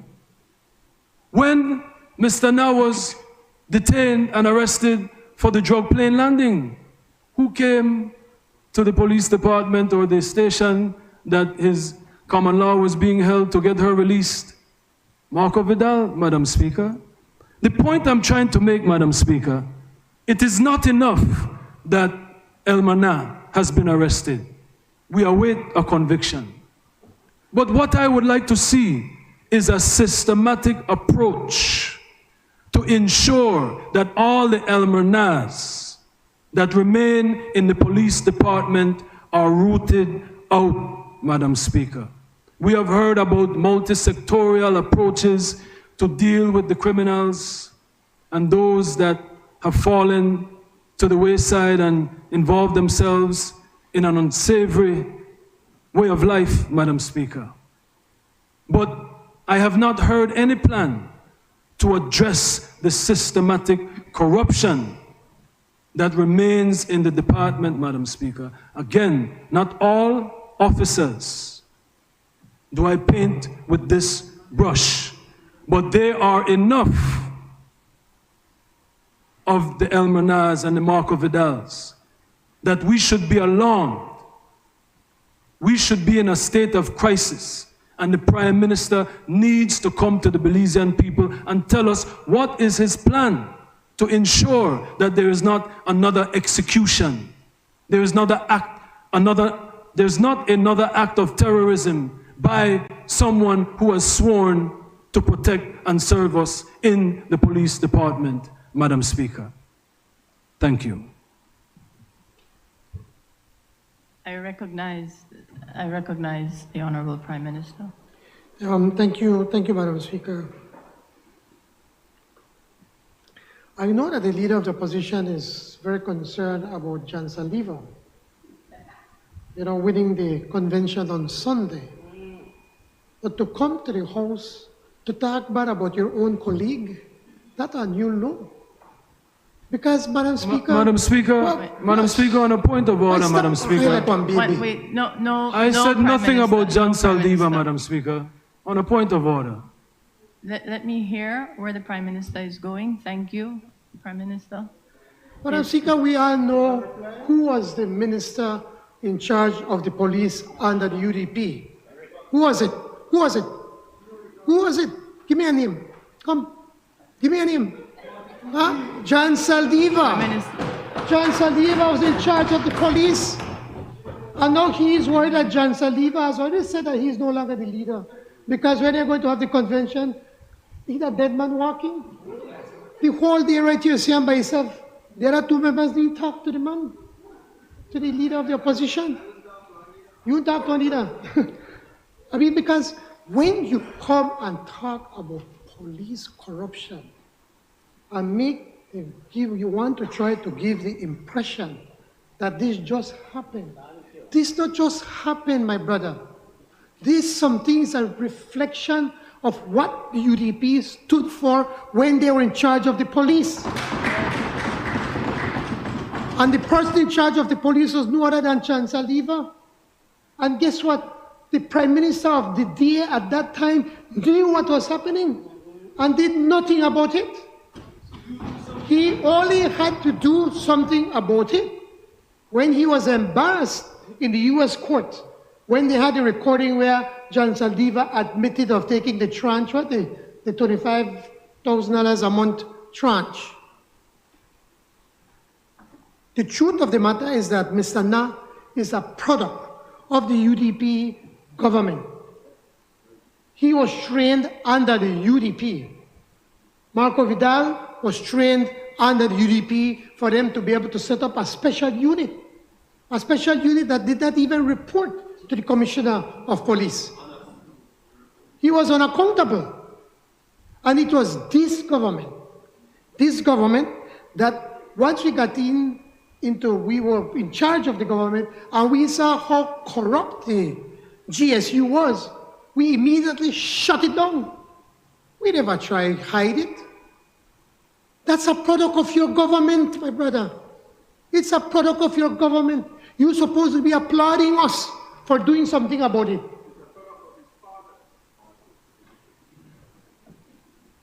You're not even talking about marking now. No, you want us to do your dirty work to try to get rid of Jan Saldívar, and because we can't do, you are come and use the National Assembly to try to create aspersions against one of his very own, because he very well knows that all of this Madam corruption Speaker, in the police Madam is Speaker, a product of the Madam United Speaker. Party government over the past 13 years.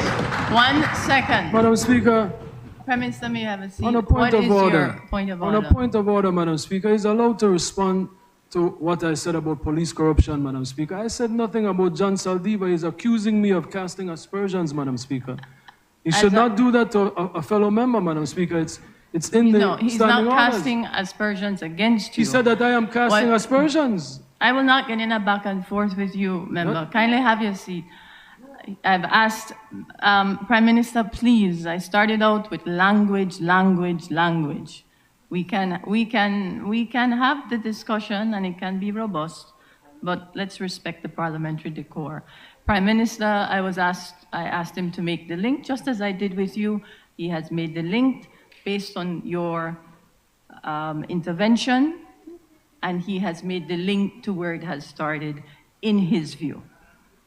Prime Minister, are you good? You can continue. Speaker, the truth of the matter that the corruption in the police that he's talking about took root. No. 1 second.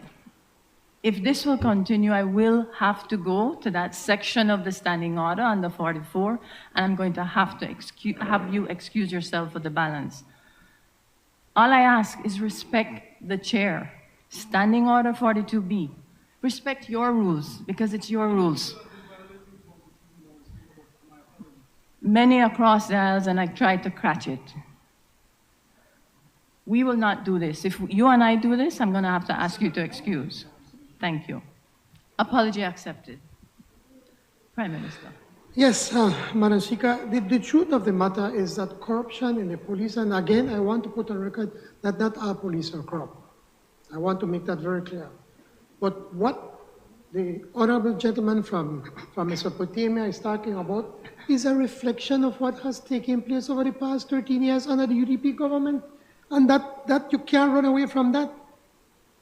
It was a time when everything in the police departments was politically motivated. The police was used for the political, trying to use it for the political well-being of the government of the day. Madam Speaker, what we do, we have the Minister of the Police, Minister Musa, has already fired almost 200 row cops. If you're listening, I'll leave it and leave off your phone, you understand, or leave it so you don't embarrass yourself. Almost 200 cops have been rooted out. How much did the UDP take out from the police department? You hired them.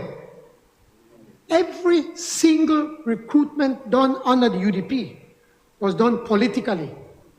They did not look if they have the minimum standards. There are people, police officers, who didn't even finish high school that were taken on by the UDP. Sorry? And is not a police officer? Yes.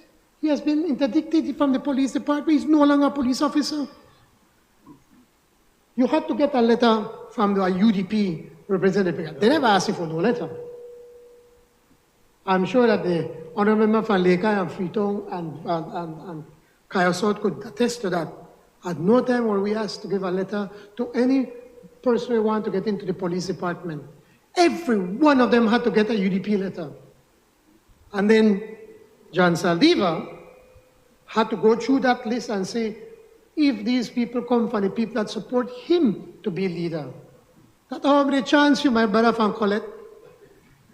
Because if you know they support me, I know they take on your people. You had other ways, the school inspectors and so forth, so we understand that. The point is that these people were handpicked by the UDP. So when you talk about these corrupt cops, that people that your government picked, they handpicked these people. And now you ask, what is it that we're doing? You should be ashamed.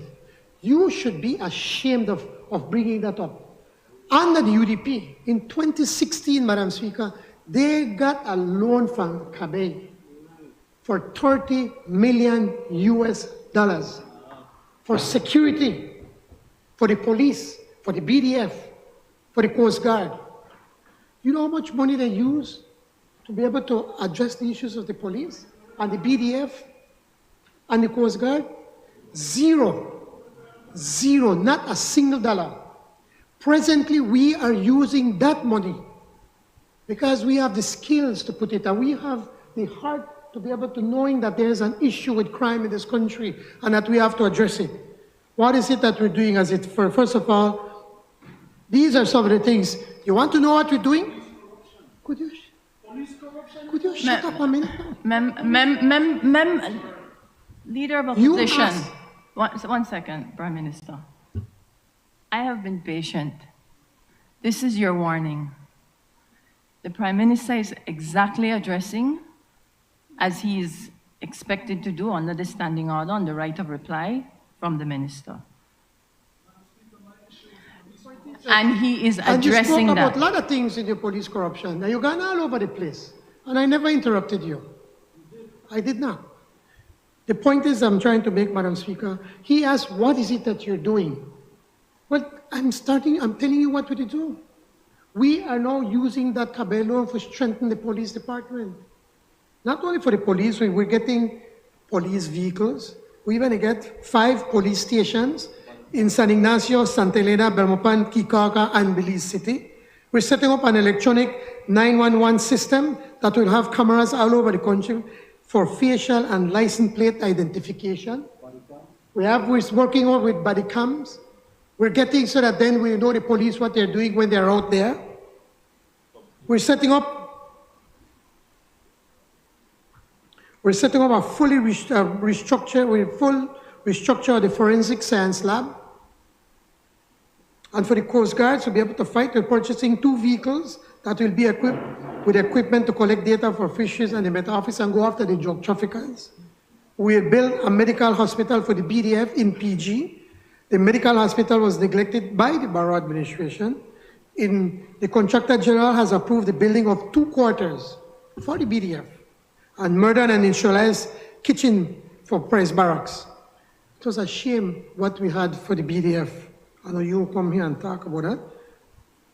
The kitchen at that under the UDP, and the honorable member from Corozal, Southwest Wantel could confirm it.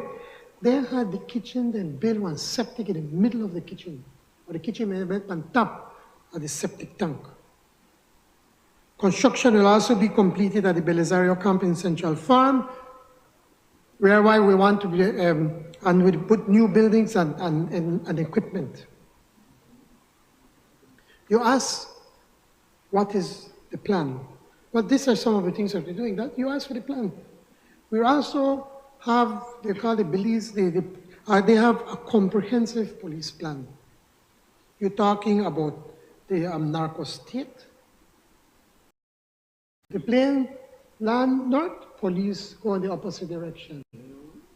Under this government, if you look, these are the lowest number of attempted landings in this country, and that's the record, brother. The numbers in murders have gone down. It is unfortunate what happened on New Year's Eve with the Ramnarez family, and my heart goes out for them. But I'm not going to grandstand on something as horrific as this that has happened to a family to get political points. I did not run to have a press conference as if I let the police and the minister responsible to deal with it. That is why we have competent ministers. Under the previous government, you only had one person who could have do something, who could have talked. One, which was the Prime Minister. Well, maybe two and a half. So sometimes the member from Alberta talk. But most of the time, 95 out of 100 that the Prime Minister talk. I have competent ministers, and I will not grandstand for cheap political gain. It's shame, man. When we had, and again, I've said it before, not in this house, but I'm saying it in this house, Madam Speaker and colleagues, that credit must go to the honorable member from Caribbean Shores. Minister Karim Musa. Because while the press and everybody, they pong him, oh, this not happened, and then this and then that. He never made a grandstand. He was quietly working with his staff at the Ministry of Home Affairs, with the police department, with the commissioner, changed the whole composition at the top of who are going to be the people that are running the police department, come up with a leadership intervention unit, where we just spoke about Mr. Dawson, that we are changing the mindset of the police, that the police is not there to brutalize our citizens. They're there to defend them, to protect them, to work with them. You know, they hear much like before, where the police are all over the place, they beat up people, like under the GSU. That is the difference. You don't come here and grandstand, because when you do that, you get embarrassed, because we have to tell you what is happening and what happened under you. I know you're desperate. And like I said, a jungling man, they grab by any straws, and you heard that Jan Saldiva is going to win on Sunday. And if you win, you come after your leadership. We know that, and we understand that. But don't bring it right here. Don't bring it here to be able to grandstand, man. We are working, and Karim and his team went to the cabinet and to the representatives or the retreat that we had, and where they put their plan. What is it that they're doing? And if you're so interested, I'm sure you could go and meet with Minister Musa and tell her, you know what, I'm worried. I worry about what happened with crime. What is the plan? What is it that you do? What I could do? How could I help? How could we help? If it is that what you want to do, but you want to come right here and grandstand and get cheap political shots at the government, oh, for crime like this, everything is coming down. When here we are actually working and getting things done and moving it forward. We're not where we want to be. We have a long way to go. But we are getting it done. We're doing the very same things that for corruption, that we're trying to get rid of those rogue cops. And all of them are rogue cops. There are a lot of dedicated cops in the department. But in the comprehensive, I'm just going to put it in 3 basic areas of what we're doing. First of all, we're improving the recruitment process. Nobody needs to take a letter from a PUP representative to be able to get into the police department. You're going to be accepted in the police department if you pass the test and if you have the required qualifications to be able to get in there. The qualification is no longer that you have to bring a letter from a PUP representative as what the UDP used to do. So we have to start the recruitment process and improve the training of these young recruits that we're putting out there. We're using more technology to be able to fight crime. It's not only about having a lot of boots on the ground, but we use technology. We have drones. We have that will be able to move around in the hot spots when something happens. We could easily set up one drone that will be able to record and find who are these people. They look at cameras in hot spots, where, as I said, they have facial recognition and be able to record the license plates of vehicles. We're talking about body cameras on police. We're getting vests for them. You see, when you equip a police properly, then they know that by itself start to root out the issue of corruption within the police department. And also we're working with the communities. We're changing the mindset of our police officers. We're making them we're working with them for them to understand that the police is not there to brutalize, but to be able to work, that they, with the communities, are there to protect them, to defend them, so that our communities can feel safe. Because once the police have the communities on their side, Madam Speaker, then story done. There's not going to be crime in the area. So we have to be able to recruit the communities to be able to work with the police. That is why we have the Leadership Intervention Unit. That is why we provide free education in the south side of Belize City. I could have continued to give a long list, but it's already after 4. So I will leave you with this. Don't come and grandstand and try to play cheap political shots at the government and try to get political points using the tragedy of people. I think that's really not the way. Well, yes, I didn't want to say that word, but yes, it is. Madam Speaker, that said, thank you very much.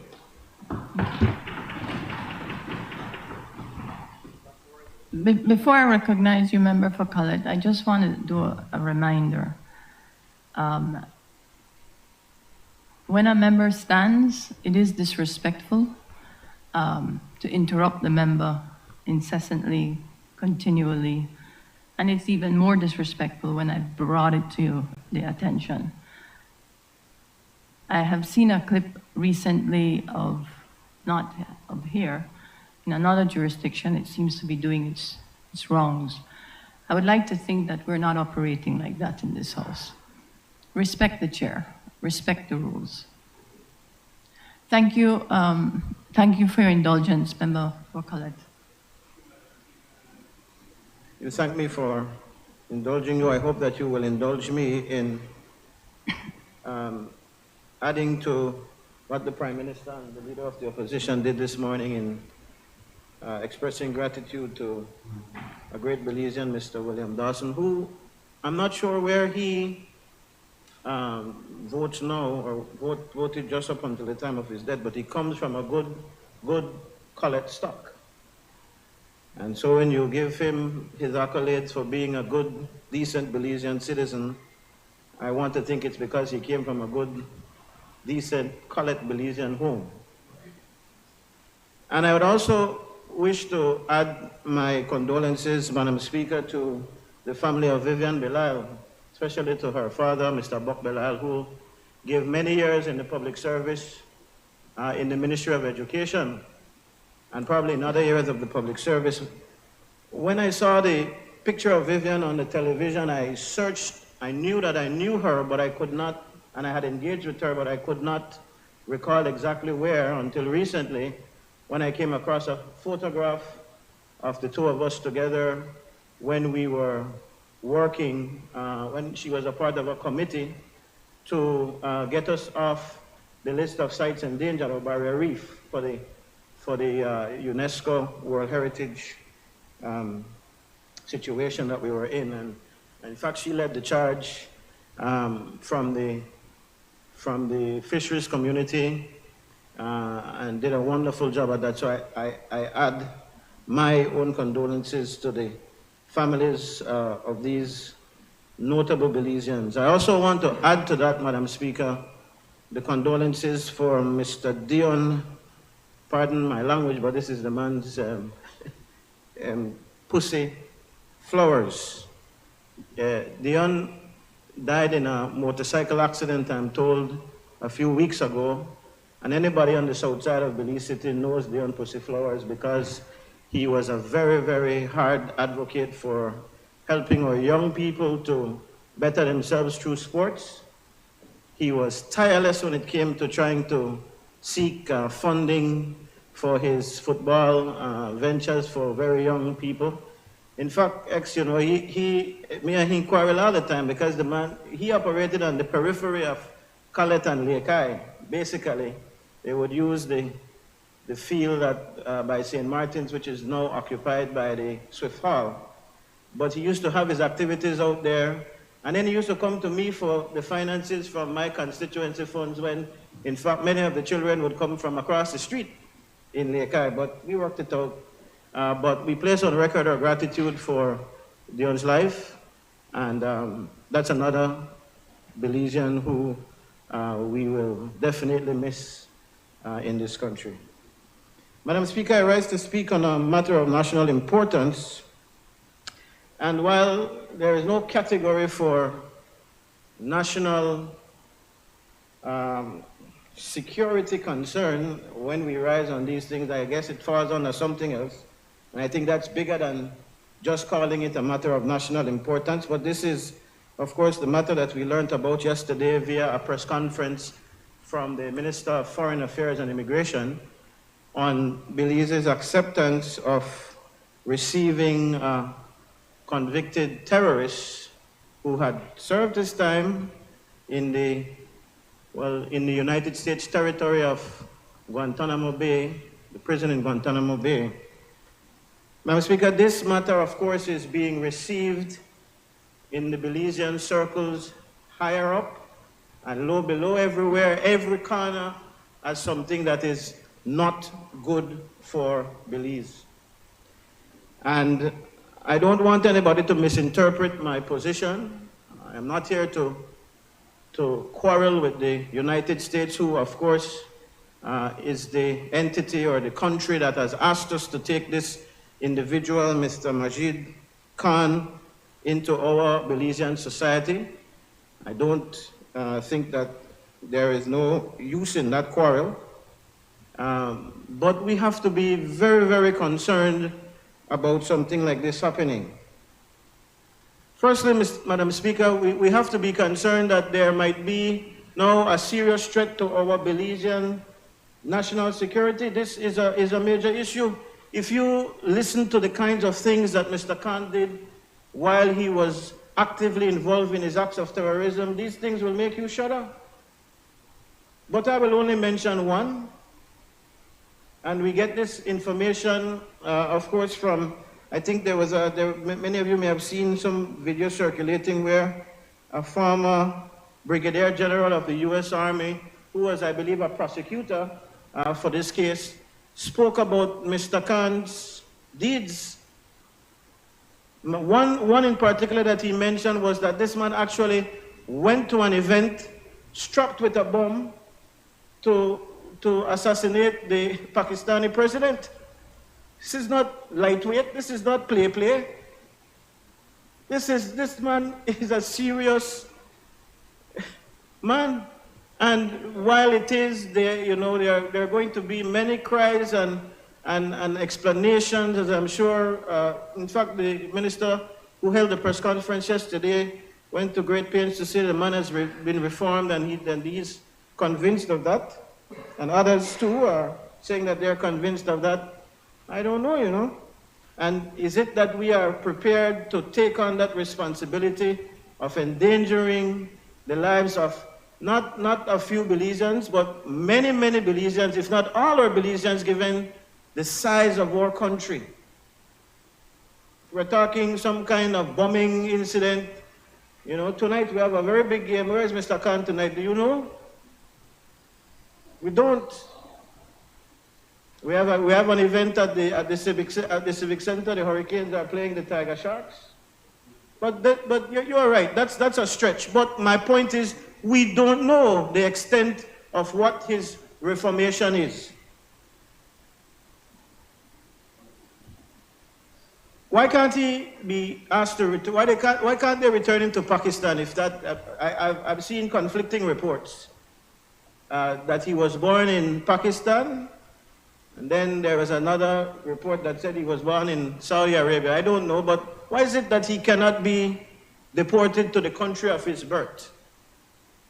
Why is it that he must, or we must, take it on here in Belize? And I listened just now as the Prime Minister spoke about drug plane landings, and he made it political, of course, making it seem like it was a UDP, PUP thing that determined whether the police are able to track where the planes are going to land. The truth of the matter is, the police force now, and I'm not criticizing them necessarily to the extent that they're not capable, but they're not capable in line of the fact that they may not have all that it takes in order to be able to deal with these matters. The police might not have all that they need to deal with the drug trafficking issue in this country because they're not given the right resources, the right technology, the right whatever it takes, the intelligence.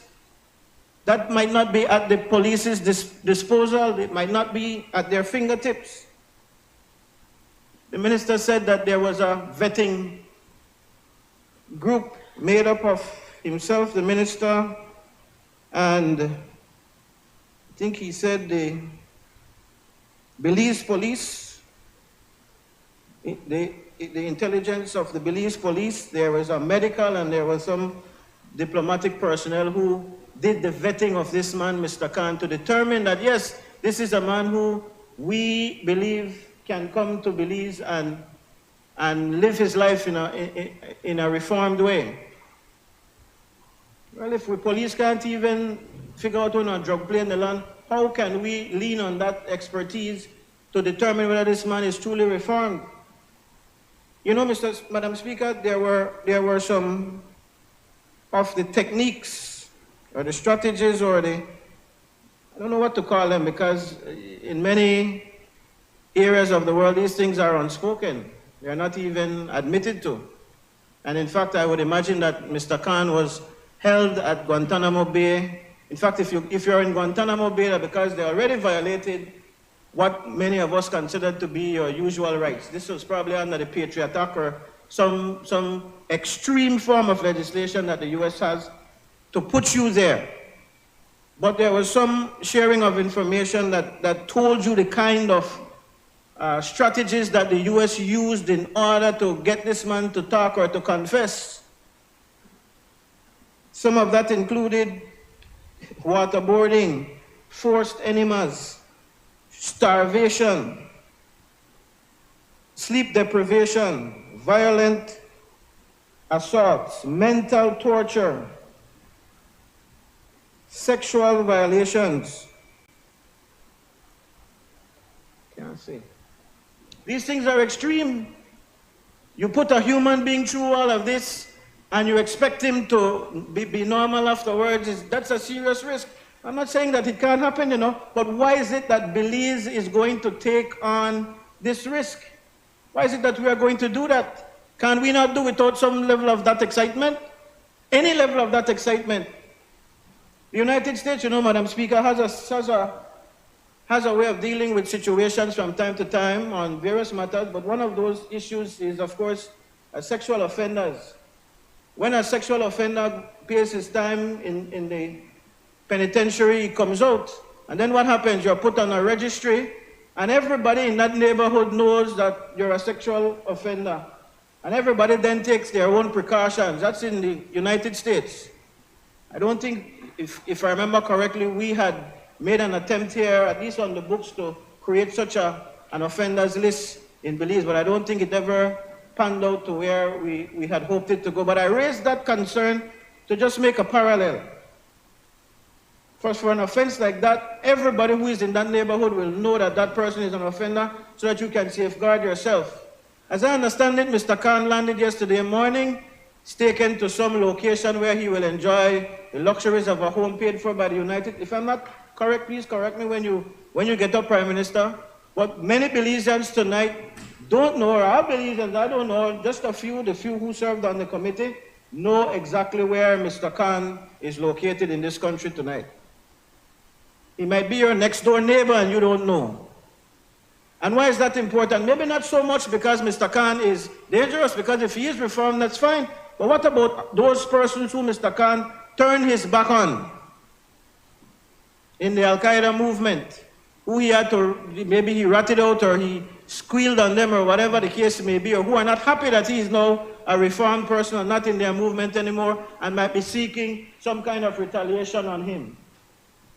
And just happens to know that he is living right there in Placencia, or right there in San Pedro, or right there wherever he is. These things, Madam Speaker, are of very serious concern. But what I want to ask, Madam Speaker, and the Prime Minister can tell us, and I'm not shooting wild aspersions, I'm asking a question. Yes, we agreed. The terminology used, which is very ironic, is that it is a humanitarian act on the part of our country for the United States. All of these inhumane things were done to Mr. Khan, but all of a sudden now this is a humanitarian act. What is it that Belize is getting in return for this? For our good nature in accepting this man as a humanitarian act. What is it that Belize is getting? And there have been some moves, you know, and I think, well, there are some issues that are of of national security that maybe you can't disclose. But there are some things that this government has done and gotten away with that I question. The last time we came here, in fact, Madam Speaker, the Prime Minister touted that we were restructuring the debt with Venezuela. Are we still with the... Yes, I still am right at the same issue, Madam Speaker. We are trying to... He said that, well, he announced the restructuring of the debt with Venezuela. Now, we all know that America wouldn't be happy about that, but this came after the Prime Minister went to Venezuela to speak to Maduro and to work out all of the details of this. But could it be, and it's just a question, Mr. Prime Minister, could it be that when you visited in Washington with the U.S. State Department officials that this was something that you agreed to take Mr. Khan, just so that you are then able to go and engage with the Venezuelans to get the kind of relief that I'm not complaining about the relief that we got from Venezuela, but whatever it is that you got, tell the Belizean people so that we could at least have some peace of mind to know why they're not just as if we take this big Bukota and we not got no real substantive issue to show or benefit to show for Belizeans. Let me say, I know that you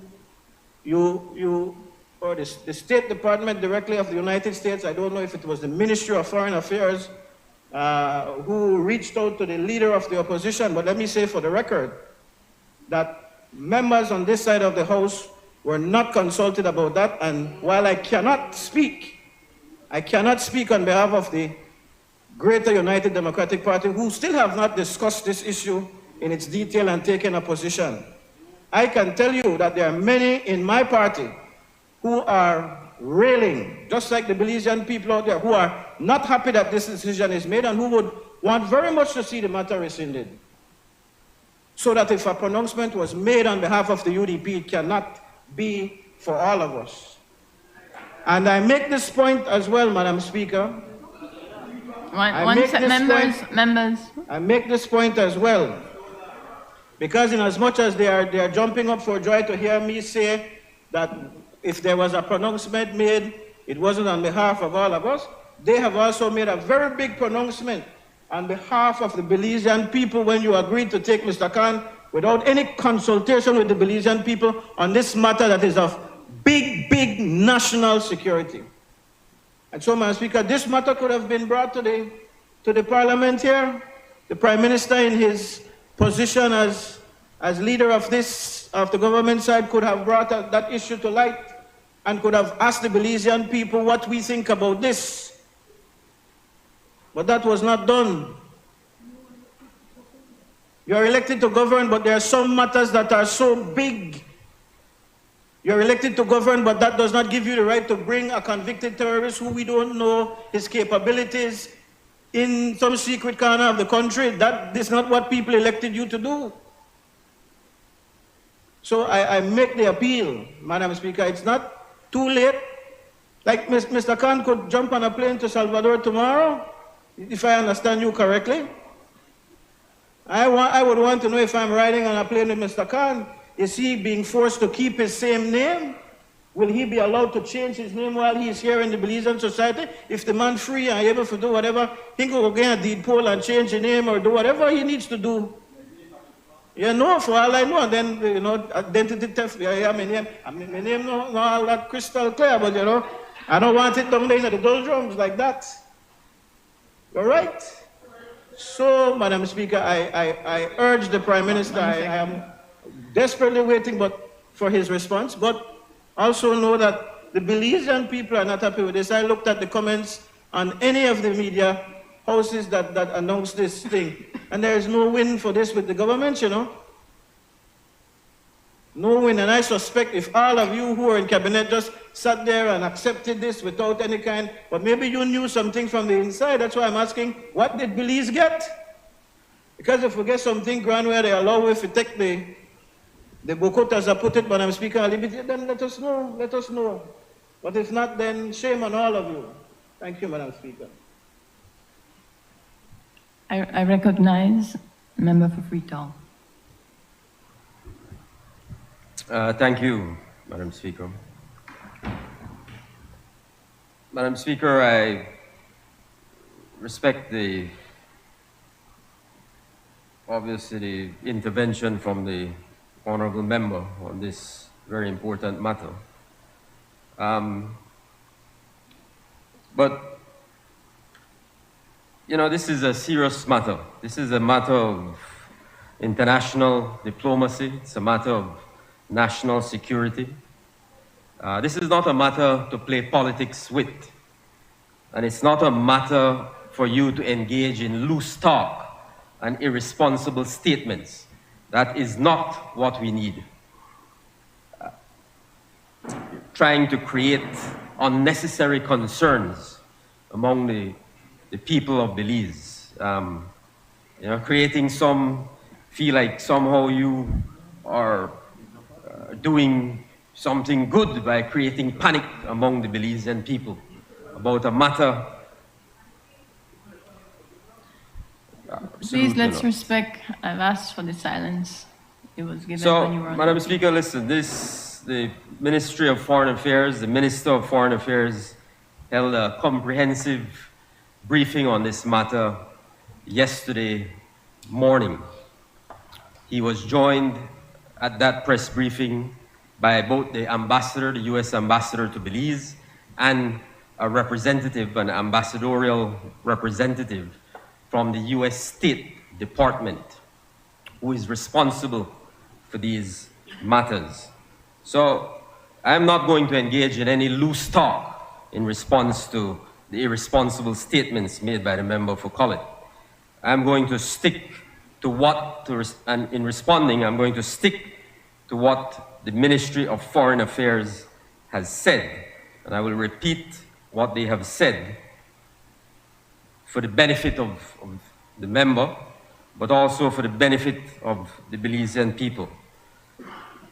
Why did the government of Belize agree to the request to resettle Can? And let me say this first of all, Madam Speaker. The representatives from the US government yesterday, as well as the foreign minister himself, went to great pains to explain to the Belizean people the very lengthy and detailed process that led to this decision. This was not some one-day decision made overnight.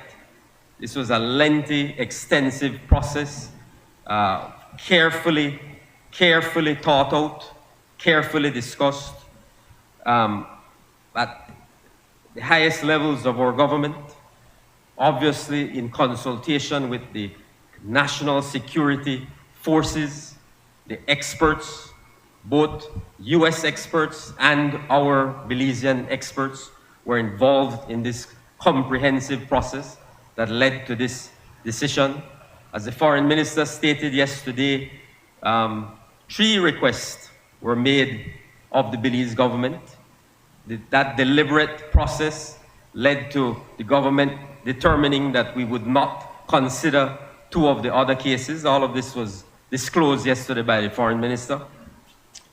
And in the case of Can, we agreed to accept him. And why did we do so? The government of Belize considers Can's resettlement to be a humanitarian act. Though Can may have contributed to acts of terrorism, he was brutally abused and tortured. He has repudiated radicalism, cooperated with US authorities in the fight against terrorism, and has served his time. In 2021, 7 of the 8 senior military officers who served as his jury wrote to the convening military authority and referred to the physical and psychological abuse Can suffered as a stain on the moral fiber of America. The treatment should be a source of shame for the US government.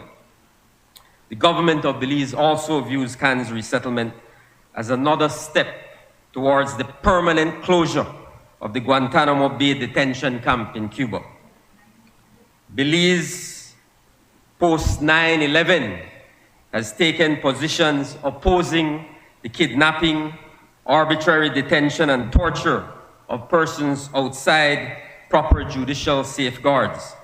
And supporting this single resettlement is consistent with that principled stance. The decision to accept CAN once again elevates Belize's profile on the international scene. It confirms our position as a partner interested in contributing to solving the critical causes of justice and peace around the world. We also see CAN's resettlement within the broader context of continuing to build and strengthen the vital relationship Belize shares with the United States, including our bilateral political, security, trade, and financial system relations, as well as with the Belizean diaspora. The Foreign Minister disclosed yesterday, Madam Speaker, that the US government will bear all costs involved with the transition of Mr. CAN into Belize, the resettlement of Mr. CAN into Belize. He is expected to be joined by his wife and daughter, a daughter he has never met since his wife was pregnant at the time he was taken into custody.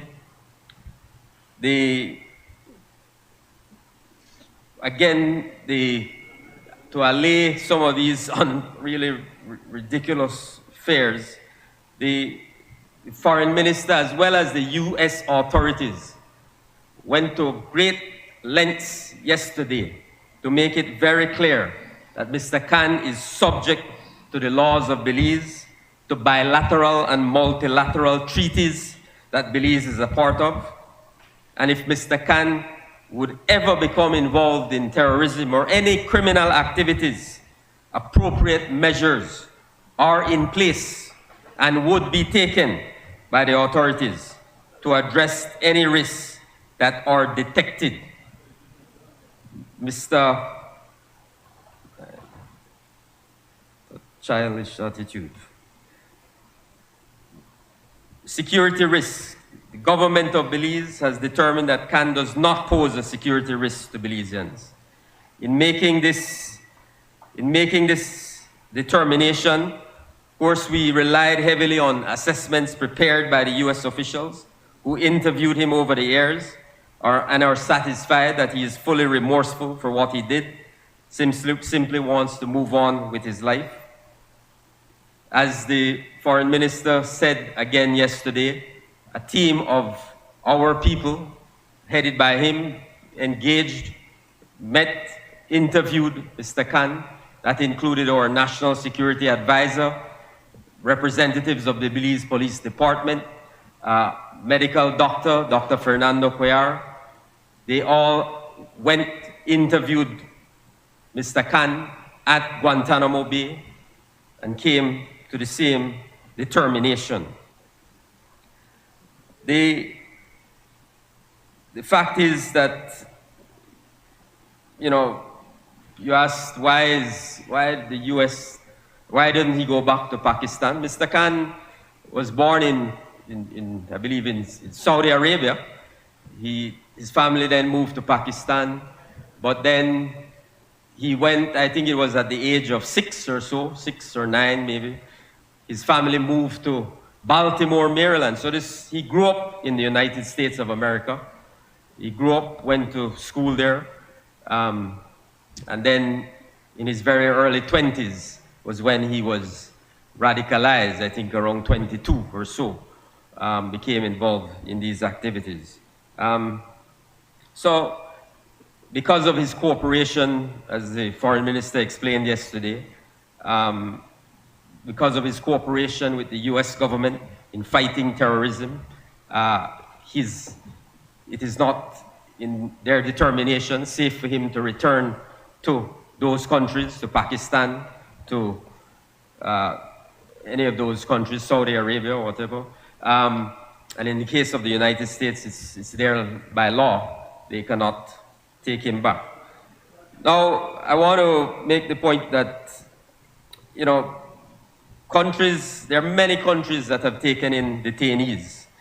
I can list some of them for you: Albania, Belgium, Bermuda, Bulgaria, Cape Verde, El Salvador, Estonia, France, Georgia, Germany, Ghana, Hungary, Ireland, Italy, Kazakhstan, Latvia, Montenegro, Oman, Palau, Portugal, Qatar, Saudi Arabia, Senegal, Serbia, Slovakia, Spain, Switzerland, United Arab Emirates, Uruguay.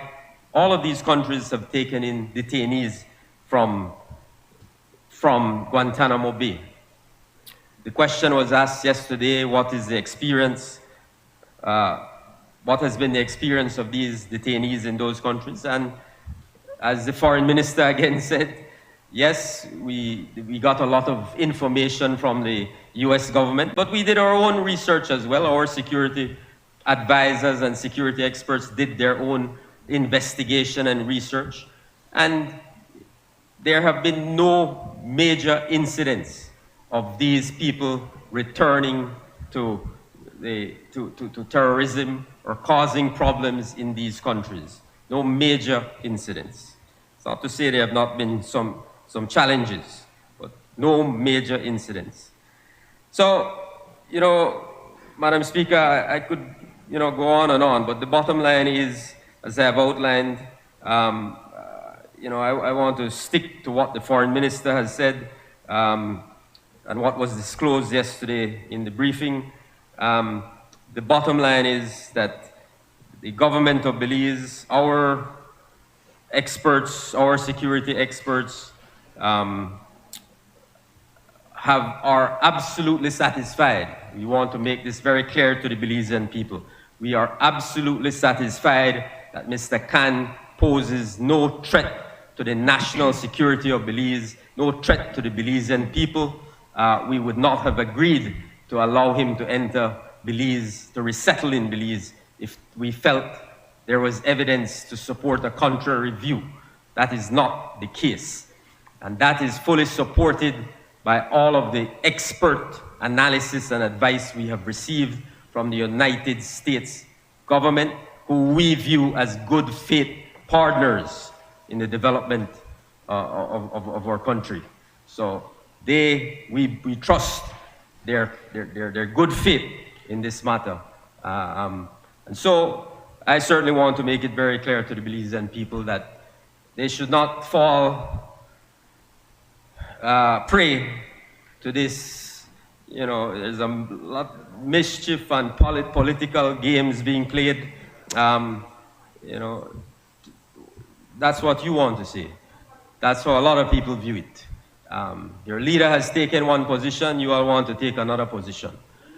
So the bottom line and what is important and what is the responsible position to take is that based on the expert advice, you could go up on social media and try to be experts if you all want to be.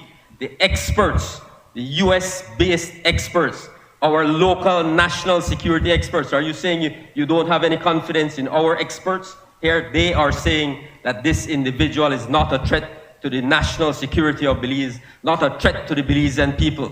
Let us accept in good faith that expert advice from our people, and let us be what we have always been as Belizeans, welcoming people for immigrants who are coming here, resettling here from all over the world. We don't know a lot about them. In this case, we know a lot about Mr. Khan. So let us be the Belizean people, what we are best known for, welcoming and giving Mr. Khan an opportunity to prove that he wants to be a good, productive member of the Belizean society. I thank you, Madam Speaker. I recognize the member for Albert. Thank you, Madam Speaker. I know we've had a very long day, so I promise to be brief. The matter of national concern that I wish to raise at today's House meeting is a need for greater resources and support for the management of our public financial system. Madam Speaker, members of this National Assembly and members of the general public will know that the Joint Public Accounts Committee held its first public hearing earlier last week.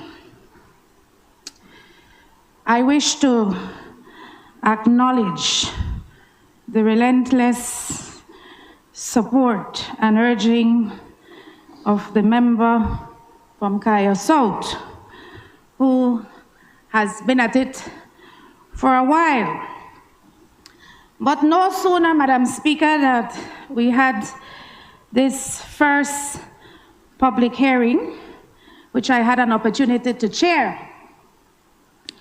The Prime Minister was on Love FM, beating his chest in victory that this new gold standard for greater transparency and accountability in our public management of our financial system was well on its way. The first public hearing, Madam Speaker, was indeed a historic event.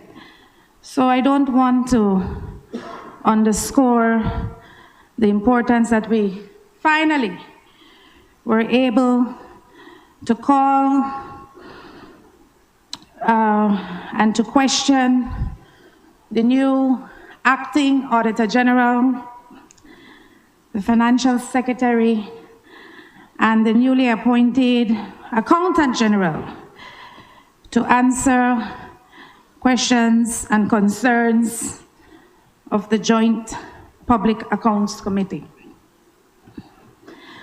But in all our deliberations, and we had met with these individuals prior, Madam Speaker, but not publicly, but in all our deliberations, there has been quite a bit of concern expressed about the resources made available to these three key functioning mechanisms, if you will, to have a greater oversight on how our public financing is being used. The last audited financial report, which was tabled in the last parliamentary session, was 2014-2015. And so we are now 8 years out, just about, in terms of having current financial reports to review. I want to make the point to the Honorable Prime Minister and the Minister of Finance, and I'm sure the member from Kaya South will agree, that the effectiveness of the Joint Public Accounts Committee will only be as good or as solid as there are financial reports for us to review, current reports. We all know what happens after several years without these accounts being examined by this Oversight House Committee. And these are some of the issues highlighted in that public forum. Files go missing, electronic data is deleted, persons who are to be held accountable no longer work in a relevant ministry or no longer with the public service. And so it is very difficult to hold those who may have mismanaged or misappropriated or misused funding to be held to account. Madam Speaker, the Accountant General's office in particular requires some greater support. I can say I was very impressed with the new Accountant General. She was fair, she was clear, she pointed no fingers in blame. But she underscored the importance of having personnel who were technically trained, personnel who understood the management system for the government, the smart stream, enough resources, human and otherwise, so that the financial statements at the end of the year could meet the guidelines of the Financial and Audit Act in terms of when those statements are to be presented for review by this National Assembly. The Auditor General also made a case for more human resources that her office requires in terms of doing the kind of comprehensive review of the accounts, 8,000 or so government accounts, and to be able to look more closely at the 26 or so commercial bank accounts that the government hold that hasn't been reconciled since 2012. And so my plea and my call to the government of Belize, as we wrap up the budget preparation exercise that I understand is now going, that we look critically of the needs of the Accountant General's office, the needs of the financial secretary, responsibilities, overall responsibility for the management of our public finances. And we look particularly at the kind of support that is required by the Accountant General so that we can have up-to-date reports that has been lacking since fiscal period 2014-2015. I make this plea particularly since in the Plan Belize Manifesto, this administration made a commitment that they will set the gold standard for transparency and accountability in our the use of our public funds and the collection of our revenues, so that at the end of any particular financial year, we would have a clear picture and true accounts as to what the formal fiscal position of the government of Belize actually is. Currently, Madam Speaker, there is a disclaimer in those 3 financial reports that are before us that says that the Auditor General makes it very clear that she cannot verify the veracity or the reliability of the financial information that is sent for greater scrutiny and review. Thank you, Madam Speaker. I recognize the member for Cayo South.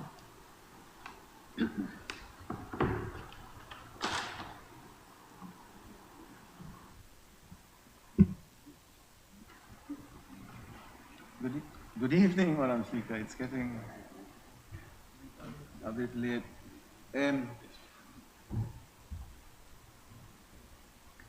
I would like to congratulate the member from Albert as the new chair of the Joint Public Accounts Committee.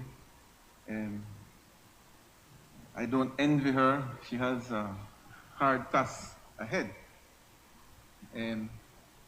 But I'd like to put some historical facts in place, just for us to be reminded.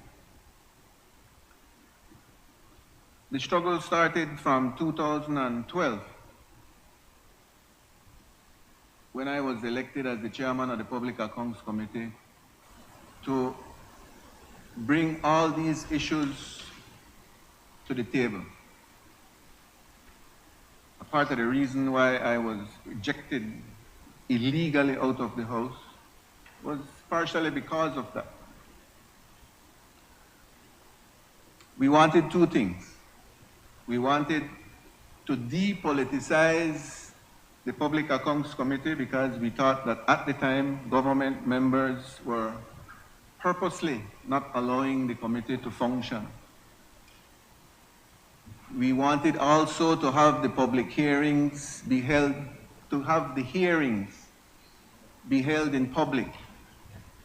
That was, for all that tenure I was in opposition, vehemently opposed by the Prime Minister, Dean Barrow. And vehemently is putting it lightly.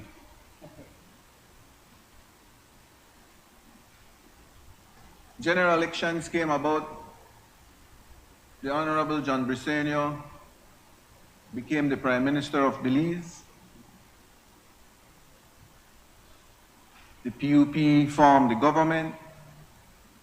One of the first legislative recommendation and changes that we proposed to the Prime Minister was to have the Public Accounts Committee be depoliticized and therefore inviting the social partners as part of it. We also proposed to the Prime Minister that all hearings be held public. I must commend the Prime Minister, he didn't hesitate.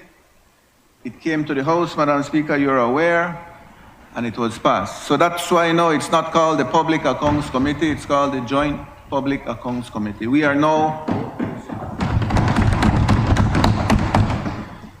joined by 3 social partners as part of the committee.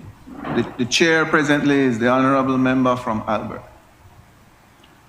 She is right in what the Auditor General said in the hearing that we had publicly. I believe, remember it was last week or a week before?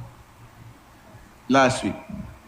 So she is right that the Auditor General said that the opinion that she gave was that she couldn't certify, that data was not available, that government's financial situation was in chaos. But she was referring to the year 2012-13. That was the year that we were analyzing yesterday. It wasn't 2021, 2022. It was the year 2012 to 13. And why was that year being analyzed by this present committee? It is because at the time when I was chairman, I made a report in 2018, and it was called a minority report. And the member can correct me if I'm wrong. That minority report was shoved under the rug, if you want to put it, and was never brought to light. It was never accepted, it was never brought forward, it was never analyzed until this new Joint Public Accounts Committee started to function under your leadership. That same minority report was brought up and presented, and it was analyzed, and it was, in my opinion, it was requested, it was analyzed, and in my opinion, was accepted. The same report I wrote in 2018. Well, I hope you accept it because it's all true.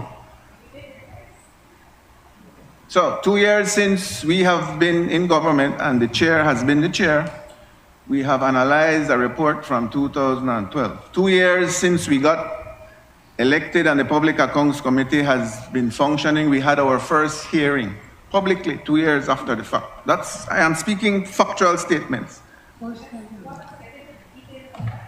I am speaking factual. I'm not quarreling with you, member. I'm just stating a fact. Member for Albert. Thank you. I'm learning, Madam Speaker. You see, patience is something I don't have naturally, but I am learning. I appreciate it.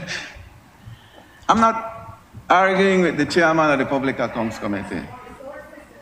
Yeah, but I have to explain.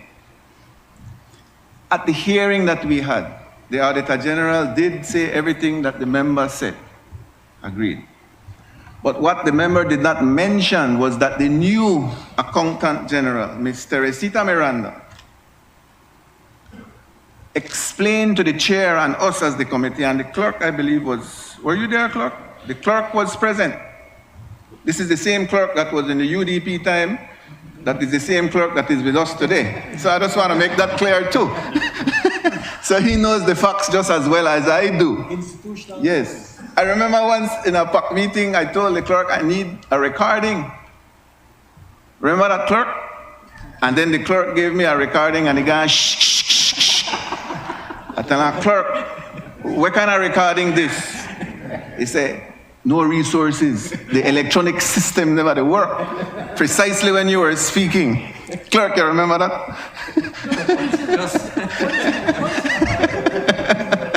But it's a fact. No, my belly, so I could tell her that's true. You see, the truth is a powerful tool, Madam Speaker. The truth is a powerful tool. Anyway, you carry me back, clerk. I remember that I still got a recording. What a day when I was in opposition. What a time. Anyway, the new Accountant General explained to us that since she has been the Accountant General, and I believe, correct me if I'm wrong, Chair, that she has been the Accountant General from last year, July, more or less, July, August, that she was appointed. And she told us that everything that we had put into the report that was pending, that needed to be done, she has nearly completed it, right? Am I wrong? She said that she would bring all the past reports that were pending up to date, and she promised us that by July or August of this year, she would have everything ready for us to analyze. That, to me, was impressive. I agree with you, Chair Lady. The Accountant General presented herself extremely professional. She responded with every question that we asked. She had information as to what we wanted. She acknowledged that there are resource problems. She acknowledged that she needs more help, but she did not complain to the point that nothing was being done. Why? Because this government does not interfere in the work that she does. And therefore, she has more access now under this government than the Accountant General in the past has ever had. That is a good thing.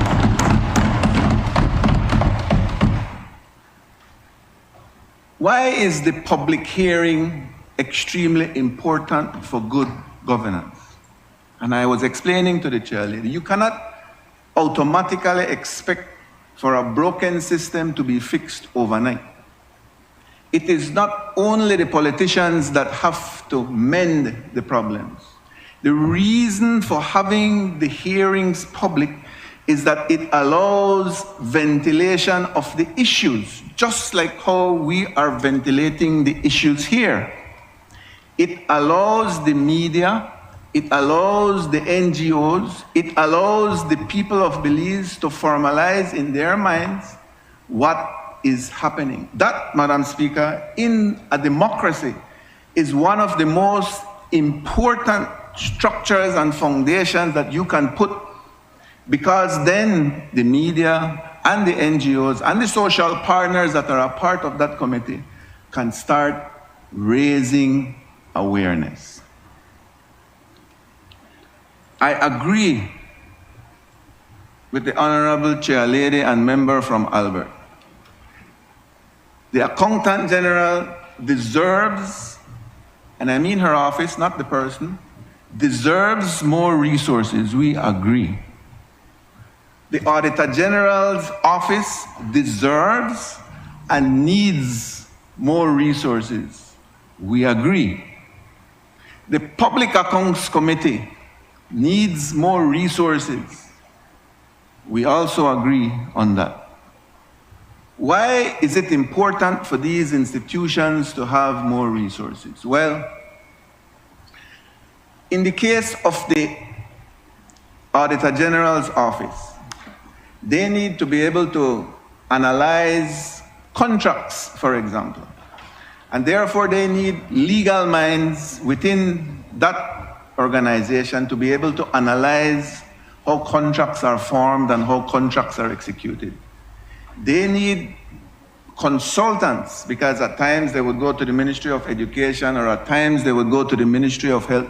And it's not only an accounting exercise, it is also a professional exercise. You have to understand how a system works to be able to audit it. The Public Accounts Committee, if it should work the way it is designed to be, Madam Speaker, and you, I believe, are more knowledgeable than us presently because you have spent a lot of time. I have seen you, well, I see you on social media at the meetings where you have participated in the Commonwealth Parliamentary Association meetings where accountability and oversight is one of the important topics that's discussed. So you are aware too why the Public Accounts Committee needs more resources. It is very difficult for the chair lady to be able to analyze things without having a staff. I know it's difficult because I had it for a long time, and it's extremely, if she's going to do her job the way she needs to, it's a full-time job. No, one night read on paper and the next morning you debate on it. It is a full-time job to be able to do it properly. We are a developing nation, 40 years in existence approximately, and these issues we have to address. I have no qualms in saying that it is important. The Prime Minister can attest to this. Apart from lobbying for housing and infrastructure projects, I also lobby for these resources for the Accountant General, the Auditor General, and the Public Accounts Committee. It's just that at times, even I am surprised when I get the budget paper presented to me the night before, and certain things that we would hope to be in there are not. And I am explained by the Ministry of Finance that it's not only what every minister is doing, you have a country to run. You have things that need to be done. The doctor said that we needed more resources with the police. And therefore, that's a priority. We need more resources for education. That's a priority. We need more resources to run the lands ministry. That's a priority. We need more resources for the environment. That's a priority. Local government and minister from Fort George that runs the public service. You don't need more resources? Now you talk about the Minister of Health, and I could go down the line. We, at the retreat, I don't know how you use the word retreat, but that's not a retreat. That's not my work. That was a meeting. Hours and hours discussing how we would prioritize a budget. And everybody puts in their 2 cents. And everybody believes that what they represent and what they need to manage is a priority. Am I not right, gentlemen and ladies? And so, Madam Chair, I am giving you my word, and my word is as good as gold, that I will cooperate with you. We might not always agree. When I agree with you, I will question myself many times. But I will support you, because you're not fighting for yourself. You're not fighting for your party. Hopefully, we together, with the others in the committee, we will be fighting for a better Belize. Thank you very much, Madam Speaker.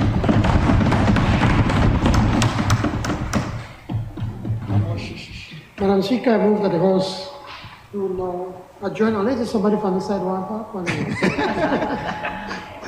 Honorable members, the question is that the House do now adjourn. All those in favor kindly say aye. Aye. Those against kindly say no.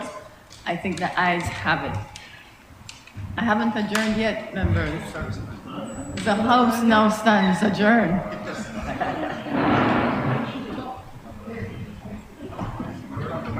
Really?